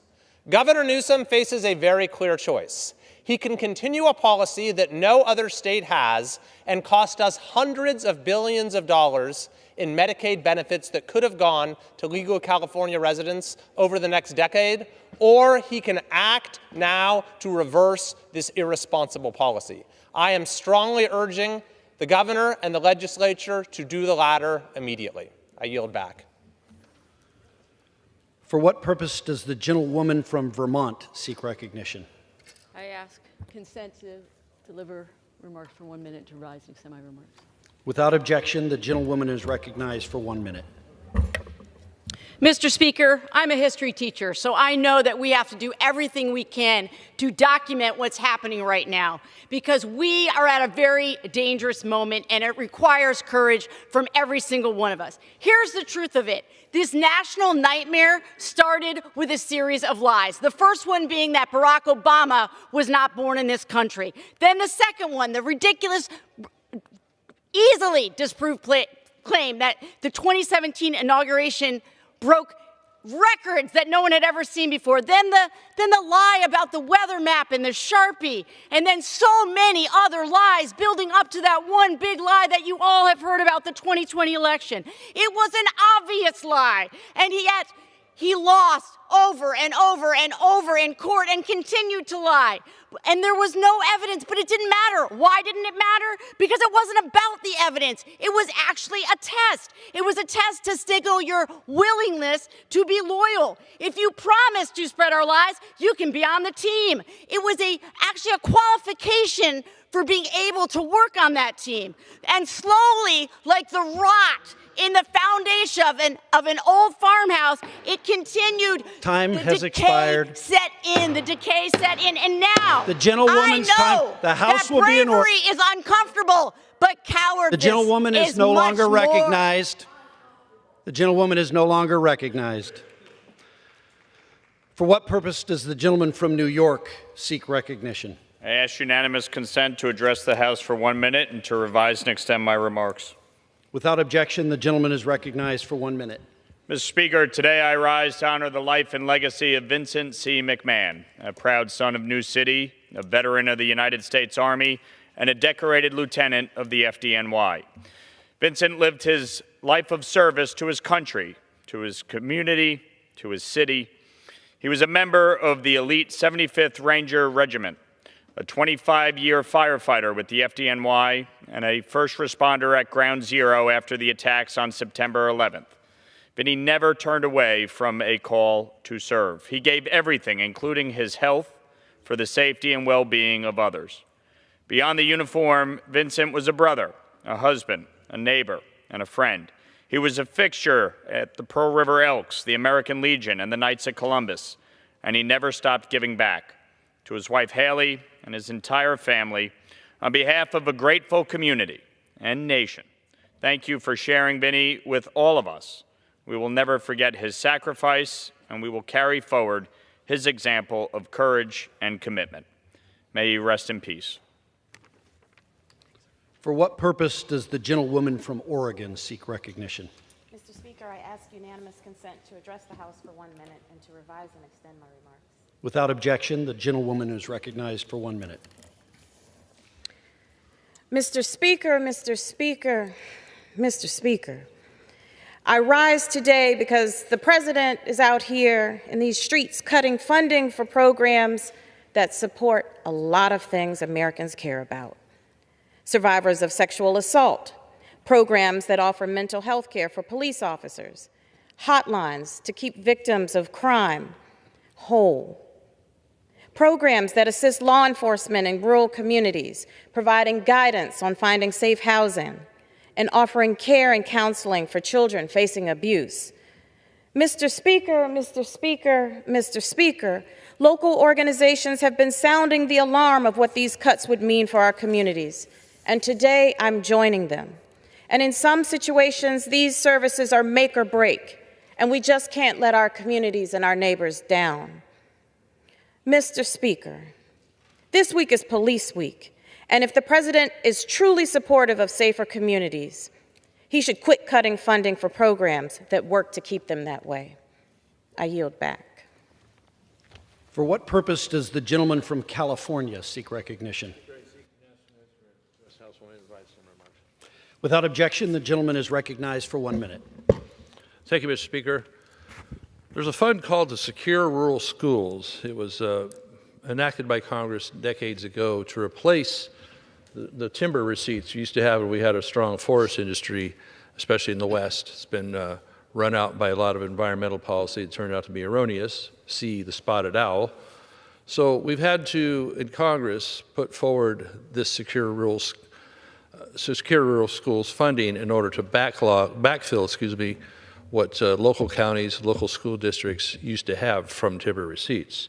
So good news is that this piece is in the House Agriculture Reconciliation Bill. So that's good news for these rural counties that have been waiting for a long time since it's already expired back in March. It is a lifeline for many areas in rural America. The federal government controls so much land. Some states it's somewhere between 40 and 80% of the land that counties can't collect property taxes on when the timber harvest isn't happening anymore like it used to. And for some reason, the United States is the #1 importer of wood and wood products. Instead, we burn millions of acres every year in the West. So SRS was created as a promise. If Washington is going to tie up these lands, it needs to help fund the basic services that these counties need. I yield back. For what purpose does the gentleman from Indiana seek recognition? Mr. Speaker, I ask unanimous consent to address the House for 1 minute. Without objection, the gentleman is recognized for 1 minute. Mr. Speaker, I was privileged to recently join members of the United Steelworkers Local 1010 in Hammond, Indiana, to commemorate Workers' Memorial Day. During the proceedings, I shared how when the steel and manufacturing industries of Northwest Indiana were beginning more than a century ago, the workers labored in long hours in extremely dangerous conditions and were regrettably considered expendable. But today, through the power of collective bargaining, our workforce has the ability to negotiate with management and enact workplace protections that say we value labor and we value safety. As a federal legislator, I am committed to building on the progress, and I'm very concerned about the proposals to cut back the ability of the Department of Labor to implement federal workplace protections. As a member of the House Appropriations Committee, I will make every effort to ensure that OSHA and the National Labor Relations Board have the resources and direction they need to ensure that all workers make it back home to their families and loved ones at the end of the day. With that, I yield back. Gentleman yields back. For what purpose does the gentleman from Colorado seek recognition? I ask unanimous consent to address the House for 1 minute and to revise and extend my remarks. Without objection, the gentleman is recognized for 1 minute. Mr. Speaker, I rise today to honor and remember the life and service of Police Officer Garrett Swayze to the Colorado Springs community. On November 27, 2015, Officer Swayze, a member of the University of Colorado, Colorado Springs Police Department, responded to a call of an active shooter at the Planned Parenthood office. Officer Swayze, who was one of the first officers on the scene, boldly and courageously engaged the shooter and was fatally shot. Officer Swayze had been a police officer for 6 years and was a co-pastor for Hope Chapel in Colorado Springs. Officer Swayze left behind his wife, Rachel, and his children, Elijah and Faith. Officer Garrett Swayze represented the best in all of us and faithfully and heroically served the Pikes Peak region until his final moments. On behalf of Colorado's 5th Congressional District, I thank Officer Swayze and his family for their service to our community and our nation. Thank you, and I yield back. The gentleman from Colorado yields back. For what purpose does the gentleman from Indiana, Virginia, seek recognition? I ask unanimous consent to address the House for 1 minute and to revise and extend my remarks. The gentleman is recognized for 1 minute. Thank you, Mr. Speaker. We've all seen the recent news on Ukraine. Zelensky is set to meet Putin. Putin must immediately agree to a 30-day ceasefire. To force that, the United States and President Trump must increase the pressure on Putin. This is not a regional fight. Ukraine's sovereignty is a U.S. national security issue. And it's also a humanitarian crisis. As of 2023, the U.S. State Department had documented the abduction of approximately 20,000 Ukrainian children. That number has only increased. The program that was keeping track of those children has recently been cut. These Russian abductions represent a deliberate effort to eliminate Ukrainian national identity, destroy family ties, and are a specific element of a genocide crime under international criminal law. The Russians claim further that 700,000 children have been seized. None of this can stand. As someone who's traveled over a dozen times through Ukraine in order to investigate war crimes, I know how important it is that we make a stand now, not later. We must uphold our American values by seeking peace in the region and demanding the immediate return of Ukraine's missing children. We will see this week whether Mr. Putin shows up for peace talks with Ukraine on Turkey or remains an international pariah and coward. Thank you. I yield back. For what purpose does the gentleman from Wisconsin seek recognition? I'd like to ask unanimous consent to speak for 1 minute and to revise and extend my remarks. Without objection, the gentleman is recognized for 1 minute. Today, in a committee hearing, in which there were probably very few people in the room, the Republican majority voted to expand the low-income housing tax credit. First of all, the low-income housing tax credit doesn't really benefit a lot of low-income people. But in any event, the way it works, we give 70% of the cost of a developer's project to him in tax credits. 70%. That seems a strange way to solve the housing crisis in this country for a Democrat. It's even stranger for a Republican. Even stranger for a Republican. But in any event, I think people should look at this. We're spending $13.5 billion every year on this credit. And like I said, it primarily, you can get it on all sorts of think tanks. The primary benefit is the developer. Probably the number 2 beneficiary is the biggest banks in the country. And it is something that ought to be reviewed. Thank you. For what purpose does the gentlewoman from Ohio seek recognition? Mr. Speaker, I ask unanimous consent to address the House for 1 minute to revise and extend my remarks. Without objection, the gentlewoman is recognized for 1 minute. Thank you, Mr. Speaker. Many across our nation are outraged at the $400 million luxury airplane, the Palace in the Sky. that President Trump just accepted from the nation of Qatar. That's against the Emoluments Clause of the Constitution. And he took the bribe in plain sight. Meanwhile, our nation is very short on air controllers who are trained. Look at Newark, New Jersey. They have had radar failures, repeated flight delays due to serious staffing shortages. This is true across our country. But what does the Secretary of Transportation, Mr. Duffy, say? He said, what you see in Newark is going to happen in other places across the country. My reply, excuses aren't an answer. So going forward, what do we need to do? As of May 1st, we are 3,000 air controllers short in this country. Workforce is aging, they're stretched thin and understaffed, exacerbated by DOGE, buyouts, and firings. The FAA just simply doesn't have the people, and it's going to get worse as people travel this summer. While Newark grabs headlines, the pain is felt across America. Mr. Speaker, let President Trump sell the plane, $400 million, and put that money into training more air controllers for their safety and for the safety of this nation. I yield back. Time has expired. Members are reminded to refrain from engaging in personalities towards the President. For what purpose does the gentlewoman from Oregon seek recognition? Mr. Speaker, I ask for unanimous consent to address the House for 1 minute and to revise and extend my remarks. Without objection, the gentlewoman is recognized for 1 minute. Thank you, Mr. Speaker. Today, I rise to celebrate Marilyn Weber, a remarkable leader whose impact on Kaiser Permanente Northwest and our community cannot be overstated. Marilyn served Northwest Permanente for 35 years, Kaiser Permanente Northwest for 35 years, including 8 years as the Northwest Permanente Chief Financial Officer. She expertly guided the company through challenging and innovative times. She is a mentor, advisor, and friend to me and many others. I saw firsthand her unwavering commitment to the mission to deliver the best care possible to Kaiser members across Oregon and Southwest Washington. Marilyn connected finances to people, ensuring that decisions supported health care.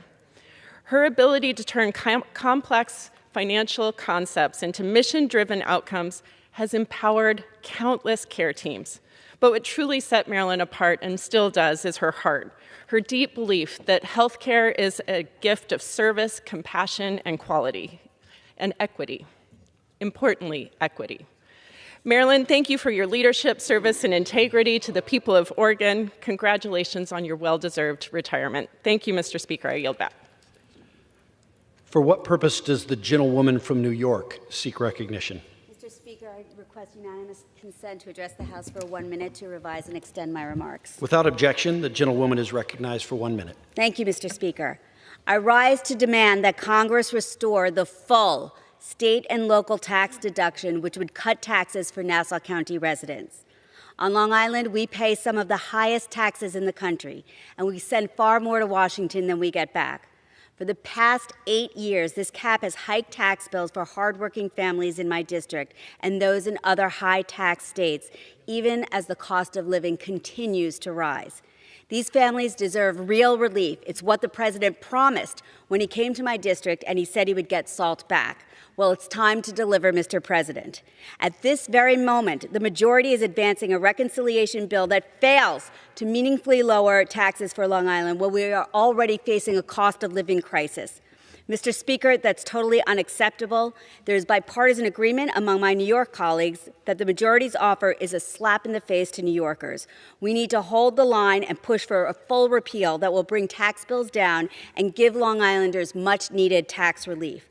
I came to Congress to cut taxes and make life more affordable for my residents. I'll continue to explore every possible avenue to do just that. I yield back. For what purpose does the gentleman from Virginia seek recognition? Without objection, the gentleman is recognized for 1 minute. Mr. Speaker, I rise to recognize the month of May as Asian American, Native Hawaiian, Pacific Islander Heritage Month. Virginia is home to a dynamic and growing ANHPI community, a community that across the country and in Virginia contributes in every field, including business, education, science, technology, and of course government. And many leaders in our community immigrated from Asian countries in pursuit of the American dream, like my family, and their stories and success are a testament to the founding ideals of our country. So happy ANHPI Heritage Month to everyone. I also rise today to recognize the month of May as National Cancer Research Month. Every day, 5,000 Americans will be diagnosed with cancer. More than 1,600 will die from it every day. And now more than ever, we must support our dedicated scientists and doctors across the country who work to treat and care for patients. And I urge everyone to support robust funding for medical research for cancer so we can find a cure and stop the cuts to cancer research. So happy National Cancer Research Month to everyone. I yield back. For what purpose does the gentlewoman from Minnesota seek recognition? Ask for unanimous consent to address the House for 1 minute to revise and extend my remarks. Without objection, the gentlewoman is recognized for 1 minute. Mr. Speaker, I rise today to recognize Sue Abderholder for her transformational leadership and advocacy for accessible mental health care services in Minnesota. During her 24 years of service as the Executive Director for the National Alliance on Mental Health Illness, Minnesota, she helped pass over 24 landmark laws that reshaped education, healthcare, housing, criminal justice to better serve people living with mental illness. Sue championed legislation to require mental health training for teachers and expanded crisis and early intervention services. Thanks to Sue's unwavering commitment to expanding culturally responsive, person-centered mental health care, our communities are safer and healthier. I'm grateful for her years of service and hope she has a wonderful retirement. Thank you, and I yield back. For what purpose does the gentlewoman from Arizona seek recognition? Mr. Speaker, I ask unanimous consent to address the House and revise and extend my remarks. Without objection, the gentlewoman is recognized for 1 minute. Mr. Speaker, I rise today to call out and condemn Donald Trump's astounding corruption. Just last week, he signaled that he would change the name of the Persian Gulf to the Arabian Gulf. And today, he arrived in the Middle East, where he is expected to accept a $400 million luxury 747 from Qatar to replace Air Force One. From attempting to rename the Persian Gulf to accepting luxury airplanes as unprecedented personal gifts, Donald Trump would rather waste time on ridiculous political stunts designed to curry favor with foreign governments and line his own pockets than to address the issues affecting the American people. As the first Iranian-American Democrat elected to Congress, I can tell you that the Persian community in the United States and across the world is outraged at the attempt to change this historically significant name. And that is why today I am proud to introduce the Persian Gulf Act to prohibit any federal funds from being used to rename the body of water and prevent government documents from referring to the Persian Gulf by anything except the name. As Donald Trump acts only for himself, I will continue fighting against his corruption and for the American people. Thank you. Members are reminded to refrain from engaging in personalities towards the president. For what purpose does the gentlewoman, for what purpose does the gentleman from Rhode Island seek recognition? I ask to address the House for 1 minute and to revise and extend my remarks. Without objection, the gentleman is recognized for 1 minute. Mr. Speaker, I rise today for the 8th time to call on the Trump administration to restore funding for life-saving food aid for malnourished children. Adija Nutrition in North Kingstown, Rhode Island, produces more than 88 million pounds of Plumpy Nut, a peanut paste that has served millions of malnourished children around the world per year, or at least they did until Donald Trump stopped that funding. Despite Congress passing this funding, which would continue this food aid, and the promises from the administration that the program will continue, Adija recently received a notice that read, "We will not be moving forward at this time." This is despite the urgent, life-saving need for relief around the world. While Adija's work has been interrupted, and will continue to feel the consequences of this interruption. It is not too late to restore this funding. Congress has already appropriated this funding in a bipartisan manner. The money has been appropriated. The Trump administration just needs to do what it said it was going to do and restore the flow of funds for this life-saving food aid. The lives of children around the world depend on it, and I yield back. For what purpose does the gentleman from Tennessee seek recognition? To instruct the world what a nice gesture is, 1 minute or less. Without objection, the gentleman is recognized for 1 minute. Thank you, Mr. Speaker. President Trump was offered this $400 million airplane. He said he thought it was a nice gesture. A nice gesture is when somebody passes the salt and pepper. That's a nice gesture. A nice gesture is when somebody says, "Good morning. Have a nice day." That's a nice gesture. Nice gesture is when some gentleman pulls a chair out for a lady to sit down. That's a nice gesture. But to take a $400 million airplane from Qatar as the plane of the United States of America's president is cheap and demeaning and harmful to our country that has always flown high as the finest nation on this earth. It's also graft and corruption. The emperor wears no clothes, and I yield back the balance of my time. Members are reminded to refrain from engaging in personalities towards the president.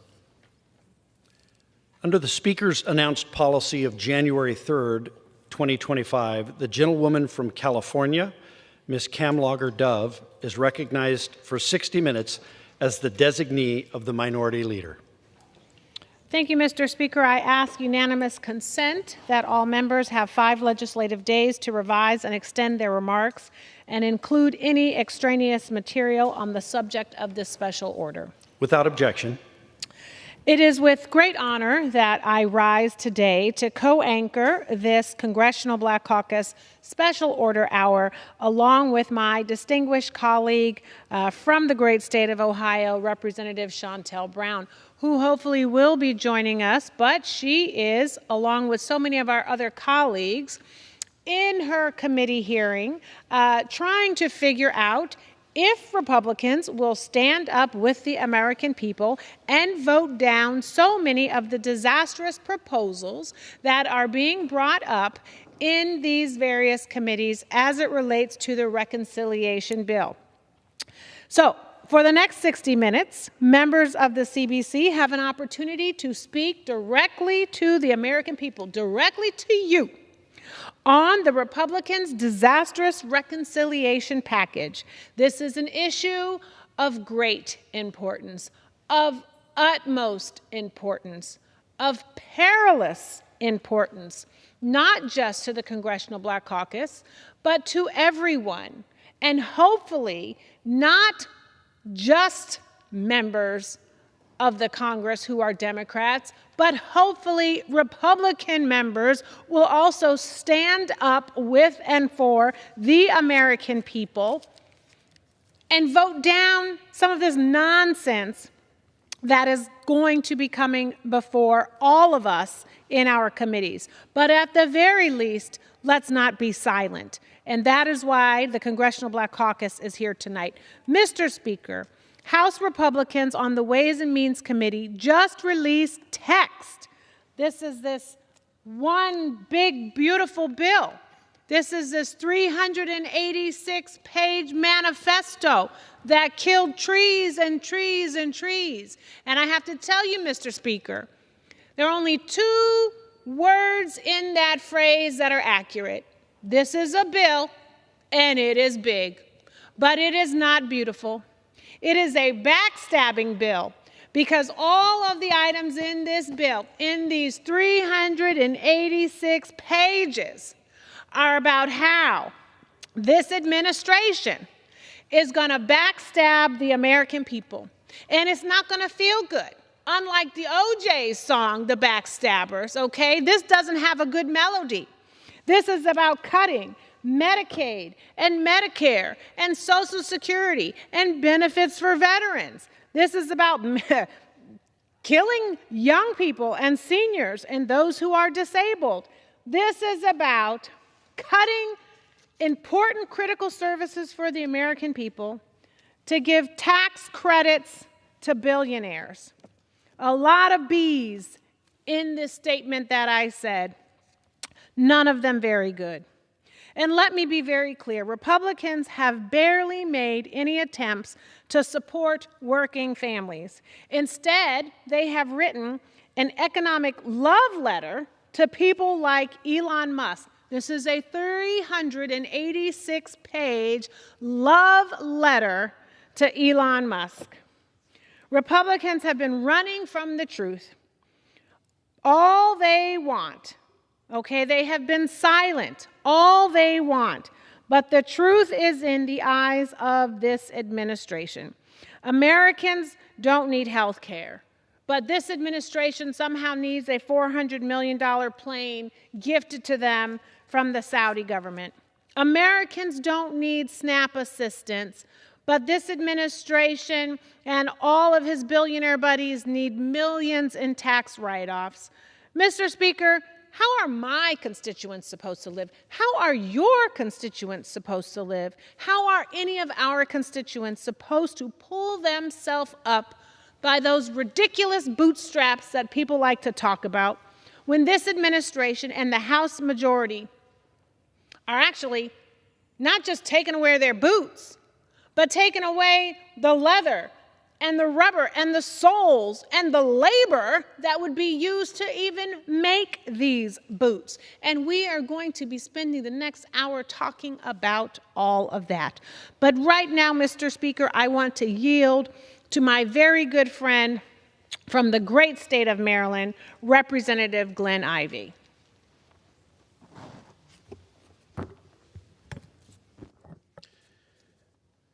I thank the gentlelady for yielding. And it's an honor to be here on behalf of the Congressional Black Caucus to address these issues and speak to these issues because they're so timely. And there's new developments that come every day with these that, keep us guessing as to what the Trump administration is going to do from one moment to the next. I'm going to talk about this plane from Qatar towards the end, but I did want to speak today, Mr. Speaker, about my deep concern about the appropriations and budget processes as established by the Constitution, because they're broken. I rise out of deep concern for our institution, our responsibilities and for the American people who elected us to make decisions. The continuing resolutions that we've been passing are temporary stopgaps, but they've become the norm. And it's not just a failure of a process, it's a failure of President Trump's leadership and House Republican leadership. Trump's economic failures include trying to make his tax cuts permanent, the DOGE cuts, and the irresponsibility of the tariff packages, which thank goodness he backed away from that a few days ago with respect to cutting a deal with China. But that's only for 90 days. And the challenge of the erratic and illegal behavior he's been exhibiting is that it really puts companies in a very difficult spot. Companies have to make decisions not just moment to moment, as apparently President Trump does, but over months, sometimes years, especially if they're going to make major decisions about something like, say, investing to build a new plant, because that can cost millions or even billions of dollars. And so when he does things like he puts up 130-something% in tariffs against one of the main trading partners of the United States, like China, it creates a major problem for companies who do trade with China, who get their materials or send their finished products to China. And many of those are American small businesses, and we've seen and heard from many of those over the past couple of days. Some are toy manufacturers that I've been listening to as they talk about what's happened to their companies on the radio, and they're concerned about what might happen for them at the key time of year for their businesses, which would be the Christmas holidays. But the Trump administration didn't pay any attention to that. In fact, he just moved forward with the tariff cuts or the tariffs that he put in place, not just against China, not just against our adversaries, but against allies like Canada and Mexico, France, Germany, and other countries. And it's been devastating to the American economy and businesses across the country. He ran for election telling the American people that he was going to make their economic lives better, that he was going to help them financially be better off than they were under the Biden administration. But it's clear in the first 6 months of what he's been doing that he's not putting money in their pockets, he's taking it out. And I think it's critical for us to make sure we understand fully what's going on here with respect to the packages that they're trying to move. He's trying to do it mainly through executive order. He's been unable to move major pieces of legislation through the House, and House leadership hasn't pressed him to do it, even though we're supposed to be doing these things through the appropriations process. Matter of fact, the Constitution gave us the obligation to move these bills through the appropriations process, but the Republican leadership in the House has failed to do that. And the failure to pass these appropriations bills has led to things like federal workers. They're being forced out of their positions. Some of them are being concerned about whether their paychecks are going to come. Small businesses, that we just mentioned a moment ago, especially those that are relying on government contracts, are having trouble making payroll. And in some of those instances, they've already done the work that they're supposed to get paid for. But the Trump administration has done two things. One is it's withdrawn contracts, but it's also, even though they performed the work, refused to make the payments and force some of these companies to shut down and fire some of their employees, even though they already did the work. And we're also going to have challenges, I think, too, with respect to communities who've been hit by major disasters. Unfortunately, I just saw, while we were waiting to start this process a few minutes ago, we had 3 major natural disasters today across the country, but FEMA's under attack and the funding is being cut. With respect to reconciliation, as we just talked about a moment ago, the $881 billion in cuts to Medicaid is a shocking development. We know that what that could mean for communities across the country is that hospitals have to shut down, medical treatment facilities might have to be closed, people who perform medical services like doctors and nurses might not be available. And so, and certainly in urban areas and suburban areas like mine, there's going to be a major impact from that. But in red states and rural districts as well. I just heard a report on the radio last week. It was talking about a district in a rural area where their hospital runs, I think it said 70% of their funding comes through Medicaid in one way or another. And if these cuts are made, that hospital is going to have to close. And if that hospital closes, it creates essentially a medical desert going 200 miles each way. So the next time you have a serious car accident in that area, they're going to have a tough time getting people to the care that they need. Or any kind of medical emergency, say perhaps from a complication in a birth scenario, or basic day-to-day medical services, they're going to have to drive hundreds of miles in some instances just to go see a doctor. With respect to the impoundment issue, I want to raise that too, because the Trump administration has started making the argument that even though money's been appropriated, they don't have to spend it. And the reason they're trying to do that is because they want to take control away from Congress, the power of the purse that was given to Congress through the Constitution, and take control of that themselves. And they want to do that so they marginalize Congress and make the spending decisions that they want to make. And we saw that with the $1.6 trillion that was that the Trump administration decided how to spend that, because we didn't pass a regular appropriation set of bills. We had to do it through the continuing resolution. It left them discretion that I don't think that they should have. And I got to say, I'm concerned about the way he's used his discretion in some of these processes. Some of the budget cuts that they've made, for example, VOCA, Victims of Crime Act is what that stands for. Cutting grants to help people who are victims of crime. Why would he take a step like that? Violence Against Women Act, VAWA. That's to help women who are surviving sexual assault or domestic violence. Why would you cut a program like that? We cut USAID programs that one of our colleagues referenced earlier about how that has had a positive impact on the starvation issues, the USAID efforts. But they're cutting programs that's going to lead to, I saw one estimate, 1.6 million people will die over the next year based on these cuts that he's making right now to foreign aid. We stopped funding AmeriCorps. which means less teachers in areas that are in desperate need of teaching assistants. We've got a lot of schools out there who are short on full-time teachers, certainly short on economic system. The United States has the largest economy in the world. Most other nations rely on the U.S. dollar to hold their savings and reliably conduct international trade. Putin wants to end that. Trump's unprecedented and irresponsible reciprocal tariff regime is helping Putin achieve that goal.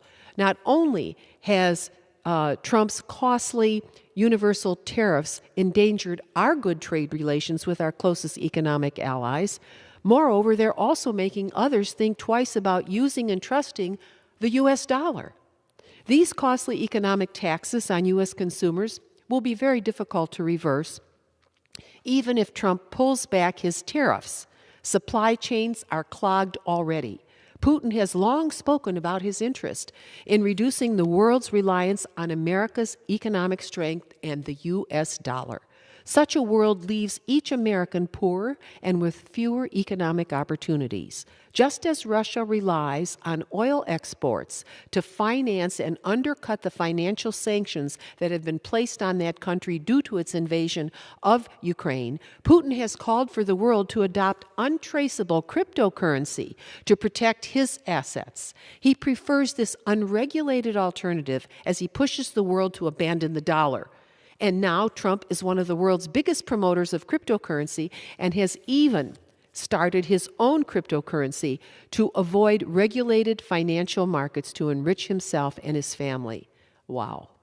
And fifthly and finally, the Trump administration's actions to date are upending America's global reputation. Perhaps most damaging, Trump has upended our global reputation as a responsible partner and guardian of liberty across our world. He leans toward dictators. What's that all about?